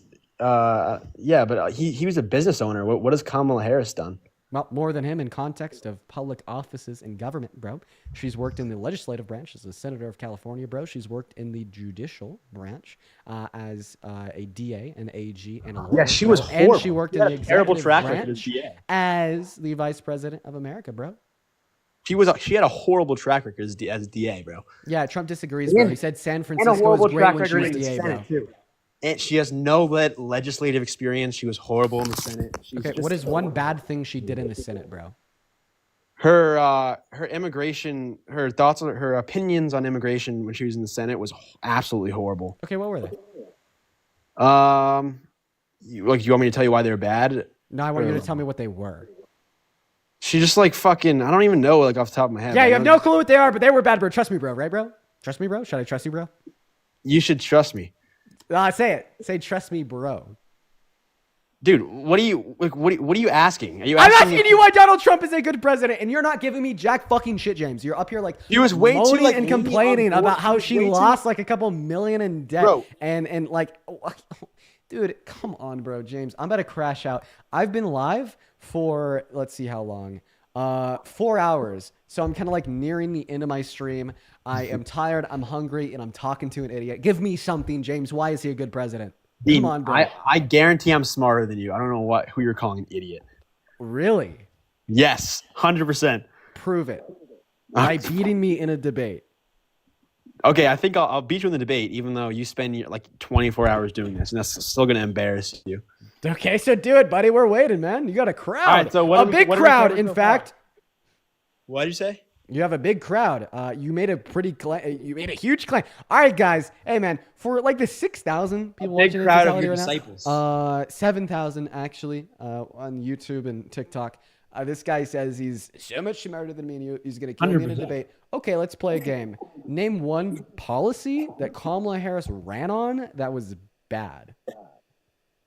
I can name one. Wait, sorry, repeat it. You cut out. Name one policy that Kamala Harris ran on that was bad. One policy that Kamala Harris said that was bad? That Kamala Harris had? I suggest you type faster into Google. Dude, I'm not typing into Google. How do you think I'm typing into Google if I'm on the live, you fucking genius? I could hear the clicks on a laptop, you fucking genius. No, you can't, genius. That's my fucking couch. It's not a fucking couch. It's a fucking laptop. Okay, prove to me that you're not searching for her policies on Google by naming a policy of hers that you didn't like right now. Go. Dude, the average voter can't name the fucking policies. Like, they just know that. They just know like what each candidate stands for. And Kamala Harris stood for letting in illegal immigrants into the country, and Donald Trump didn't. I mean, it's that simple. Like, not everyone is going to be like, unironic. According to this. You want to know the funniest fucking part? What? Is that under the Biden-Harris administration, her and Joe tried to pass a bipartisan border bill in which would have expedited the legal means of entry into this country by funding more courts to hire more judges, which would have naturally disincentivized more undocumented entry into this country, which would have slowed undocumented entry into this country. And then Donald Trump told Republicans to literally torpedo it so we could keep heightened levels of undocumented entry into this country. So if anything, based upon the track record of the last 4 years, guess what happened? Donald Trump stood for more undocumented entry. Meanwhile, Kamala Harris and Joe Biden stood for less. Let's get real. You know what the bro. bipartisan border bill did, buddy? It allowed for asylum claims, buddy. And that's literally a loophole for illegal immigration. And it's an abused system. Wait. You're saying that it allowed for asylum claims? Asylum claims have already been allowed? Like what? I don't know what you mean by it allowed for asylum claims. You mean like it expedited the process? You're saying that it expedited the amount of time that it takes for an asylum claim to be processed, right? Dude, they didn't keep it intact. It's just wide open. What is this guy saying? The border is wide open. What? Now we're talking about how the border is wide open. I want to talk about your claim about asylum seeking processes. So you're saying that it allowed more asylum claims. So it expedited the courts that process asylum claims, meaning it takes less time to delineate if an individual, of a refugee, has a legitimate claim of asylum. So even if your claim is true, that there's just a bunch of undocumented migrants using it as a loophole into this country. How are you going to prove it? James, are you going to listen to me while I'm speaking to you, little bro? Little bro. Yeah, you're definitely a little bro right now. I'm not gonna lie. Aren't you like 5'2"? Oh man, I wish I was 5'2". It'd be so fucking funny to roast your ass even from a smaller statute, quite frankly. Short kings, but I'm not. You're pretty short, I've seen. Okay, I'm not short. Do you want to get back on topic? Yes, but you are short. I've seen TikToks of you, but yeah, continue. I bet you saw them on your girlfriend's For You page. Now we're going to get back to topic. Now we're going to get back to topic here real quick. Anyways, so you're claiming that there's something to do with the bipartisan border bill and how it expedited the asylum seeking process. So you're actually right. It did. Right. It allotted more funding to more courts on the southern border to process asylum seeking claims significantly faster. Okay. Right. Which was a good thing. And it's a really good thing for you too, because you're claiming that undocumented immigrants abuse the asylum seeking processes of entry into America to just be in America, even though they don't have a legitimate claim. Well, guess what? When we decrease the amount of time that it takes to claim asylum in this country, we are more efficiently able to determine individuals that do not have a genuine claim and say that your claim is revoked. You guys don't do that though. You defend criminals. You fucking voted for a rapist with 34 felony convictions that intentionally and willfully, like violent offenders that beat up cops, roam free on the streets, and letting them out of jail by pardoning them, such as DJ Rodriguez. Who the fuck defends criminals? You put a criminal in the Oval Office of America. You put an adjudicated rapist in the Oval Office of America when he pardoned DJ Rodriguez and 60 other violent offenders from January 6th that were in jail, saying that they are true American patriots that need to roam free on the streets of this country. You sit quietly and complacently, and you probably call them patriots with him. Who the hell defends criminals now, sir? Kamala Harris defended criminals for a living, you fucking genius. She was a prosecutor. She prosecuted criminals for a living. Oh my God, you're an idiot. Oh, you're an idiot. What do you wait? What do you think a prosecutor is, James? I know what a prosecutor is. Wait, what does a prosecutor do? They're like they're the defender of the plaintiff. No, they're the prosecutor of the plaintiff. You can't. Yeah, that's what I'm talking. It's implied with the word. Yes, they lock criminals. They put criminals in jail. Oh my God. Dude, James, this whole thing where you came on the live and you were like, "Oh, I'm smarter than you, and I'm going to beat you in a debate." I am 100%. Are you serious? You just told me that prosecutors are defenders. How old are you? How old am I? I'm 20 years old, Mr. James. Oh, fuck. All right, I'm still smarter than you. I'm 18, almost 19, and I think I'm still smarter than you in anything else. Even in politics, I think I made the right decision voting for Trump. Describe to me how you change a car's oil. Describe to you how you what? Change a car's oil. How to get a fucking oil change? Are you serious? Yeah. You don't need to describe me how to get an oil change. Yes. You go to you drive your car to the place you get the oil change, and some technician will do it for you. What does the technician do? They do the oil change service for you. But what is an oil change service? You got what's it called? The Jiffy Lube, something like that. So what they do, right, is they drain the oil out of the bottom of the car. The oil. I just said. And then I just gave you the no. And then they change the filter. Okay, they replace the filter. They put a new oil filter in the vehicle, right? And then they put new oil in the vehicle. So I think it's funny that you tell me that you're significantly smarter than me, right? 100%. Oh, well, I spend a lot of time in politics, but you're still smarter than me. I don't spend a lot of time. But then I reference something that's completely unrelated to politics. How to do a goddamn fucking oil change. I'm smarter than you even there. I told you.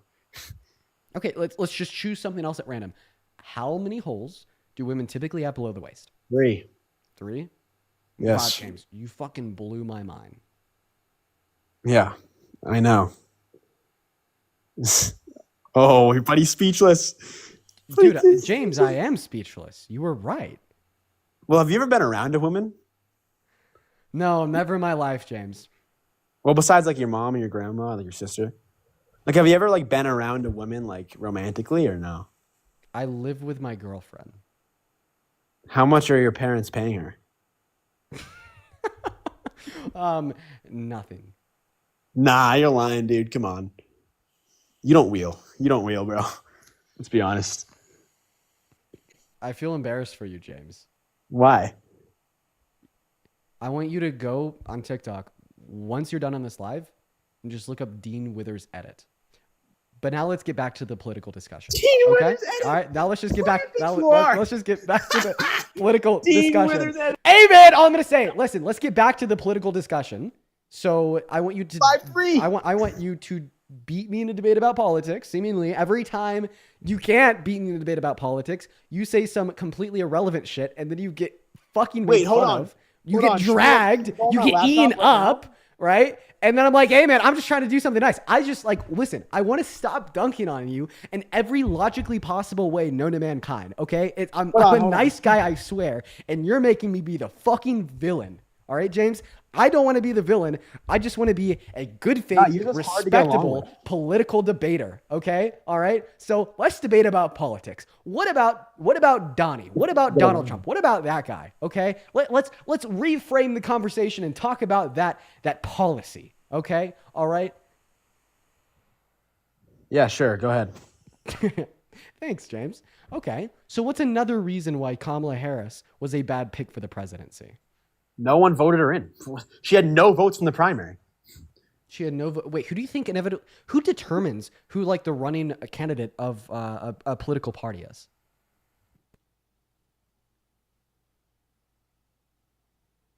James? Yo, can you hear me? Yeah, I asked you who determines who the running nomination of a political party is. You're smarter than me. You should know the answer. Sorry, what, dude? I have bad Wi-Fi. Who determines who the running nominee of a political party is? The primaries, but she didn't have any. The delegates. The delegates. Good job. Okay, she got voted in by a majority of the delegates, just like Donald Trump did. And if your argument is that she was worse because there was not an open primary, as she was a vice president and assumed Biden nominations when he dropped out of the race, I think that's an incredibly fucking fallacious argument. Like, for instance, right now, I think I would make a better president than Donald J. Trump. Has anybody voted for me? Absolutely fucking not. Okay, Dean Withers edit, whatever you say. Now, if you're going... That was embarrassing. Do you want to talk about... Okay, so anyways, go ahead. I'm still waiting on a reason why Trump is doing a good job today. What's one thing he's done since the beginning of his term that you're a fan of? Well, you guys are misunderstanding the tariffs. Wait, Melissa, thank you for the $20 over on Venmo, saying thank you for all that you do. You give me such a hope for the future. Thank you so much for the love, Melissa. Everybody, please show some love to Melissa down below in that comment section. As well as Malachi, thank you so much for the $5 over on PayPal. Thank you for the love, Melissa and Malachi. You guys are so incredibly kind. Thank you so much. Thank you, Melissa and Malachi. Go ahead, James. I think you guys are misunderstanding the tariffs. I think that it's going to be... I think that the plan was for it to be better in the long run. It's going to boost our economy, just like Brenna. Thank you for the $10 over on PayPal. Shout out to Brenna down below in that comment section. Thank you, Brenna. Woo! Go ahead. I said it's going to boost our economy in the long run because James. So that is a conspiracy theory, just like saying Bush did in 9/11, or denying the efficacy of vaccines, or calling the Earth flat. Sure. How is that a conspiracy theory? Yeah, because there's no legitimate economic justification for that idea. I mean, would you like to provide me with it? There's no economic justification for the idea. Yes, there is. Okay, so what is it? It's if you fucking tariff other countries, it'll boost our economy because you're taxing imported goods, which will bring more money to our economy in the long run. Because currently our economy is at an all-time low, and it's very bad. Okay, so how is it going to bring more money to our economy in the long run, James? I'm sorry, I shouldn't have been mimicking you. That's mean. Because it's gonna. I already told you, Dean. It's going to bring more money to our economy by putting tariffs on other countries. Okay, so you're saying that tariffs on other countries will bring more money into the American economy in the long run because they're tariffs on other countries. What a good argument, James. You know what? Here's my counter argument. James is stupid because James is stupid. Those two arguments have the identical amount of soundness and validity to them. Bro, like, you know what I'm trying to say. Like, there's 5,000 people watching, bro. You think I fucking debate on the stage all the time? Listen, I Like, actually don't know what you're trying to say. The reason why say. I'm saying that I don't know what you're trying to say is because I actually don't know what any legitimate justification would be that these tariffs are going to lead to a long-term positive. I think that is just a complete cope. I believe that you think that because Trump said it and millions of Republicans repeated it. I think in reality, right, we know that today, Donald Trump's tariffs are leading to a recession. Today, they've evaporated trillions of dollars off of U.S. stock markets. Today, they're causing American consumers to have lower levels of confidence in the market because it's less predictable, and we have no idea how these other countries are going to retaliate. On top of the fact that they're saving more, spending less, all right, understand meaning this. GDP growth is going to go down. Right? Today, they're very bad. And honestly, I think the same thing is going to be tomorrow and the day after that and the day after that until he revokes the tariffs. And they're also incessantly going to cause Americans to pay more for the bare necessities to live, right? That's pretty obvious if it's just a good from another country. But, you know, they're also going to make goods made by American manufacturers more expensive because something about American manufacturers that you probably don't know is that they source the raw materials to manufacture their goods from other countries, even if they produce it here. So at the end of the day, it's making goods more expensive for Americans, and it's destroying the economy. So how are they possibly going to lead to some long-term positive? You talking fast doesn't confuse anyone. Let me break it down. I'm not talking fast. You're listening slow. No, you're talking extremely fast. Like, I know I am. I just had to run the line on you. Okay, I'll slow down. I mean, no, it's fine. But you try to confuse these people, and no one, like, it's not working. I don't need to try to confuse you. So tariffs make foreign goods more expensive. So what Trump was trying to do is that creates for a higher demand of American-made goods, which helps create jobs and factories. Like, do you understand that? Does that make sense to you? Jesus Christ! Then why are we projected to go into a recession if it's supposed to promote American manufacturing? It's projection. If it's supposed to promote American manufacturing, if it's supposed to cause more manufacturing plants to be built here, if it's supposed to incentivize more jobs, how come big companies like Stellantis are laying off thousands of employees, and how come consumers are spending less, and we're heading towards a recession? But can I ask you a quick question off topic real quick? After I ask you a quick question. We'll go right back to it. After I ask you a quick question off topic. Sure. Turn on your camera. No, I'm not turning on my camera in front of 5.1 thousand people. Okay, I guess you're not like me. I'll do it. No biggie. I mean, you're the one talking shit. These are your supporters. You're the one talking shit about my physical appearance, buddy, and you don't have the gut, the goal, the backbone, the spine to turn your own camera on. When did I talk shit about your physical appearance? Oh my God, you've like read it like 3 times. You think I'm short? Come on, bro. Let's do it. Turn that camera on, bro. Don't be talking that schmack, right? You know, from an anonymous profile on the internet. You're not fucking Batman, okay? Bro, You're not fucking Batman. You're obviously not fucking Batman, so turn that camera on, little bro. Well, the reason why that's my dude, I could turn on my camera and be fucking Leonardo DiCaprio, and your chat would still be like, bro, well, who the fuck is this guy? Like, well, I mean, bad example there. He's kind of a little pedophilic. But hey, man, how about you? But he's a good-looking dude. How about you just try it out? How about you just turn that camera on? Let's just see if that hypothesis proves to be true. They want the face card. James. Why are you pressuring a opposition to turn on their camera in front of you and your 5,000 supporters? Because I like real face-to-face conversation, James. How can you listen? How can you hate on me for wanting real, authentic, face-to-face conversation? I mean, because I just think that you're gonna try. I think you guys are just trying to like be weird. I don't know. You told me that my parents pay my girlfriend to date me. Yeah, it's a fucking shirt, bro. The only person being weird here is you.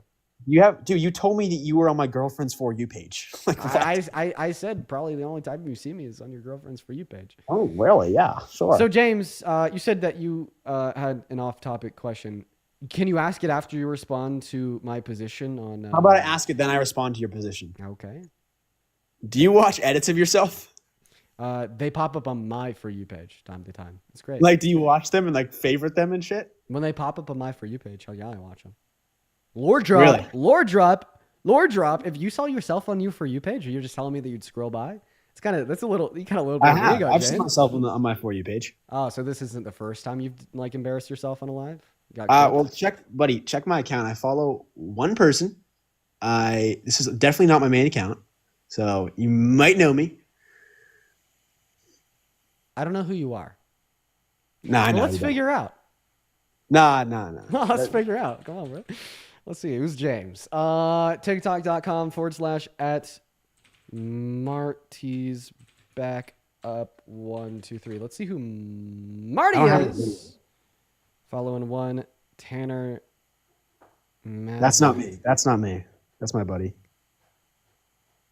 I mean, you implied that the one person that you followed was you. No, I promise you that's not me.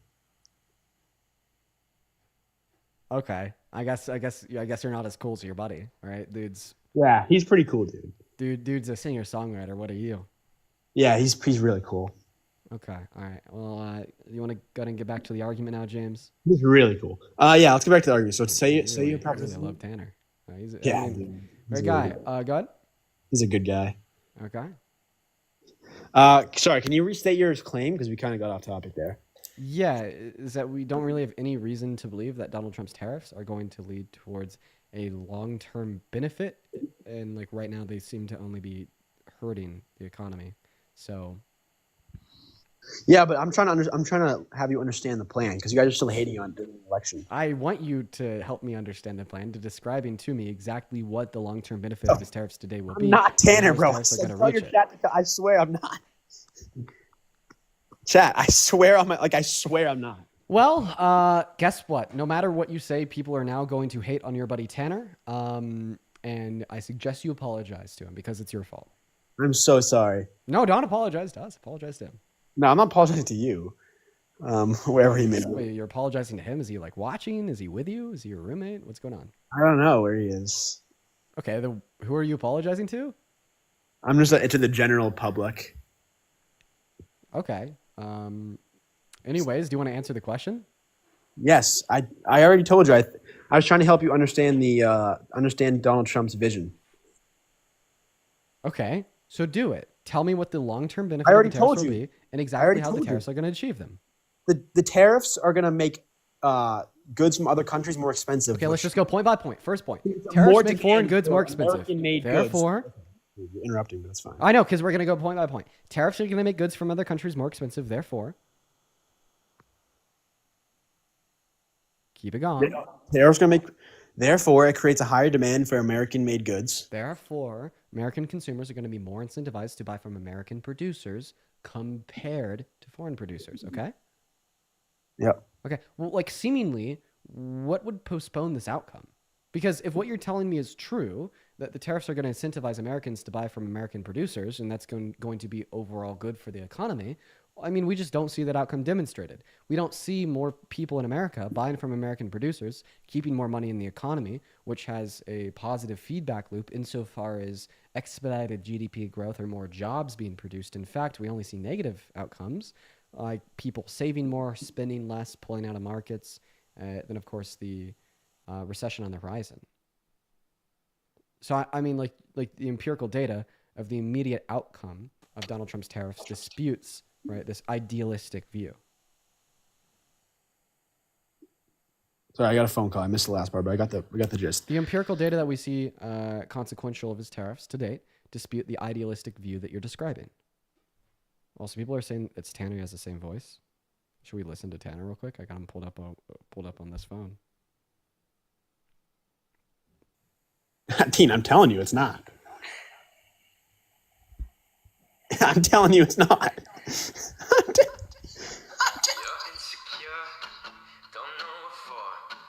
Not me. I'm telling you, it's not me. That is so funny. Okay, here's what we're going to do. Guys, please do not go to Tanner's page. Yeah, I think it's funny because I could see how that could be him. It's giving him, I'm not going to lie.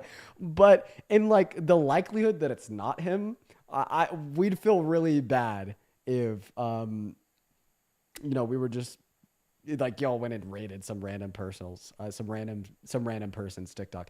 How about this? I want you to dispute it by singing that song right now. Start singing. Dean, if you think I'm that's the only way you can protect your buddy. Sing that song. In front of 5.3 thousand people, you're insane. Don't you want to protect your friend? Dean, you're crazy. This is gonna get clipped and posted all over TikTok. Don't you want to protect Tanner? Don't you want to prove you're not Tanner? Dude, you don't have to believe me. I'm not Tanner. Oh, but oh my God. But there's thousands of people in here right now that think you are. And no matter what you say, no matter what I say, at the end of the day, they're going to go Dean, you just bully reached and over your berate phone Tanner. and press screen record. I know you did, buddy. They're going to go bully and berate Tanner. There's nothing that we can do to stop it except if you were to sing right now that same exact song and prove to us all that you have a different singing voice than Tanner, or do a quick face reveal. That is the only way you will be able to protect your friend Tanner from unwarranted, unjustified mass cyberbullying. Yo, how's the Unfuck America tour going? It was a good first stop. But by the way, guys, that was all a joke. Please actually leave Tanner alone. Yeah, please. Yo, why like, I don't know why you want to debate. Get out of here. Moving on. Oh, I guess it's probably time to end the live, isn't it? Sorry, we were sometimes, especially when we're at the end of these streams, we definitely don't debate. we just do some crazy conversations like that. I'm sorry, guys, my fault. We'll do another one. Jasper, thank you for the $1 over on PayPal. Thank you so much. As well as Melissa, thank you so much for the $20 on Venmo. Thank you for the love, Melissa. And then Sid, thank you for the $30 on Venmo. Everybody, please show some love to Sid down below in the comment section. Thank you so much for the love, Sid. That is so incredibly kind. Sid says, bro, the second graders I work with have more brain cells than MF. Yeah, dude, that guy was Dominos style, man. Let me tell you. Shout out Sid. Amanda, thank you for the 5. Love you with 1. And Madison with the 10. You guys are so incredibly kind. And yo, Murr with a $50 donation over on YouTube Super Chat. Thank you for the love, Murr. That is so incredibly kind of you. Please, please, please, please, please show some love to Murr down below in that comment section. Literally right now. Thank you so much. Murr says, keep on educating these poor, misguided children. Appreciate everything that you do. Thank you for the love, Murr. That is so incredibly kind. Please show some love to Murr down below in that comment section. And what is up, Cam? Do you support Trump? Oh, no, I don't support Trump. Okay, W, Cam. And honestly, guys, I am going to go ahead and end it there for night. I'm over 4 hours. I'm very hungry. I'm very dehydrated. But the debates aren't over just because I'm getting off. My buddy Parker, let me tell you. My buddy Parker, he's on. He's doing debates. He's doing it all. He's doing the same thing we do. Just in his own style. So if you want to continue to watch debates, go find him over on @ParkerGetAJob on YouTube. But I think he's only on YouTube right now. So go show him some love. Spam Dean Raid in his YouTube chat. Go show Parker some love. That's right. That's right. @ParkerGetAJob on YouTube. And hey, before you head out, make sure you hit that follow button. Make sure to subscribe and like the stream on YouTube. And that's it from me. Parker's on TikTok too. Based. Go to his TikTok. Go to his YouTube. Do it all. But I'm going to go to an end. See you all tomorrow. I love you all so much. By the way, also, wait, actually, last shout out. Please go follow my Instagram. Please go follow my Instagram. If there's like one thing I could have you do that I'm just like begging y'all to do right now. If you don't already follow my Instagram, please follow it. We're at 900,000 followers. We are so close to 1 million followers. Oh my God. So please go follow that IG. We really want to hit 1 million. All right, that's it. Love you guys so much. Go show some love to Parker on TikTok. Pretty sure he's on with our buddy Chris. Chris is awesome as well. Go shoot him a raid on YouTube @ParkerGetAJob. I'm going to go to an end. Peace, love, and take care. Everybody on YouTube, you know I always end on y'all last. Peace, love, and take care.